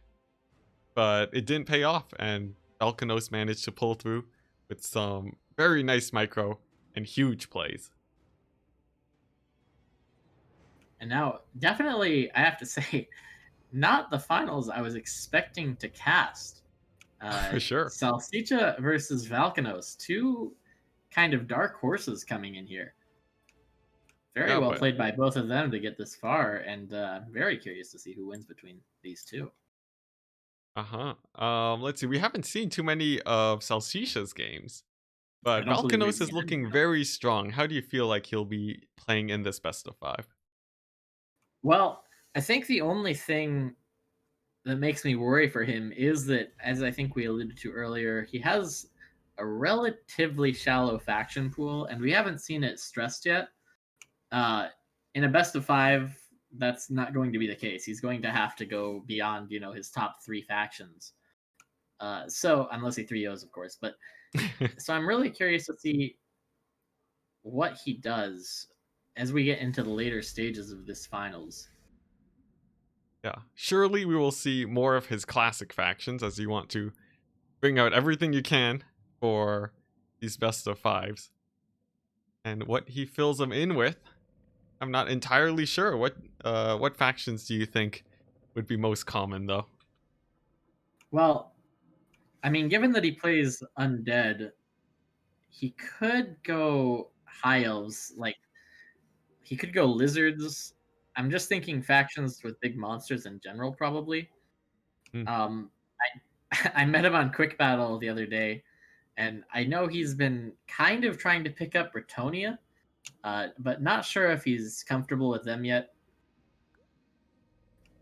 But Yeah, maybe something if we get really deep in. possibly. Bretonia for sure is a fairly easy faction to pick up, at least build-wise, since much like Norska, it's pretty easy to know what to expect. It's about actually defeating it. So we could see some of that. And other than that, I'm not entirely sure what we might see today. But Yeah, I presumably mean, more Vampire Coast, because apparently they don't they don't need Nehek to win games here. They have made a very strong showing in this tournament. yeah. Now, let's see. Salsicha will be picking and banning first on the Northern Chaos Wastes.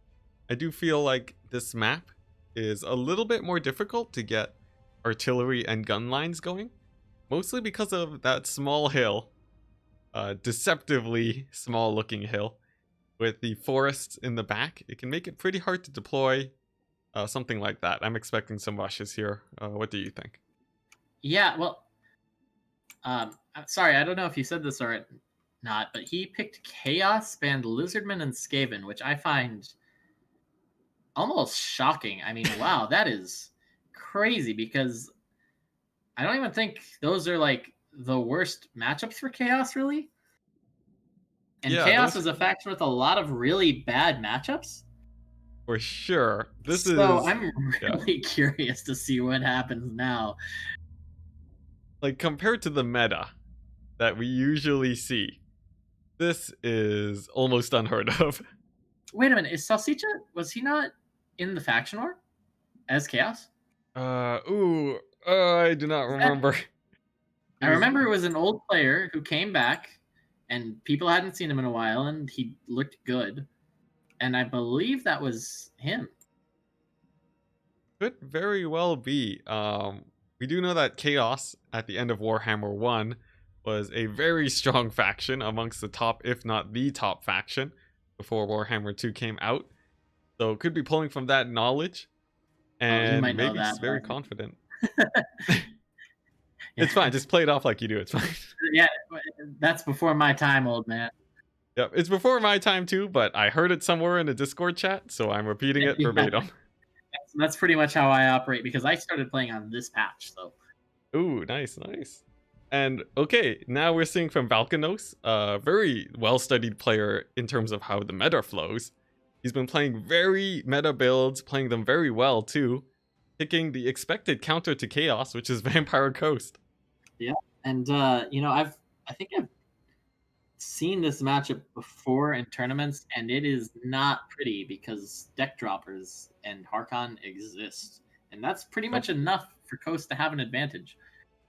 Yeah, not to mention the whole host of other threats they could be bringing. Yep. And a major problem with Chaos is that their chaff will run pretty easily, and their expensive troops are very expensive. So it's pretty hard to just rush down Coast normally. But Salsisha instantly locks in and says he's ready with a build against Coast. If he wins this, I mean that's such a Chad move. Like, Yeah. wow, I love it. I love it. I love the Okay. gamesmanship there. So I have to Salsisha, say, very entertaining.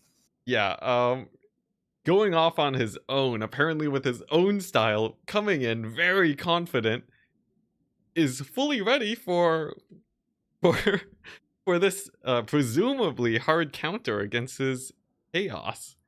Okay, I'm really curious. I'm gonna. Okay, let's see if we can predict it. I'm gonna predict Hell Cannon, maybe Hell even double Cannon. Hell Cannon. Ooh, Hell Cannon. I feel like oh man, that feels so risky. It's incredibly risky, but I don't know what Yeah. else you could really do and feel confident here. Well, it would do okay versus deck droppers, especially because Nehek is not here. Any hits that he makes will be permanent, and maybe that's what he needs. Just Hell Cannons. Vampire Coast very much does not want to advance as they are so slow. Yeah, I've seen. I think the the most recent time I saw this matchup was on a Lotus Moon stream in Quick Battle, and he had double Hell Cannon, so maybe that's what I'm pulling from. Oh well, it But could work. it could work. And Salsisha, whether or not that works, he's confident about something. Now, Yeah, originally, that's for sure. yeah, I would have thought that this was just a nice play to maybe he's trying to get rid of Vampire Coast, right? It's a best of 5. There's a lot of factions to burn through, and if you make your opponent run out of good factions, you can just win out the rest of the tournament. But he seems a little bit too confident for that, I must say. Well, I mean, he is, from what I understand now, a Chaos main, so he must have something here. Oh boy. For sure, but will it pay off against Valkanos, who knows his meta very well? As we take a look at his army, he does indeed have those deck dropper handguns. Very scary against Chaos. Bombers against the Chaff, and handguns to grind down just about everything. For his front line, he has 6 zombies, 2 of which are halberds, which is very nice to bog down Chaos for many, many minutes. Definitely a lot longer than the last game that we just saw, ending almost in 3 minutes. For his caster, he has a vampire fleet captain of vampires with the same setup as we have seen before. He has a, the zombie summons, and a nice AoE buff that we could see go down, although I'm not too sure about that.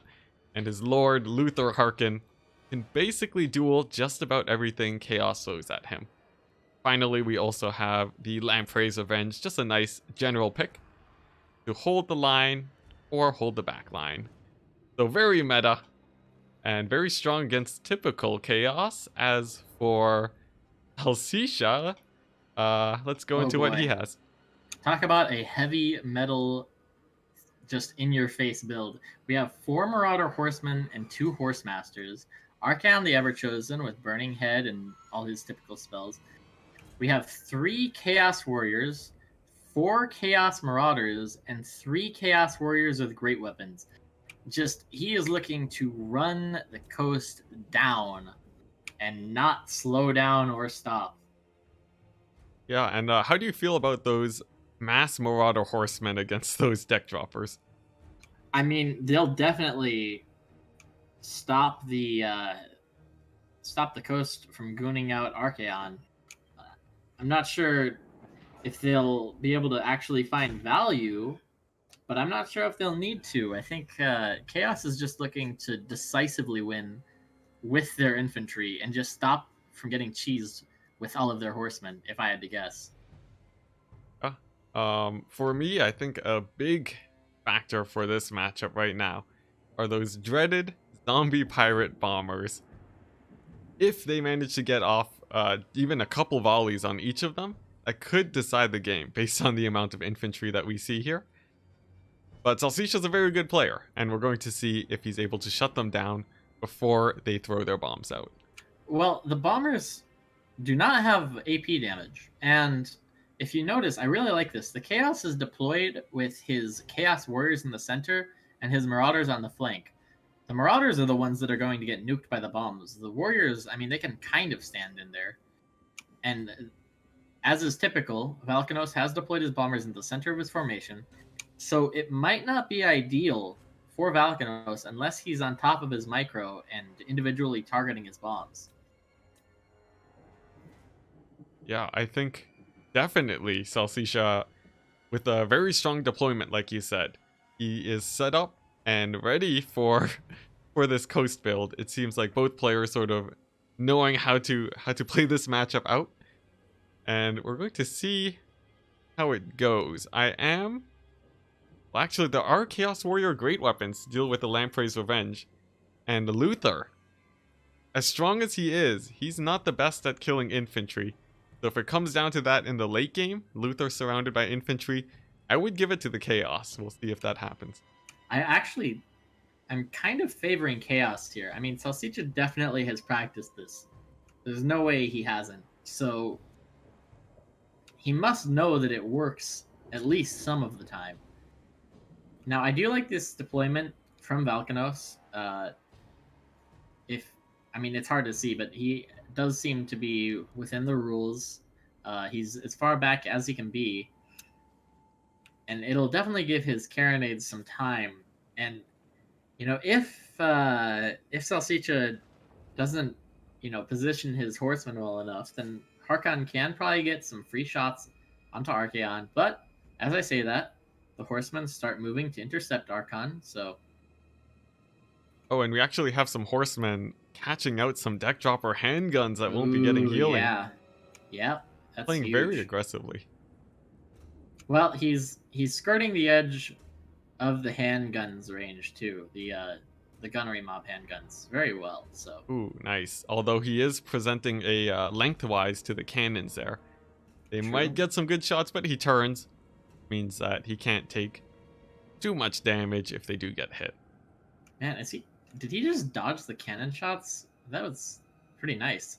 He might Kind of have. looked like it. Those horsemen definitely aren't taking much damage from the cannon. So Yeah, very good control. I am very scared for Valkanos right now. Actually, like, I just see what is this 12 infantry marching in on top of him or something like that. I guess it's 10 infantry. I'm not very good at math apparently. And But Salsiccia, coming out on top of the skirmish phase too, moving into the phase that he really wants to be in. yeah, but then again, I did say this earlier. Very good micro so far from Valkanos, turning and firing his bombs into the Chaos Marauders, and a little bit early, I think, for the Marauders. They're in there before the Chaos Warriors. I think he really wants to be hitting at the same time with everything. And we do see a gap in the Vampire Coast front line. But will Salsiccia be able to abuse it? We have Chaos Warriors with great weapons moving in. And we also see the horsemen moving in through the back. Hopefully, trying to shut down those gunnery Oh, mob handguns. I think Chaos is going to win this game, man. I think this is really scary for Valkanos. He's getting overwhelmed right now. And you can see his range is all getting compromised. Archaon coming in. He's going for a Burning Head onto... Oh, this Burning Head might actually catch his own units. They are armored, and oh, it goes right down the length of those Chaos Warrior great weapons, but they don't care. Oh, yeah, they don't care at all, and it actually clears out all of the chaff that was protecting those Lamprey's Revenge. So now the Lamprey's Revenge are exposed against Chaos Warriors with great weapons in melee. Meanwhile, Harkon trying to get onto Archaon, but being guarded by those 3 Marauder Horsemen.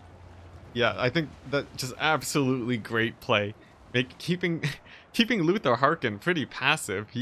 Despite being so strong, he's feeling pretty flimsy right now, not doing much. Definitely.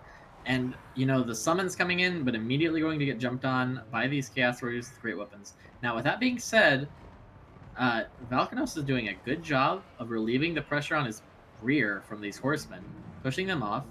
He has his bombers still up somehow, firing in, and you can see that this Chaos Rush is starting to waver.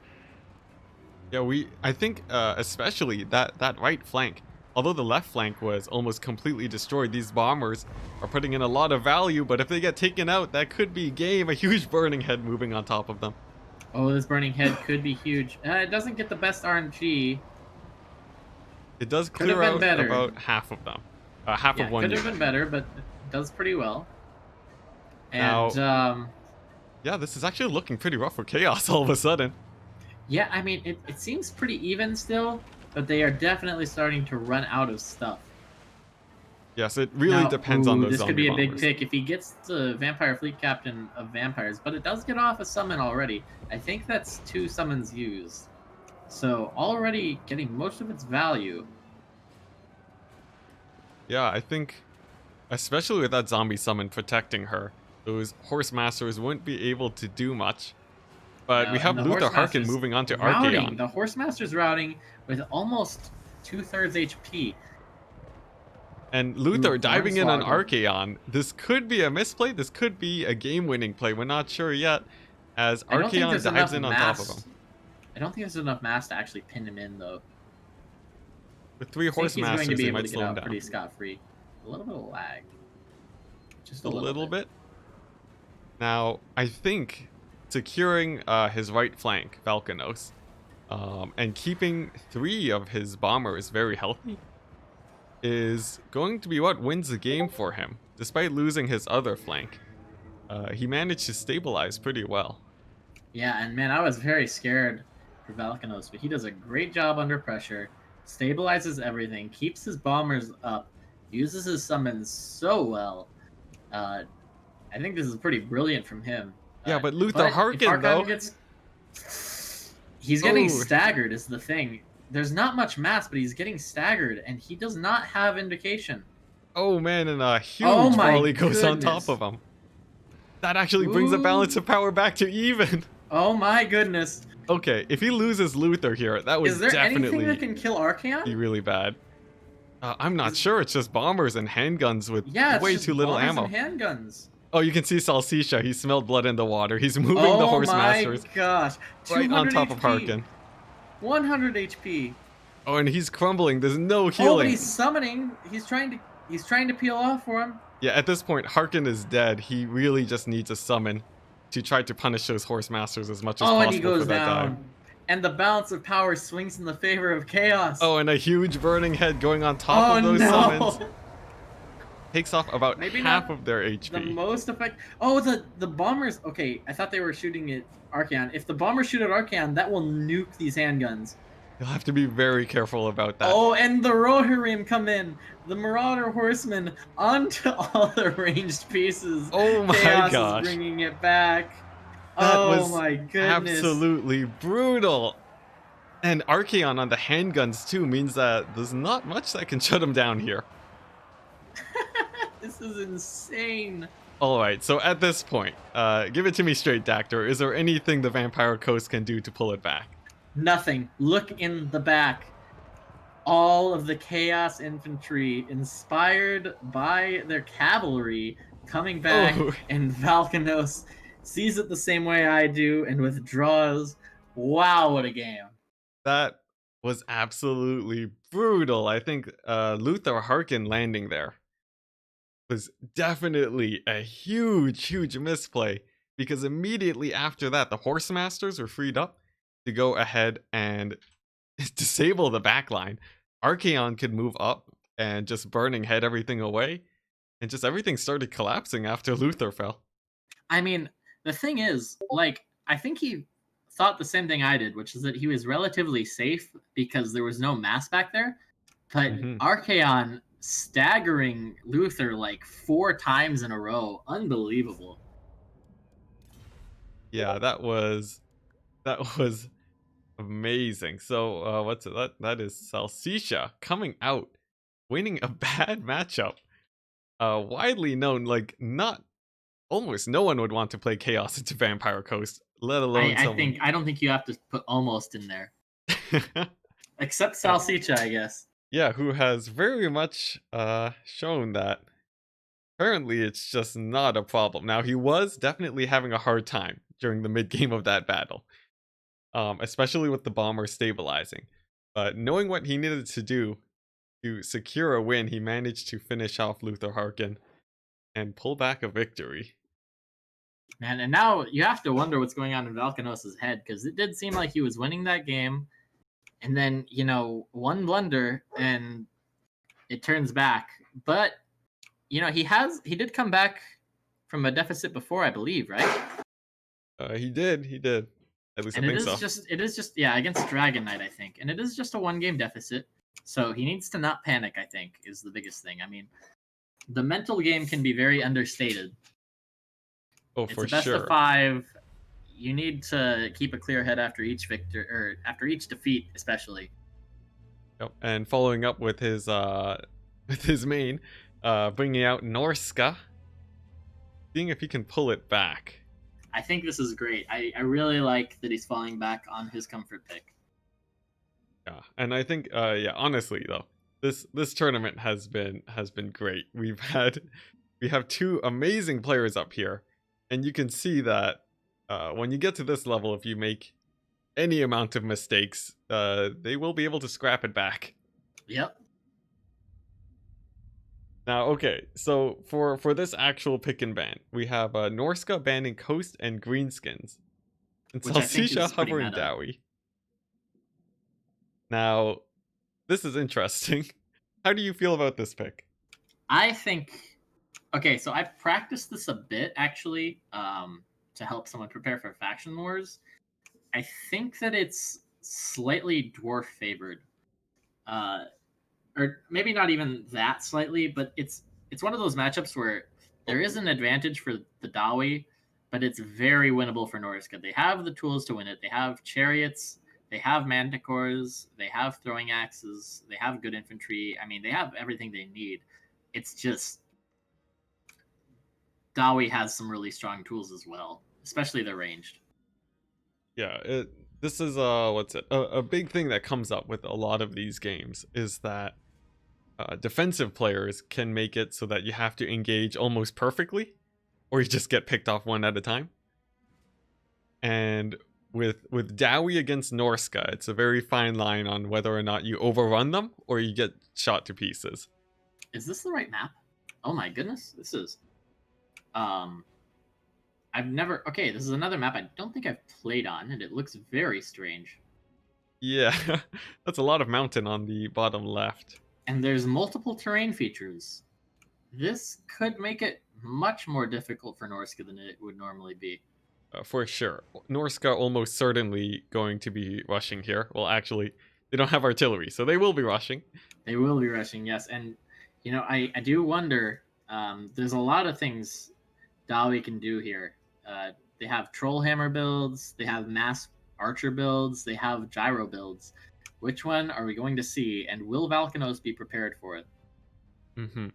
Now, for Salsicia's position, I would say if you do feel like you are ahead, just because of just like faction matchups or anything, typically you'll want to take fewer risks. So I would expect probably not a full gyrocopter build from him, since that can be hard countered. Probably not, but after last game, I mean, this guy, he has a lot of confidence. Let's put it that way. For sure, picking Maybe a chaos little into bit coast. crazy. So I wouldn't be shocked by anything. Yeah, and especially with the tournament mind games, you are a lot more comfortable going some sort of hardcore all-in build, or at least riskier builds once you're one game up. So we could see it. We could see it for sure. As for Valkanos, he is playing Norska, which means we will see pretty similar builds, no matter what faction he goes up against.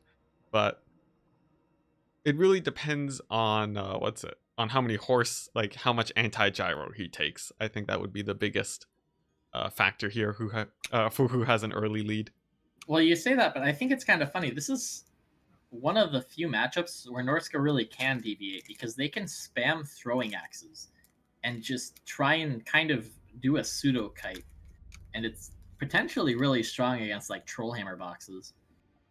Oh yeah, I've seen that quite a bit with a lot of high level players, just because with a lot of these boxes, yeah, they overtune to rushes, and then throwing axes can pick them apart. But will Salsisha fall into that? He's shown that definitely knows what he's doing. Mm-hmm. Let's see. What style do you think he would play if you had to guess, though? Based on last game, I'd probably say a fairly typical, like, I don't know, handgunner box, maybe, but I don't know, man. I don't know that much about him as a player, and clearly he has his own idea of what's meta. For sure. Bringing out two of the most uncommon picks for the highest level of play, dwarves and chaos. You Yeah. almost never see them. One thing that I do feel about dwarves is that it can be very hard to squeeze value out of your units, mostly because you don't have cavalry and so on. So it's hard to get more value out of them from than what you put in, except for the really hard hitting troops like Iron Drakes with troll hammers. Now, you're quite a prolific Dawi player. Would you agree that Dawi is more about minimizing mistakes than it is about like outplaying your opponent? Let's see. I will say I haven't played a whole ton of Dowie recently. Um, for me, mostly the way I see it is a lot of gyrocopter micro, at least with my playstyle. But I've seen so many different types of builds from players, as we're about to get into, Very true. that honestly, it varies a lot between players. So I wouldn't be able to speak too much about Salsisha. But what I can speak about is the build that he brought, which has 3 bolt throwers, which feels like a lot of artillery. Wow, that is off meta for sure. Bolt throwers are not meta either. Yeah, but at least they are the cheapest artillery, so it's not a huge hit to his gold. For his infantry, he has the pretty standard longbeards, trollhammer torpedoes, and a whole bunch of slayers with dwarf warrior support. So it seems like a pretty defensive build with very few range units, but a lot to protect. Yeah, and I them really with. like that against this build. So, oh, by the way, what leadership did he have? Oh, for his leadership, he has Belagar Oh Ironhammer. my goodness! Interesting. Typically, we do see Rune Lords here. What in the world? No Grom Brindle either. Okay, Yeah, very interesting. but he So does have a lot of anti-chariot. on the side of Valkanos, I think Valkanos might be in trouble here, man.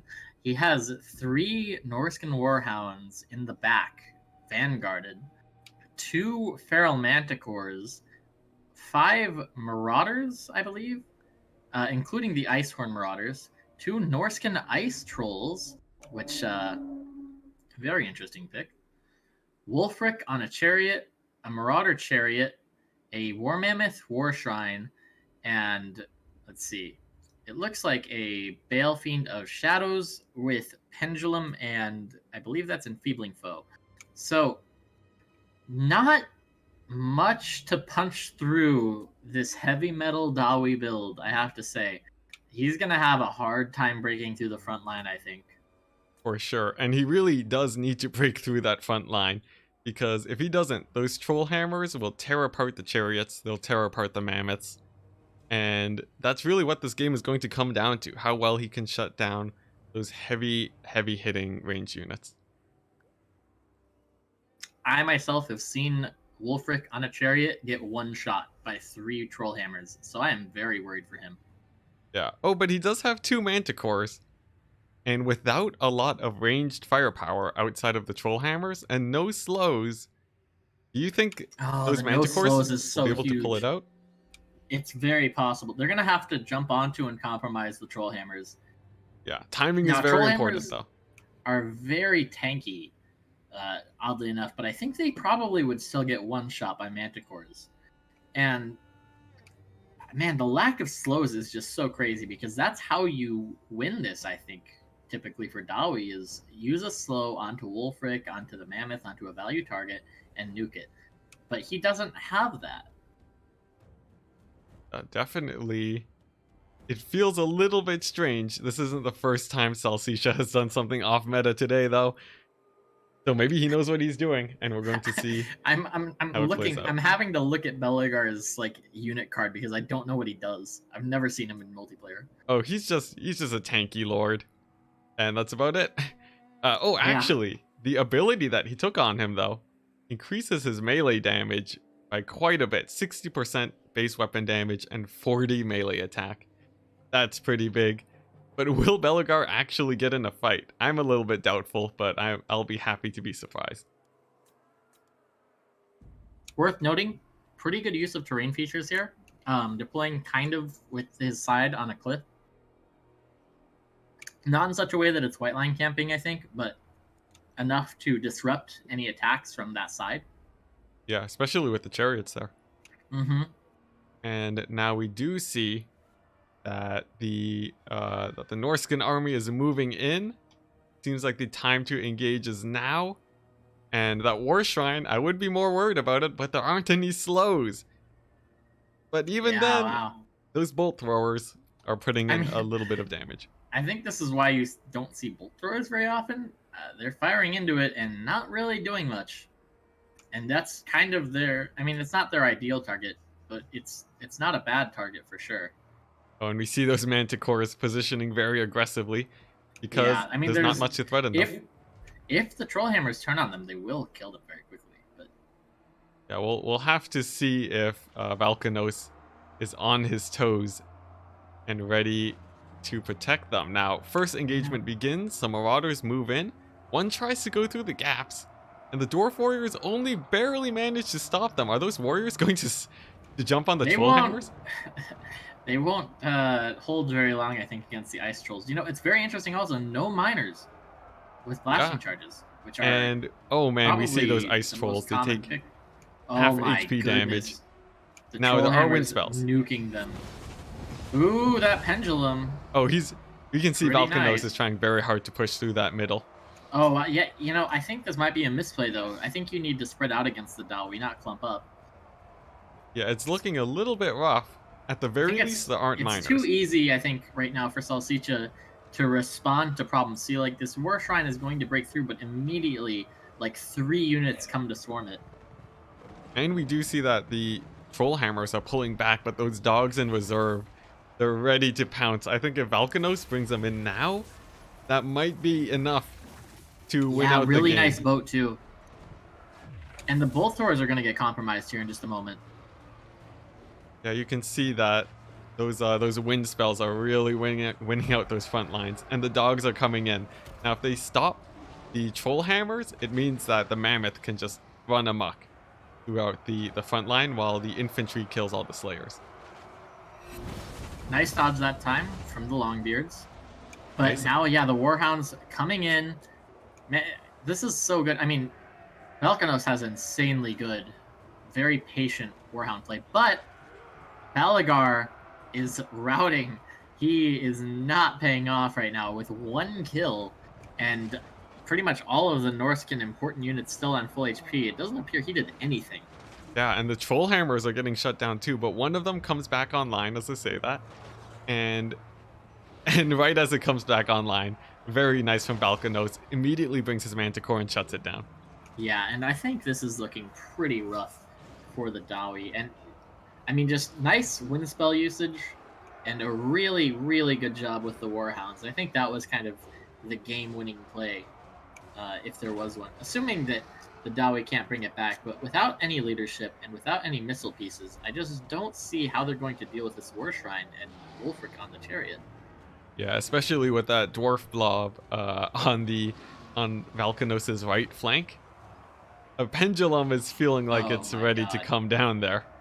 Yeah. But we'll see. This isn't the first time that Salsisha has been behind. So we'll see if he can pull it back. But one of the troll hammers is terror routed. And the other one is still getting pinned down by Manticore. Slayers move in to try and support. Yeah, and I mean, you said it when we loaded in those Manticores coming up huge in this game. So Now, strong against Dolly. yeah, there is the threat of the Slayer sort of clearing things out, but a surprising thing is that the Warhounds, because the Slayers have no armor, Warhounds cycle charging into their backs will do a whole ton of damage to them. You can see It's now that very the true. Hounds are moving on to the torpedoes once again, and one of the Manticores did rout off, but I don't think that's enough for Salsisha. We'll see. I'm still holding out, still holding my breath in case he pulls off another miracle. Yeah. Well, a Manticore getting onto the last bolt thrower, shutting that down, although it will be peeled off by some Slayers. Yeah, that does feel a little bit risky, I will say. He really does not want to lose those Manticores. The cycle charging will be very important since it seems like Norska doesn't have a whole ton of infantry left. No, the Marauders have all pretty much died, which you kind of expect. Oh wait, where is this boat? Okay. Not the greatest boat. Yeah, it Could catches have been about better. 10 infantry.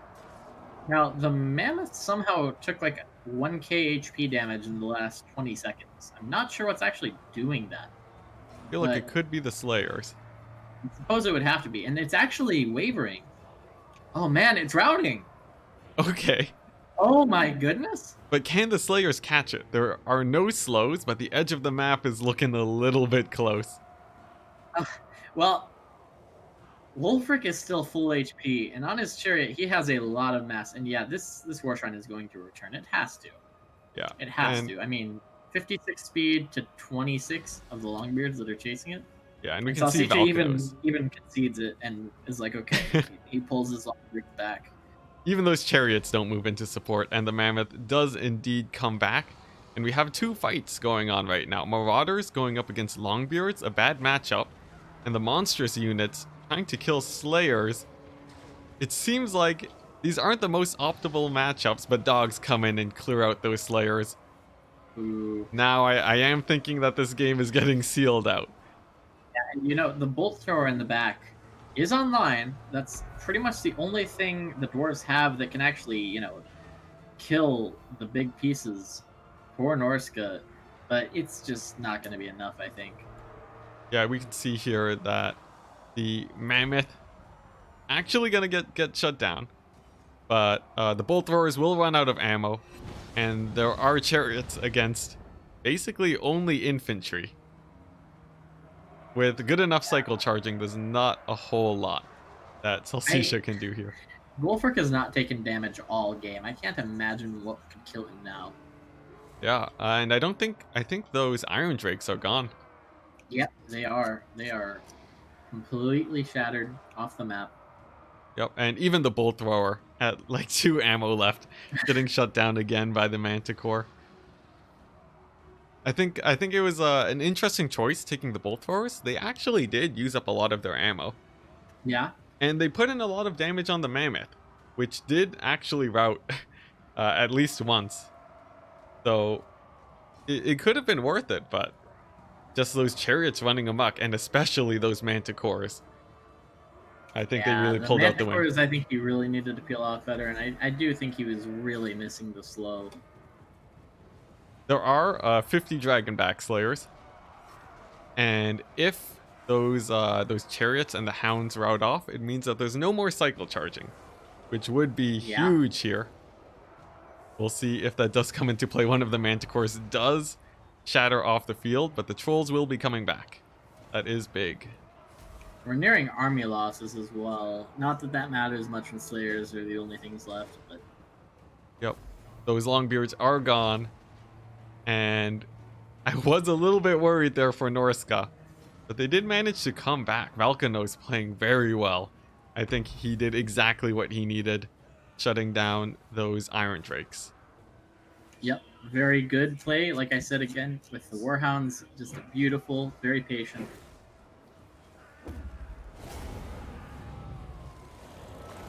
And yeah, we can see the last of the Slayers holding the line, but sadly, not enough. Now, I think really Belagar, probably probably the biggest disappointment here, sadly. He got taken out by the Mammoth and got a very bad matchup. In other situations, I'm sure that he would be good if he manages to get some hits off, but here, sadly not. I think Valkanos's Hound play, though, has been top-notch. Saving them for that mid-game to come in right as those Troll Hammers were about to fire was very nice to see. Yeah, I mean, it's kind of the same thing that we saw with his game against the High Elves. Just brilliant and very patient Warhound play, sneaking around the back, coming in at the critical juncture, and sealing the game both times. Mm-hmm. Yeah, honestly, a very cheap unit, but extremely important. And they will definitely win games for you if you control them well. Hounds for sure, a sign of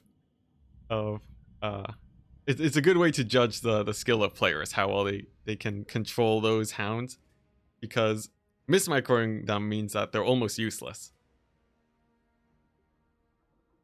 Yeah, definitely. And with great micro, I mean, they can win games for you. Yeah, especially like we've seen here multiple times from Valkanos.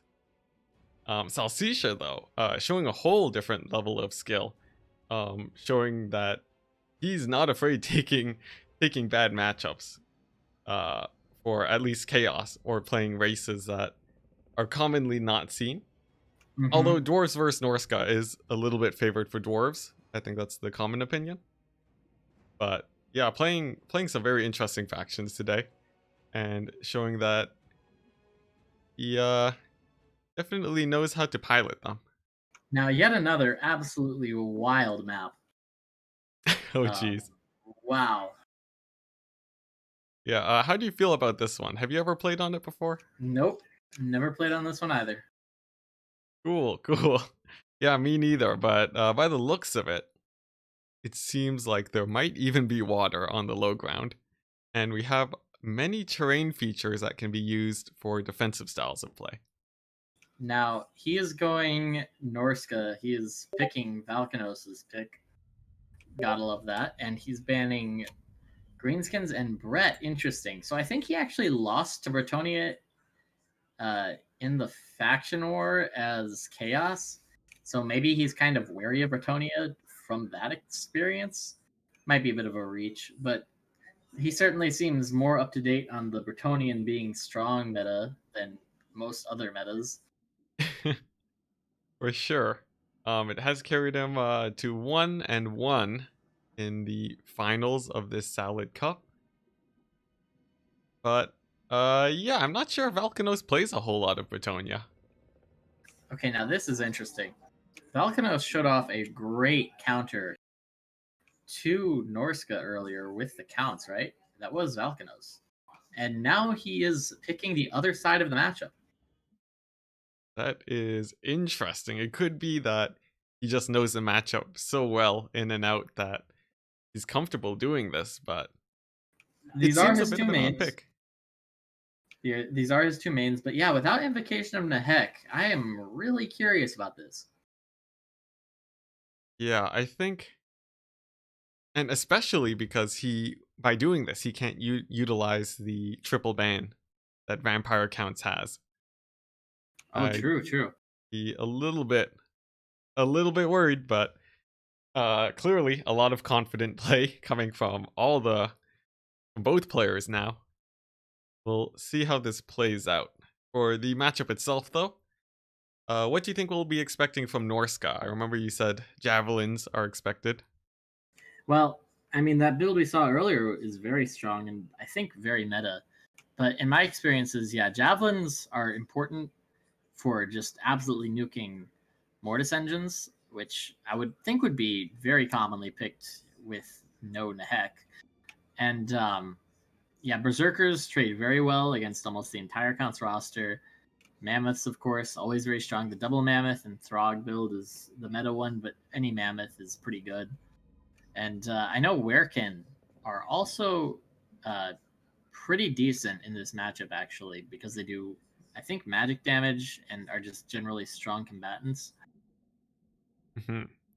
Now, And what do you think for Valkanos for the count side? well, so typically, I feel like it's an alternative, like an offshoot from what you would typically see against, what's it, against Chaos, due to those javelins. But Mortis Engine is good since you'll almost always see a bunch of melee fighting going on. And but what you really want is something to shut down skirmishers and javelin. I'm not too familiar with the matchup, but yeah. I'm not very familiar, but definitely he wants something to deal with horse masters and marauder javelins. What would you typically take? Well, I don't recall playing this matchup more than once or twice. Um, so kind of hard to say. Yeah, I mostly agree with what you said. I think Terrorgeists might be pretty strong here, just Mhm. because of the breath attack onto the Mammoth, onto Throg. Kind of similar to the Star Dragon tech as High Elves, but Yeah. it's certainly not a matchup where I'm like super confident. So I'll kind of have to wait and see what Valkanos decides to take. At the very least, a double dragon pick would be pretty in line with the typical Valkanos play with his monstrous units. So it could be something that we see. And both have regen, worth noting. Yes, especially you do not want your monstrous units to be taking damage here. And breath attacks are a good way to deal damage without taking it back. Very But true. yeah, I'm not entirely sure about this. I do know how to play it from the Norska side, but I haven't played Norska into an expert player's vampire accounts. Which, if you think about it, vampire counts do not have many people playing them these days. That is true. Yeah, they have been getting pretty uncommon, and especially with all the cheeses going around, you don't want to play into a cheesy matchup that is also unfavored for you. Mm-hmm, definitely. Now, earlier today, I so I do say that javelins will play a big part here, but earlier today we did see Valkanos take an all melee build against vampire counts, with it working. Yeah, and from what I read in chat, the reason why that works is because with spell support and fire damage, the mammoths can pretty much destroy mortis engines in seconds. So I guess if that were the case, that Salsicha takes the same kind of build as that, I guess it would be kind of like a maneuvering game, trying to get the mammoths onto the mortis engine, trying to keep the mortis engine away from the mammoths, and it would definitely be a very tense game of cat and mouse because mammoths, of course, do absolutely crazy damage, and mortis engines are not known for being tanky, For sure, especially without Nahak. especially without Nehek. Yes. Yeah, I think there are almost no room for errors here, coming from for Valkanos. Just because if any units get caught, that's going to be a rough time. Even the units that he brings to take down mammoths, they don't want to stay in combat too long. Because I'm not sure there's a whole ton in the vampire count roster to kill double mammoth. Blood Knights would, but without Nehek, went kind of out the window. Yeah, it's a rough situation for sure. This tournament definitely demonstrating that vampire counts, they do have a pretty big reliance on that Nehek, and we see the impacts of it Yeah, all definitely. around. Surprisingly, still seeing them picked quite often, even after the first 2 rounds. But Yeah, it could just be, just the theme of the tournament, but also the players too. We do see them playing vampire counts pretty often, at least some of them. very true. And Okay, I and guess it's possible that because you are forced to take undead in the first couple of rounds, it could have scared off some non-undead players or maybe filtered them out. Because if you aren't familiar with playing undead factions and you are forced to pick them, it's a disadvantage for sure. mhm, that is true. Actually, yeah, just having the beginning weed out all of the non-undeads. Yeah. Yeah, surprisingly enough, and then the tournament itself being anti-undead in the late game by making it by not letting you use Nahek. Oh, nice, and looks like Salsisha is ready. All right, let's get into it. Okay, now important question: will he bring something extremely meta, or is it going to be something absolutely crazy?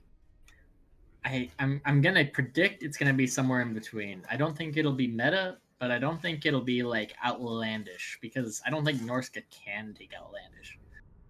Surely that can't be possible. And wow, interesting map. I have definitely never seen this before. Yeah, that's one way to put it. It is interesting. All right. Okay, and starting off from the Norskin side, since I guess I am a little bit more familiar there, we do have a bunch of horsemen with javelins, more mobile than the Marauder javelins. These guys are here to take out stuff like the Mortis engine and different monstrous units that could show up, dragons, Vargulfs, and so on. For the infantry, we see we see a million Marauders mixed in with Marauder champions, no Berserkers, which is a little bit interesting, but maybe he's worried about that armored infantry that can come his way. For his Lord, he has Throg, very pretty standard pick, but he doesn't have the item to make his units unbreakable. So fewer mistakes, but a little bit more gold. He has a Bale Fiend of Fire with Burning Head and Flaming Sword. Is that what it's called? Yeah, Flaming Sword of Ruin. Very standard here, and a War Mammoth to round it out. Tear apart that infantry. And what do we have for the vampire counts? So for the vampire counts, we have 2 zombies. You would probably expect more. Then 1 ROR skeleton warriors with poison. We have 4 regular Graveguard. Very interesting. I guess they make more sense than the Great Weapon variant in this particular matchup, but definitely an uncommon pick. You normally do not see the Shielded Graveguard in really any matchups. You see 1 unit of Hex Wraiths. It looks like 1 and 2 Vargulfs.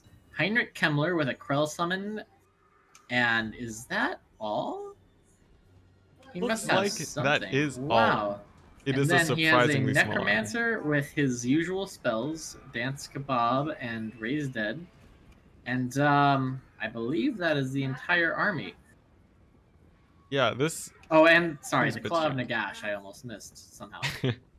And a Corpse Cart with Unholy Lodestone. So, yeah, very interesting, very tight elite build. We do see the Mortis engine, and I think, as predicted, it's kind of going to come down to whether or not the Mortis engine gets killed, because I think he needs it in order to win the infantry fight, especially against those Marauder champions, which are pretty. I guess that's kind of the little bit of off meta here, is champions instead of berserkers. I think so. Now, for the skirmishing phase, vampire counts don't have range units, but hex wraiths are fast enough to catch these Marauder horsemen. And they will be the main threat against them for basically the whole game until one of them gets taken out. I think this will play a big part on the victor for this, since Salsisha definitely needs those horsemen to take out the Claw of Oh, he's Nagash. going for the flaming swords. Ooh, this is cool. Oh, that's a big play. I And think it might quite have a bit been of a damage. little bit, I'm a little bit wasted, but very cool all the same. And it'll definitely allow him to start pressuring that Mortis engine early, Yeah, if but he chooses to do so. will those hex rates come back as soon as that buff wears off? I feel like they might be able to pull through and continue pressuring those horsemen pretty soon. Yeah, but I mean, the Horsemen you would think would have some kind of pocket in the back. They really need to get onto the Mortis engine, I think. Unfortunately, they don't have bonus versus large like the foot javelins, so they aren't nearly as good at killing the Mortis. But still, concentrated fire should be enough. Wait, and we see the engage getting underway. Salsisha being very patient with his marauders, but You can see going in for trying the to fight zone the to kill Hex some Wraiths. zombies. Zoning the Hex Race with these Marauders, and this is a very weird because this is so close to the white line. I guess both players have kind of agreed to play close to the white line because of the map. But ooh, this Mortis engine already down to almost half HP. Oh, and Oh, yeah. and the Mammoth is going to Oh, catapult it into the back line. The and Mammoth just into Throg catapults too. it. Oh man, and this Mortis engine is in trouble. And we can see the punish coming in a little bit late. Those Vargulfs not really able to put in any damage as that happens. And that Mortis engine is still taking javelin fire. I've never seen that. The Mortis engine, I mean, it got punted. Oh, and a huge burning head onto the Graveguard, overcasted, wrecking Oh one of the my units. gosh. And So it's that's going to go half into HP. another Graveguard. Oh, but Oh, it wait, maybe swerves it won't. and No, it it just misses. clips. But the Just Mortis misses. engine is crumbling. It's down to 400 HP. And we can see Oh, here a man. huge blob fight happening now, The but Mortis Norska engine is goes not worried. down. There's no more anti-infantry, anti-blobbing tools. Ah, this thing is really rough, I think. But an overcasted Dance Macabre. It's a nice cast. It's going to hit pretty much the entire army. But now, I think these Marauder Horsemen are going to start chipping down the Vargulfs. Oh, but the Mammoth is they won't taking a be lot of super- damage. Ooh, yeah, that's true. It's getting pounded on. Yeah, if Down you to can take almost that half out HP. quickly. I The think, Hex Wraiths need to do more. They are stuck in the back fighting against Marauders, losing the combat. yeah, and even now they're not chasing off those Marauder Horsemen who are just unloading all of their ammo. They're at full HP too. Not worried at all. This is looking very bad for the vampire counts. Yeah, and you can see the balance of power already critically in the favor of Norska. Another flaming sword could come in, and that would be huge given Oh, that and he's the looking for it. entire army. Oh yeah, here it comes. Oh, but it's casted on the ground. Oh So- no, he misses one unit, but that's it. But also, I mean, everything pretty much regenerates from here on. Everything is going to be taking extra damage, even the Vargulfs. The Hex Wraith's going to get absolutely smacked here, I think. Dance Macabre, interesting cast actually. I think he could have put it a little further into the blob, but Yeah, it seems like he's prioritizing his hex rates over his infantry. which I'm not sure about. I don't think the Hex Wraiths are going to do much at this point. The Mortis engine is already down. And the hex rates are jumping on top of the horsemen now. But do But they have enough still HP? have Flaming Sword. Yeah, if they do turn fire, those hex rates are going to go down. Yeah, and they are, I think. The Hex Wraith's starting to crumble down to 1000 HP. Okay, so taking a look at the current situation, we do have Throg stuck in the fight, and the Fimir Balefiend at about half HP. Throg gets punted out of the fight, so he's now unstuck, actually. Yeah, it's good and bad. Although I think pretty bad for the vampire count, since Throg is safe and those horsemen are just going to keep peppering in onto those Vargulfs. You can see. That is beautiful micro. It's kind of hard to notice, but the Vargulf goes around the side in the blob and gets the Fimir Balefiend into a sandwich. Basically, the two Vargulfs spit roasting him. And now, yeah, he's going to start terror routing, but I don't know. The Norskins are breaking. Yeah, surprisingly enough. And you can see Throg is even having to stay careful. Trell, I mean, he needs to carry, and Krell getting kind of Oh, but destroyed. Varg is surrounded, and those Vargals are He's still looking never pretty going to stay healthy. surrounded with with these Sparkles playing for Yeah. the enemy team. And now those Horse Masters, they are getting engaged on by the Vargulf now, but if they take out one, that is pretty big. It makes killing the Yeah, Mammoth a and they lot harder. will. I mean, it's crumbling. It's going to go down, and this other Vargle is going to get turned on now. And I don't know. I mean, Kemmler is not known for his proficiency in melee. Frog having some of the weirdest animations I've ever seen in a unit. But And the Mammoth coming in to clean up the infantry too. Norskin's yeah, coming man, that is back. crazy. Look at the XP gain. The War Mammoth almost 3 XP in. That is so much damage. Yeah, it took a lot of damage in the early game, but after being moved to a safer position, it just really started getting a whole ton of value. And you know, the Necromancer has all of the important magic. And he's about to go down. I think he should have maybe split the magic across his casters because they both have the same lore. But I mean, maybe he just didn't want to have to micro that. But now that the Necromancer goes down, that's all the magic gone, and that's GG. So 2-1 for Salsicha, man. Yeah, it was a tough scrap for sure. But after like those horsemen, they really had no problem that game, and they could just unload as much as they wanted onto all of the important vampire count units. I have to say, I think the MVP for that battle was that one random unit of Marauders that kept the Hexwraiths busy the entire battle. Yeah, I think so.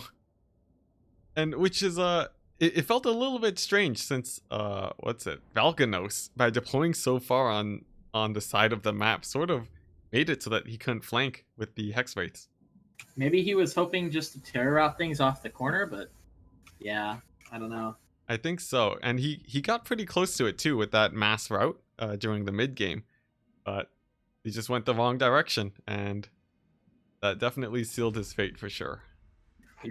And now it looks like Falcono's coming in with a quick pick of. Oh no.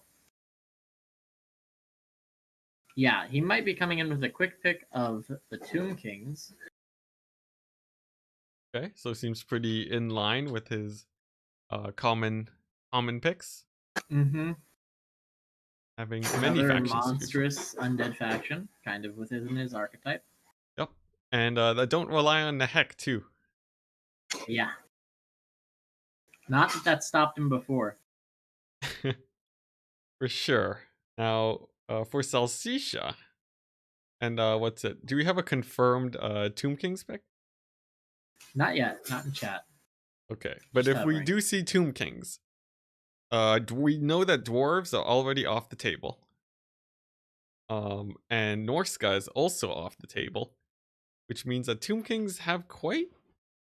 They can really pick and choose their favorite matchups. You can see Valkanos taking advantage of that, banning High Elves and Empire.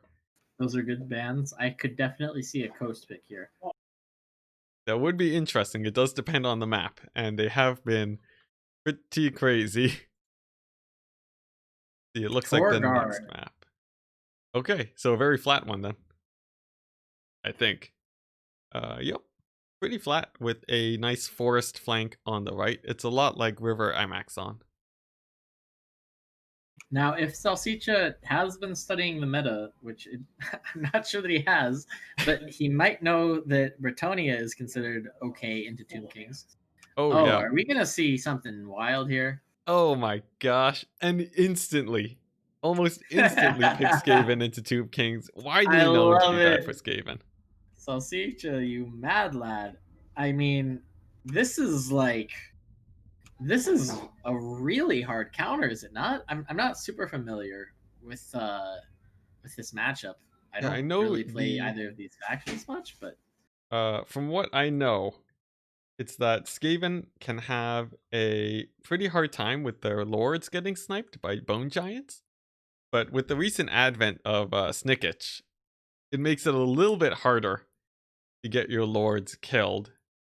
But even then, it can well, the be thing is, pretty tough. if you take Snicketch, then you pretty much have to take a Plague Priest, and the Plague Priest is even easier to snipe. Yeah, that is correct. And even on his bell mount, not really enough to deal with the not really enough to deal with stuff like bone giants and so on, and just getting shot to pieces. If anything, I think it'd be worse because harder to dodge, larger hitbox. Yeah, But yeah. I mean, I think Tomb Kings do have some options here. They can go bone giants. They can go uh, mass ranged of various sorts. They can have rush. They can have mass cavalry. I'm very curious to see what Valkanos picks here. I don't think he was expecting this Skaven pick. And we talked about his faction pool being a little more limited earlier on, Hmm. and Salsicha picking something that it's very possible Valkanos does not get to practice often. This could be a really brilliant pick if Salsicha has some build that Valkanos has never seen before. Yeah, and we know Skaven is pretty uncommon here, and just in general. So a lot of people don't have a whole ton of practice against them, let alone in these bad matchups that we almost never see. Yeah, But still, it'll be pretty scary. Skaven has a lot to be worried about here, and almost a lot of their powerhouse tools are going to be risky picks. Weapon teams and plague priests on bells. A lot of their powerful tools can get sniped out. yeah, and I mean it's Salsicha too. As we've seen, he isn't dictated by the meta, Yeah, whatever that may be. So I think he's he takes like very non-meta builds, but I don't think he goes for very risky plays from what we've seen that's so far. that's very true. I think all of his builds have been very well constructed, just not what you would normally pick. And it's a surprise every time, and it typically works out. Yeah, So we'll see how this goes. Let's see which what's it? The only loss was as the dwarves against Norska, if I'm correct. yeah, Which was even then that was pretty close. And a few more mistakes from Valkanos could have lost it. yeah, for sure. We'll see, but Valkanos a very good player. He's made very few mistakes today, and going to see if he can pull this one through. Yeah, and I mean this isn't as long of a tournament as some others, of course, but we are getting into like the 6th hour. You have to wonder about stamina and mental focus at this point. For sure. And it's just going to depend on on which player is able to keep up their consistent play at this time. Especially for some people around the world, it would be getting pretty late now. Yeah, I have no idea actually what either of these two have as their nationalities. Yeah, but at the very least, we've seen them. They're still able to control their units pretty well. Yeah, I mean So this is a high level series. We are not seeing any real critical blunders aside from maybe the Luther Harkon throwaway in the first game. yeah, and even then, that was pretty unexpected. What happened after he landed? Yeah, I don't think you typically expect Harkon to get staggered 4 times in a row or whatever it was by Archaon. For sure. We'll see how this plays out. I think. Well, I'm not sure. I feel like Salsicha he might bring some sort of crazy rush build, since that seems like the typical uncommon Skaven play that we see. That's very possible. I mean, I could see like a mass slinger thing. I've actually heard from some people that they think mass slingers might be okay here, or not slingers, but like the gutter runners. Okay, that's interesting. Do they have enough AP to punch through the constructs and so on, or is it just I'm not volume? sure. I'm not sure. I think it's more about picking them apart slowly, but I haven't actually used the build myself, so hard to say. It could work though. I think bone giants are common enough here that something like a mass ranged infantry build could pose a problem there. We'll see for sure. Now for the map, we have that forest flank. Do you think it's going to be utilized? If Salsicia's rushing, he could very well just travel through the forest here. It's possible. Maybe not likely. We haven't really seen crazy vanguards or anything from Salsicha. That's actually more Valkanos' style, but he's not on a faction with dogs, so I'd be a little more surprised to see Valkanos using the forest. But I guess I would be more surprised to see Salsicha use it actually.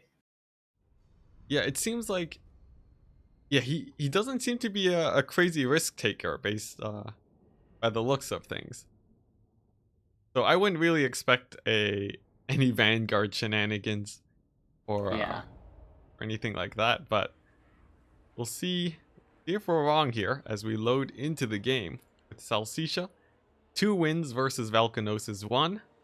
Salsicha playing as the Skaven, counterpicking into Tomb Kings, which is definitely very uncommon. And with that out of the way, let's go into their factions. Do you want to start us off with the Tomb Kings? Sure thing. So he has 2 Screaming Skull catapults, which I do like in this matchup. It looks like 4 Nehekara warriors, the King that catches Scorpion Legion, 2 or just 2 skeleton warriors, a couple of Nehekara horsemen, some skeleton horseman archers, a couple carrion, 2 tomb scorpions, Cetra on his chariot, interestingly, and looks like that about rounds it out.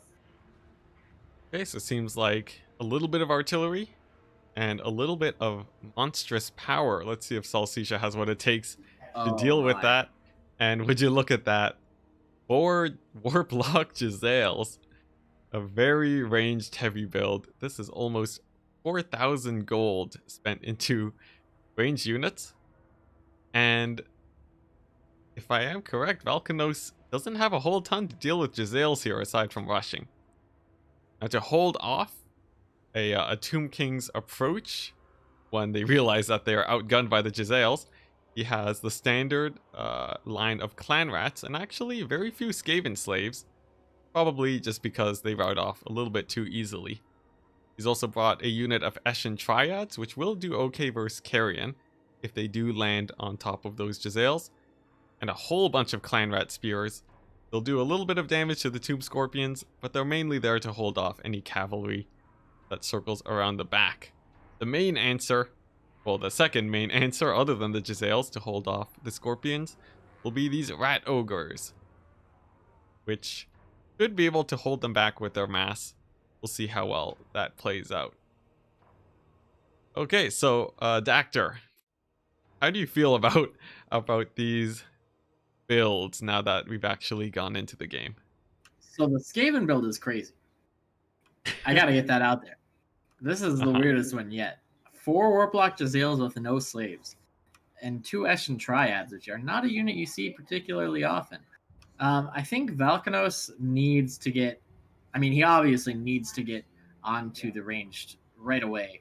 I think the key to success for him will be the Tomb Scorpions. I think if he can keep them up, then they'll be able to carry this game. But if they go down, then I am really worried. Oh, I do actually, favor Valkanos here a little bit with the builds, but we'll uh, have to see. wait 1 second. I think there might be a minor rule break on the number of clan rats that we have here. Ooh, yeah, that's true, huh? Yeah, do you think you can notify, what's it, Salsicha? I think he has 2 too many? Okay, it's max 8. I think so, based on the banner rules. That is correct. It is 10 clan rats. Let's see.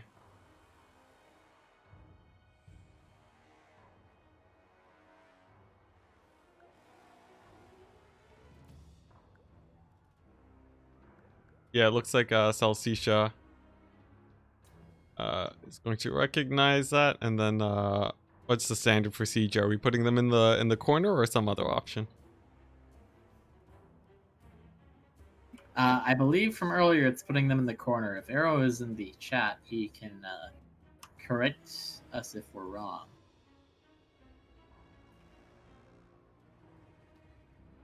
Well, that's unfortunate for Salsicha.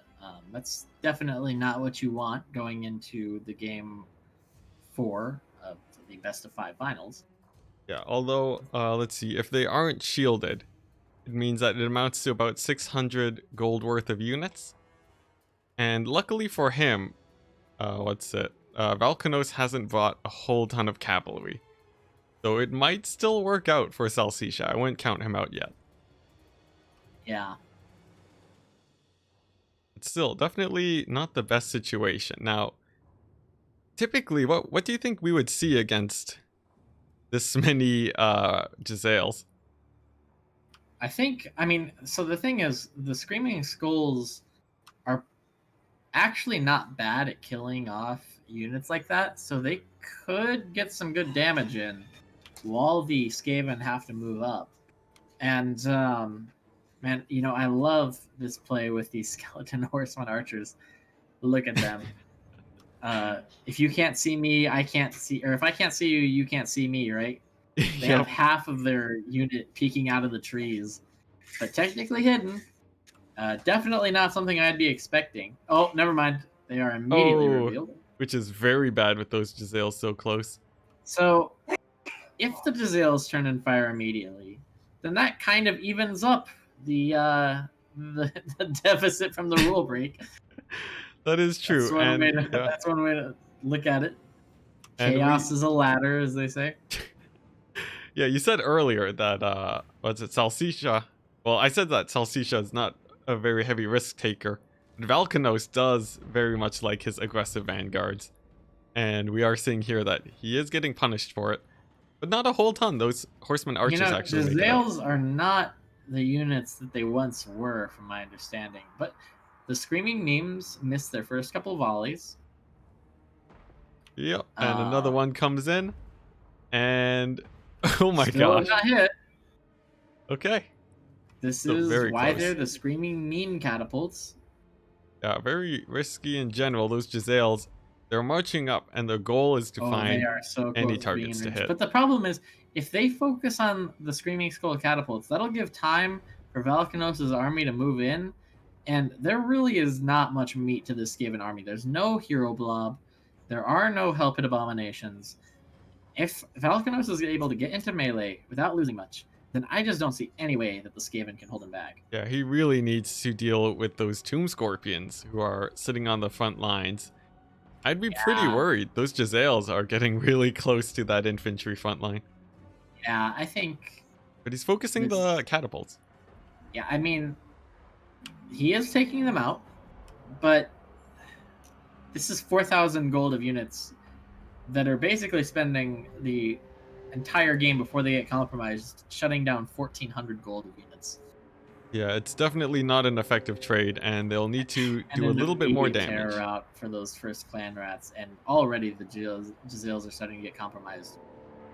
Yeah, this is looking pretty rough for sure. Those Carrion moving in to shut down the Giselle some more, and those Tomb Scorpions. 2 Giselles shut down by 1 Carrion is never ideal. Ooh, yeah, that's really rough. And at this point, those Scorpions, they're low profiles, and the slight rolling hills here make it pretty hard for them to be focused down. And that window is getting smaller and smaller as time goes on. Yeah, I'm not entirely sure about this Skaven build, to be honest. I think it's not necessarily over yet. If he can somehow stabilize, then he definitely has the firepower to kill everything. But, I mean, at this point, the Giselles are looking like they're just going to get overrun. Yeah, you can see that only 2 of them. Well, actually, the one Scorpion is getting collapsed upon. And the other Scorpion is already at only 1/4 HP. But there could be a big turnaround here. It depends on how those horsemen archers chase off those routing Giselles. If the Giselles come back and loose a good number of volleys, that would be a pretty big problem for the Tomb Kings here. But no, Valkanos looking to be on point, moving in his horsemen for the kill immediately. And, the one Scorpion goes down, and the other Scorpion is looking kind of rough. I don't think it really matters at this point. But then again, the balance of power, look at that, the balance of power in the Skaven's favor noticeably. Crazy stuff. For sure. I mean, maybe I guess he does have multiple summons on the field, but one Giselle stabilizing, another Giselle, almost stabilizes, but does rout. One comes back, but it should be able to be cleaned up pretty quickly. Man, if he can get these Jazales back online, then I think Skaven has this, but it's going to Oh, be so hard. and a big play coming in. The Tomb King's Lord, Cetra, gets surrounded by rat ogres. And if he's not able to escape, that could be very, Oh very my bad for the Tomb goodness. Kings. This is the problem with Cetra on his chariot. He is not the tankiest. But you know, I don't know, the Jazale's all dead or dying. Oh, and he squeezes out. Yeah. That is pretty big. We do have 2 Jazales stabilizing on top of the far hill. Well, But they you say still haven't made it to the stabilizing, valley. but they're just going to be run down anyway, I Yeah. believe. Oh, and a new shop desummoned too on top of one of them. That Ooh, yeah, breaks that's both of them off. So that's about 3 Jazales shattered. down now. One of them is being chased off in the distance by some skeleton horsemen. The other one nearby getting chased off by skeleton horsemen, and the white line being so close on this map is not helping the Skaven at all. No. The I rat mean, the balance ogres of have power proved well has though. stabilized, but I cannot see the Skaven really pulling this game out. Oh, one of the Jazales does come back, actually. But still, I mean, this just seems so rough. Ooh, that Scorch kills, like, all Oh, the Tomb King infantry. that is If there is pretty a way back big. into this game, that's definitely the start of it. That was insane. Oh my gosh, yeah, they are all crumbling away now. They were all blobbed up on top of each other, and one Scorch just nuked, like, half of their models. Oh, but Or despite maybe that, the not rat half the ogres are models, but half routing. HP. Yeah, I don't know. I mean, the Eshin Triads... No, those are just Clan Rat Spears, even. Those Eshin Triads are doing well, Yeah, but but I they're don't routed think off they can too. kill everything, can they? Well, let's see. I think for the Tomb King's infantry, there's surprisingly little. There are only 2 Screaming Skull catapults left, but a whole ton of cavalry, which I think the little bit of cycle charging, there shouldn't be too much of a problem for the Tomb Kings, even though And they the did lose Screaming quite a few Skulls in the units. background, still online, firing away this whole game. I mean, they aren't, like, doing insane work, but they are doing something, and that can be enough. And Cetra almost routing off the Eshin Triads, but they barely stabilize. So now it's just going to come down to these, the skeleton horsemen archers and how well they can route things off.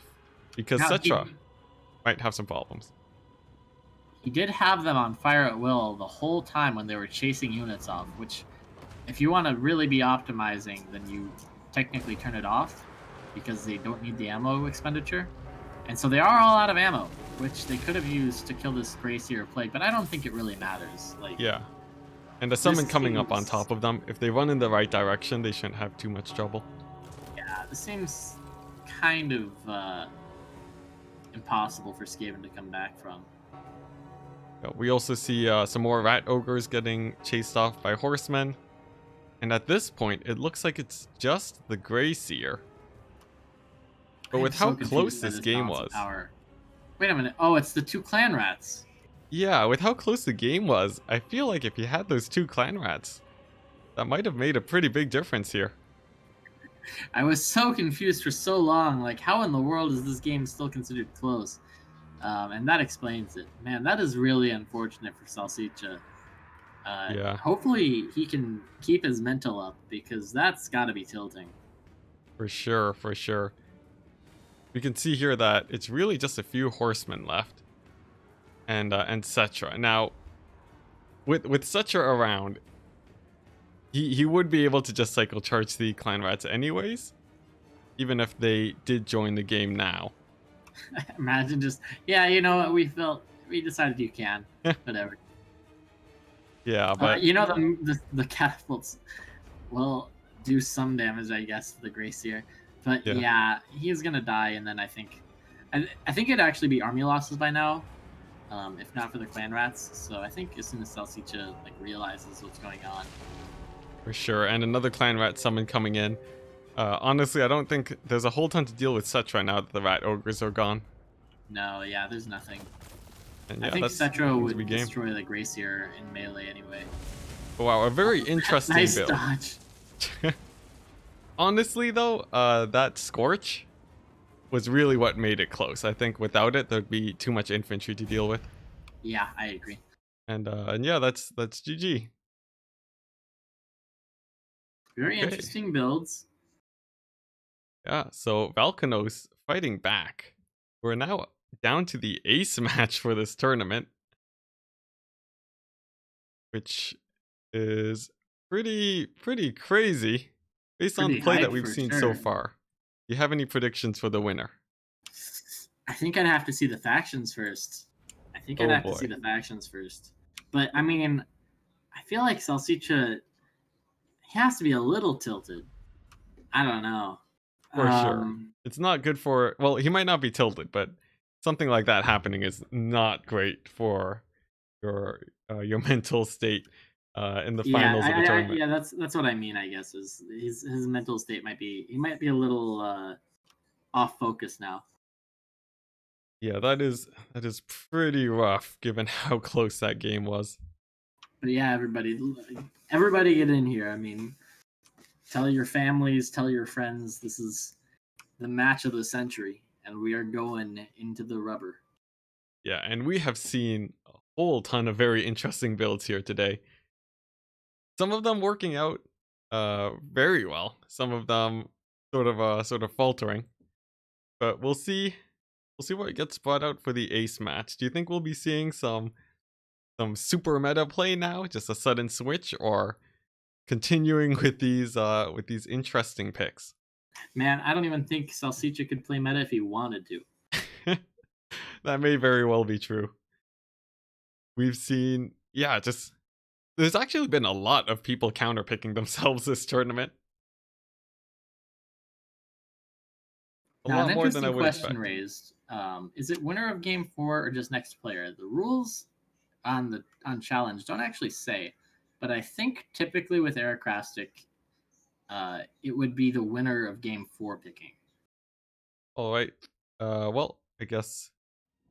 If Aerocrastic is in chat, it would be great if he could actually specify. But let me go look at the last ever chosen qualifier, maybe Cool, cool. Let's see tiebreaker, here. winner of previous match. Winner of previous map.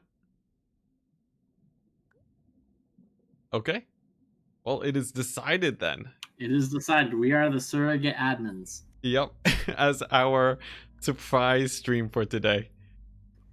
But hey, it has been quite an experience, and I'm pretty happy that we decided to do this today. I'm Oh very yeah, it's been happy. a lot of fun.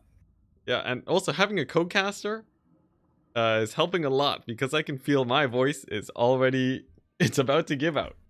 Yeah, right. We've been going at this for like, I mean, since 9 o'clock. I guess 5.5 hours now. Pretty Yep, crazy. 5.5 hours, but it's totally been worth it. We have had a whole ton of just crazy games, and like I was just expecting, with the Nehek ban, we would just see the usual Bretonians, Greenskins, Lizardmen, but I'm not sure if we've even seen a Lizardman game today. I don't think we've seen a Bretonian. Oh no, we did see the one Bretonian one. We have not Yeah, seen a lizard though. We have not seen a lizard. yeah, it's usually been a pretty meta faction against a non-meta faction. Seems to Yeah, be the common that's trend. true. Yeah. Um, Clearly it's been working out for Celsicia though. Made it to the finals. So let's see what these final three picks are. With such an unknown player, at least to us, we don't have much of a guess of what they'll be picking. Or Yeah. actually, this is Valkanos' pick, right? No, it is Salsicha picking three and Benny one. But Valkanos won the last game, right? Oh, you're right. You're right. I take that back. Yeah, I well, it's been a long stream. yeah. Don't worry, I understand as much as you, given that we're in the same position here, I barely will. clinging on. I will also admit that all I've been doing to keep myself focused is snacking on leftover Halloween candy that we had for trick or treaters. Ooh, nice, nice. Yep, I've just been chugging a whole ton of water, and it's not helping that much. That's probably smarter though. Yep, remember to stay hydrated, guys. But that PSA out of the way, we have our picks. Chaos, Dwarves, and Greenskins. No, We no, you saw... don't understand. He's playing the Chaos Dwarves. Ah, yes. Chaos, Dwarves, and Greenskins and Ban Empire. Now, Very interesting. yeah. Maybe... Okay, so we've seen the Dwarf pick in the final round before, sort of just as a threat. And you said earlier that you felt it was mostly just a threat and that we wouldn't really expect Valkanos to play dwarves. Is that correct? Yeah, but at this point, like, we're reaching far into the bag of tricks. I wouldn't be that shocked if he was about as comfortable with dwarves as the other factions he picked. You know what I'd like to see here, by the way, is Dark Elves if Celsicha plays them. I think Dark Elves ban Greenskin would be really powerful. I think that would be pretty good. That could be a possibility. We have no idea what he will be playing. But definitely not Empire. The Empire ban feels a little bit strange. I guess he doesn't want to play Greenskins into Empire. Yeah, I'm not sure. I've been seeing that matchup more lately, and it seems like people are starting to figure it out on the Empire side. So maybe he's a little bit spooked of that. Maybe he just doesn't like playing against Empire. Hard to say. Could be. But we'll see if it pays off. You did say that Dark Elves is a very nice pick here. What was it? Dark Elves and banning Greenskins?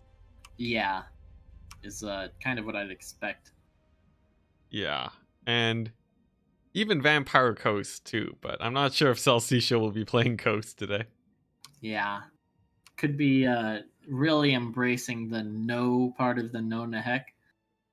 Have we seen an undead faction from Celsitia? Do not believe so. Do not So believe so. clearly the truest follower of that. Ooh, he's Looks like hovering he's hovering greenskins. I think Greenskins. that's a really powerful pick. See, against dwarves and especially against Valkanos. I haven't seen him play a lot of Dowie. I don't know if he'd play them versus Greenskins. Yeah, that's a really strong pick if he picks it.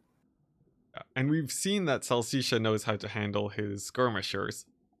So if a crazy gyrocopter build cheese comes out, I would expect him to be able to hold that off pretty well. Yeah, I mean it's kind of the same thing as the deck dropper build or the deck droppers. It wasn't really a deck dropper build, but the deck droppers in the Yeah. Coast versus Chaos game earlier. I don't think Salsicha is so scared of air cheese. Oh, and there we go. The Greenskins lock in. This will be interesting for sure. And we did see him play dwarves in the second game, so surely he has to be at least decently comfortable with them. Yeah. We know their weaknesses. Now for Valkanos, what are we expecting? He has what's it, dwarves, greenskins, and chaos. And well, we haven't seen the ban from Salsicha yet. I'm guessing it'll be a greenskin ban to prevent a mirror. So I mean, the thing is, Chaos into Greenskins is a very rough matchup. It is winnable though, so it really just depends on Valkanos' level of comfort with the Dawi.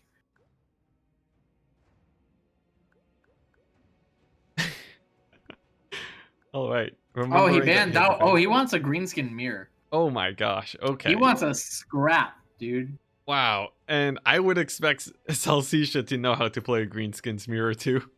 Yeah, I mean, the thing is, this is so spooky if you're Valkanos, but Chaos is such an unfavorable matchup into Greenskins. I think you might have to just risk it. Oh, chaos though. That is Oh, a matchup that we're I don't getting see. a scrap. What All better way right. to decide a best of 5 final? Yep. Greenskins mirror matchup. Now, Greenskins is a pretty common faction, and Greenskins mirror is actually something that happens more often than not, just because Oh, of I love this how matchup, versatile man. they are. I've played this matchup quite a few times. Yeah, I It's very prefer the fun. archer style here, just because I'm not a fan of those Arachnarok spider balls. What are your Yeah, thoughts? I think honestly, almost anything works here. You can go with Archer Spam. You can go with a Blob, with Arachnarok Spiders or Stone Trolls, or even both. All of the Lords are decent. It's really a wild, wild mirror because, like I think we said earlier, Greenskins, like every unit archetype on the Greenskins is solid. They don't have like terrible unit classes, so you can kind of do anything you want. Yeah. Um, Honestly, the biggest weakness that they have is their anti-air, and even then they have skirmishers, and especially here, we're not going to see many air units outside of Azag. Yeah, very true. So very interesting. Stone trolls for sure though are the most common pick, I'd say. You know, yeah, I have to say, I think what can be really powerful here is any terror causing piece and a Deathcaster with Doom and Darkness can just instant win the game. I've had games like that where they end in like seconds just from a single Overcast Doom and Darkness and a terror causing piece. It's pretty wild. That is true. They'll have to be careful about that for sure. I Yeah, would I think if guess. you take Stone Trolls, you have to take Bob or Oh, Grom. for I sure, for think if sure. you don't take either of those, it's like instant GG if the other person has terror.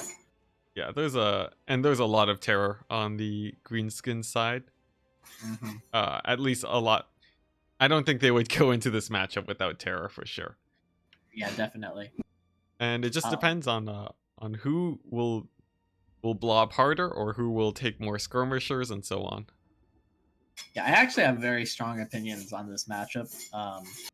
In terms of like unit choices, I think Orc Biggins and like Orc Boys are not that great. I think Savage Orc Biggins are really powerful though, and Goblins are okay if you need to fill out a line.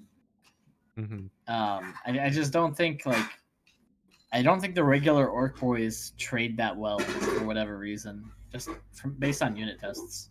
So I'm curious to see what they compose their front lines of. I'm very curious to see what they compose their monsters of. And I'm kind of hoping we don't see one of them go with a full archer kite. Well, I have tried going heavy skirmish builds before, and what I find is you just really run out of ammo against like heavy blob builds. You really want high amounts of archers. Because if you go full skirmishers and the other guy just takes 2 archers, you can be in a pretty rough spot. Yeah, true. So lots of options here. Despite it being a mirror matchup, this is one of the most dynamic ones for sure. Yeah, and I mean, the map is pretty flat, so it doesn't really exclude any strategies from being used. Hmm. We could see artillery, but that feels pretty risky. I wouldn't expect it from Salsicha, maybe from Valkanos. Yeah, I mean, if the other person has Black Orcs, then a Rock Lobber can be really strong. Hmm. Hammer of Gork has Blinded, doesn't it? So that could be pretty good. Yeah, it has some Just sort throwing of that into debuff melee. effect. I think at the very least, just taking a 1 hammer of Gork is pretty safe. Since with all that infantry, they pay off. It pays off for itself pretty quickly. Yeah, definitely. Legion saying the Regiment of Renowned River Trolls would be nice. How do you feel about those guys? Typically, we don't see river trolls. Well, I mean, they're bad, but if you want them as a source of terror, then certainly. That They is are the true. cheapest terror causing unit in the roster, from my understanding. So if you just want a cheap source of terror, I think that's a great tech pick, but they don't really pay for themselves in any other way. So I'm curious, actually, if we'll see them. I feel like we might see the Regiment of Renown Arachnarok Spider, though. Yes, I would very much expect that. Yeah, those summons are pretty brutal. Yep, especially, I mean, you have to think if you get into a huge blob fight, summon spiderlings in the back, and instant flank morale penalties. Yeah, And and with greenskin against greenskin, it's all about the morale. for sure, morale is the name of the game here. Although, teching into it too hard means you can't just get overrun. There's just a whole True, bunch of true. strategies. But for myself, I've only played this matchup, I think only a handful of times. So, see how this goes.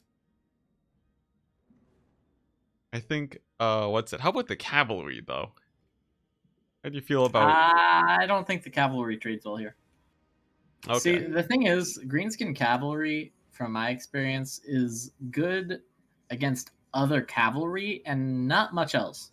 It's not particularly good against monsters. It's quite terrible against infantry. So as long as you don't take cav, the other person's cav isn't really going to find value very easily. Yeah, that's true for sure. And especially once they start routing, that can cause a lot of problems. Mm-hmm. Now, I will say, if you can sneak a cav unit or two around the back and charge them into the enemy rear, that can be a game-winning move. hmm Typically, it will be those, the spider riders instead of war cavalry, though. Yes, I would definitely agree. Or even the wolf riders, because those things are faster. Uh-huh. And the biggest plays that can be made here, at least one of them, is chasing off routing trolls, stone trolls, because they take so little damage while routing Oh, that very true. they come back a lot of the time. Yeah, yeah. Battlefield control is huge here. Mhm. I think winning, like having a larger skirmish force and actually being able to control that well is absolutely huge. But I've tried it myself, and it is crazy difficult to pull off perfectly, Yeah, especially currently, given that this is the end of a very long tournament. I'm not sure if, we'll see if the players are able to pull it off for sure. yeah, yeah. I think I don't know. You're more experienced in this than I would be. Personally, when I've gotten to the end of tournaments, I like to try and have simpler builds that just don't require as much finesse to execute. Do you hmm think that it's like a common strategy, or do you personally like to kind of, I don't know, dumb down your builds a bit just to so you don't Ooh, have to worry so much about making mistakes? I think typically I just haven't thought about it very much. So I sort of just walk into it and try to play the games, which I'm not sure how well that typically plays out. For sure though, I'd like to have common matchups that I'm used to. And in the greenskins mirror like this, I would be pretty uncomfortable for sure. Yeah, that makes sense. But that's the same situation for both players. It just depends on how well practiced they are. Like at the end of a tournament, if I could end it off playing as Vampire Coast, that would be a lot more. I'd be a lot more comfortable there. And Valkanos intentionally picking greenskins into the mirror could be a sign that he's a little bit more prepared. We'll see. Yeah, true. Or Salsicha leaving them open, choosing to ban the Dawi instead. Yeah, but I guess Dowie can be pretty risky if you think about it, based on how hard people decide to go into gyrocopters. But Yeah, I'm not true. sure. I think that was a very interesting ban coming from Salsicha, and we'll see if that pays off. I suppose we can't say greenskins in this game. We have to actually call them by name. Yep, it'll make our lives a little bit harder, but definitely not as difficult as Salsicha and Valkanos, our finalists for the Salad Cup number 9, the ace match to determine who wins the grand prize of, I think there's no grand prize. Maybe some qualification, I'm not sure.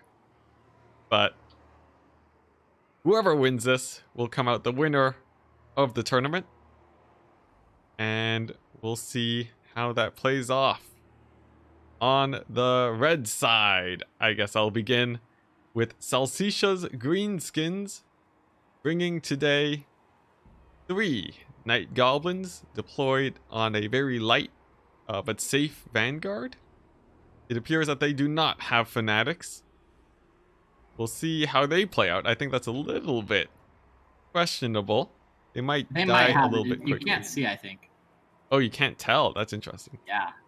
For his skirmishing force, he has 3 Goblin Wolf Rider archers.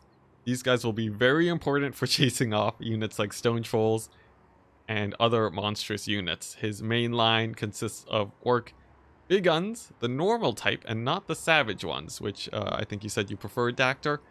And of course, we have Stone Trolls and Bob. Onto the other greenskins for Valkanos. Take it away.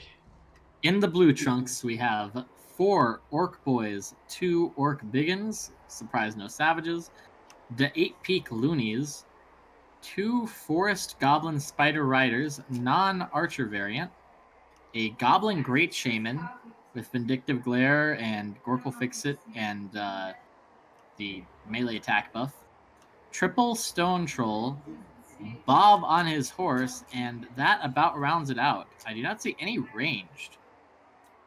Yeah, it looks like Valkanos is going for a much tighter build. And I'm interested to see how the skirmish phase plays out. Because they both want those mobility to chase off trolls. Now, getting into the game, we have one of the units of Night Goblins getting spotted and moving out to the side. Salsiccia starting off with very strong control of the mobility front. Yeah, and let me apologize. It's actually not 3 Stone Trolls. It is 2 Stone Trolls and, as suggested in chat earlier, the Swamp Things. The RR River Trolls for, well, a cheap source of terror, which is interesting when he already has the Great Shaman, but I guess he wants to double up on it. Just in case something gets sniped. And the fight, they're lining up. I thought that Great Shaman was going to charge into battle for Salsiccia, but it pulls back rather smartly. I would be surprised to see this fight actually start anytime soon. I think it would be much better for Salsiccia if he were able to skirmish more. Yeah, and it looks like those Night Goblins are coming in. Are they going to drop any Fanatics? Looks like no, unless they're holding them back. I am so... If they're not Fanatics... It's an interesting pick for sure. Yeah. And now, it looks like they're just normal goblins. Absolutely crump them. But you can see this big blob fight starting to develop. An AoE going down. Itchy Nuisance. Really nice Itchy Nuisance. Yep. And Archer Fire is going in on the trolls. This will give a slight edge to Salsiccia. But can he actually ride them off in... Oh, big Fanatics. Oh, yeah. But they do come out of the infantry blob during the second half. I don't know, though. It seems like everything except for the big blob is collapsing for Salsiccia. I think he's going to get flanked here, and this is how you lose a greenskin mirror very quickly, is getting rear charged. Your blob getting rear charged. Yeah, it looks like they're going to be holding. He did have his Great Shaman in the blob fight, fighting trolls for a little bit longer. So that might pay off in being able to route the trolls, and we do see the river trolls being routed off. Night Goblins coming in, getting their own flank off. This is insane. We have the Stone Trolls... Multi-layer. The Wah and the Get Back here. Actually so huge. Yep, and basically it's going to come down to this. The river trolls are a little bit too low on HP to make a huge impact, and they're not as tanky as the stone trolls. Let's take a look at the 2 Goblin Great Shamans. They're both very healthy, but for the trolls, looking like a slightly different story. Salsiccia's trolls are a little bit more beat up, and some Black Orc Big Boss target firing by Valkanos is playing out very well here. This could be a nice charge from these cavalry, though. Yeah, ooh, Valkanos' Stone Trolls are routing. Yeah, and Salsiccia's are still in there. Nice, nice. And now it really depends on if he's able to chase off those trolls. Salsiccia with the Wah.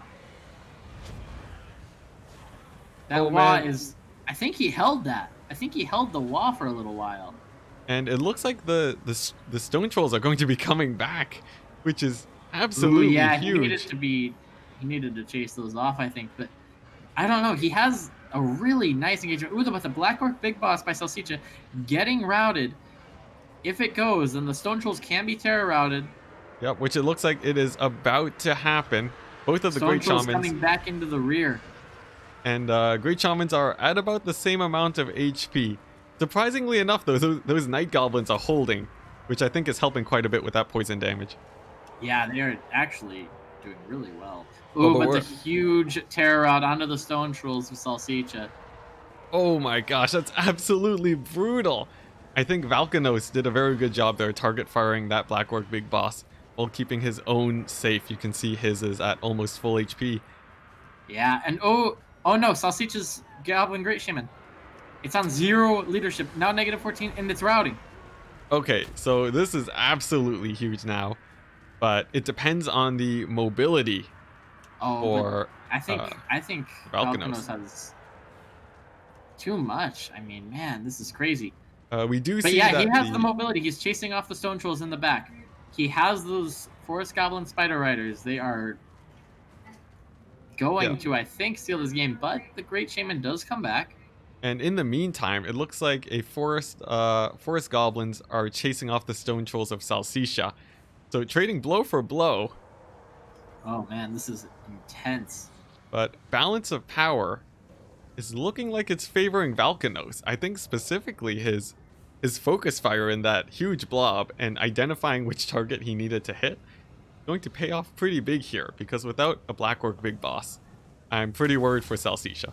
Yeah, and I mean, this is kind of Alkanos' thing, right? He's very good at controlling monsters. He's very good at navigating these blobs and finding the priority target. And it looks like it might pay off and win him this grand final as the balance of power ebbing more and more in the favor of Valkanos. Yep, especially with his main force sort of consolidating. Even if they get surrounded at this point, they have quite a bit of leadership. So this is looking pretty rough. Does Salsicha have any more stone trolls on the field? They are getting chased off, so not really, unless some sort of critical mistake from Valkanos. Yeah, And and it it's looks like they're looking... trading Vindictive Glares, but I mean, that's not going to favor Salsicha. He's trying to go for a big surround and kind of a last ditch effort, but the Bob is still alive, and that means no terror routes. And you can see these Night Goblins, I just don't think they're going to be able to hold up. Yeah, I think honestly though, for this game, the night goblins, they did okay. Yeah, But no, they weren't. They certainly weren't what lost the game. I think just a little bit better control by Valkanos and the Blob. And the Itchy Nuisances, by the way, have been really good as yet another comes down. Maybe this one not as impactful, but the Itchy Nuisance earlier, as soon as Salsicha Wad was so huge, I mean, the wall was pretty much wasted, or at least largely mitigated. we can see here the goblin great shaman of Salsicha is now taking a huge beating. The wolf riders charge in, but I don't believe they can do enough damage here. No, and it looks like Valkanos going to be winning the No Nehek Salad Cup. Man, what a run by him. I mean, we saw a lot of it on stream. Just great play, great monster control, great dog control. Very solid all around. Yep, and we can expect here once that Black Orc Big Boss gets routed, and you can see again he's targeting him down, that we can expect to see some terror outs here. Mm-hmm. Crown of Command Although, onto the Stone Trolls is a really nice play also. yeah, Just this could turn on a crossing dime his though if T's that and Lord dotting his routes. I's. Now, Salsicha is coming in with a flank. This is kind This is of... okay. This So can't possibly turn, can it? I am not sure. That Goblin I Great thought this Shaman. game was completely over, but another Itchy Nuisance coming down. Yeah, they went down to like sub 5 leadership, I Oh, think. 16 leadership on Goblin Great Shaman. Yeah, they're doing surprisingly badly on the leadership front, This is but wild. Ooh, but the I think Goblin we've Great hit army Shaman losses. of Salsicha now routing. Oh, and the army losses hit from out of Okay. nowhere with a steel chair. Army losses. Wow. So that was pretty unexpected. It was looking pretty rough for Salsicha, Salsicha for sure. I think the biggest play was the Black Orc Big Boss getting routed off, Mm-hmm. and also his skirmishing force not being able to catch those stone trolls. But he almost came back. Yeah, that was wild, man. What a game to finish it. What a finals in general. Just really awesome stuff. And very similar builds, at least in concept, sort of Spider and Trolls and Black Orc Big Boss. The core for both of these builds were the same. And yeah, I do think Valkanos did play that very well though. Managing that chaos is very difficult. Yeah, definitely. Definitely. And the confidence to go with the greenskin mirror, knowing that he can win it. Just yeah, great job. For sure. And yeah, could have been a very different story if he had gone for chaos instead, but he played very confidently there and definitely played to his strengths. So well played to Valkanos as he wins the Salad Cup number 9, the Grand Finals Championship. Or not championship, but he's the champion of the Salad Cup number 9 with no Neheks, but pulling through with at least a few wins as the Vampire Coast, and even playing pretty well as Vampire counts with that handicap. Yep. Well, thanks everyone for watching, and thanks to the players for playing, and thanks Enticity for hosting the stream and casting alongside myself.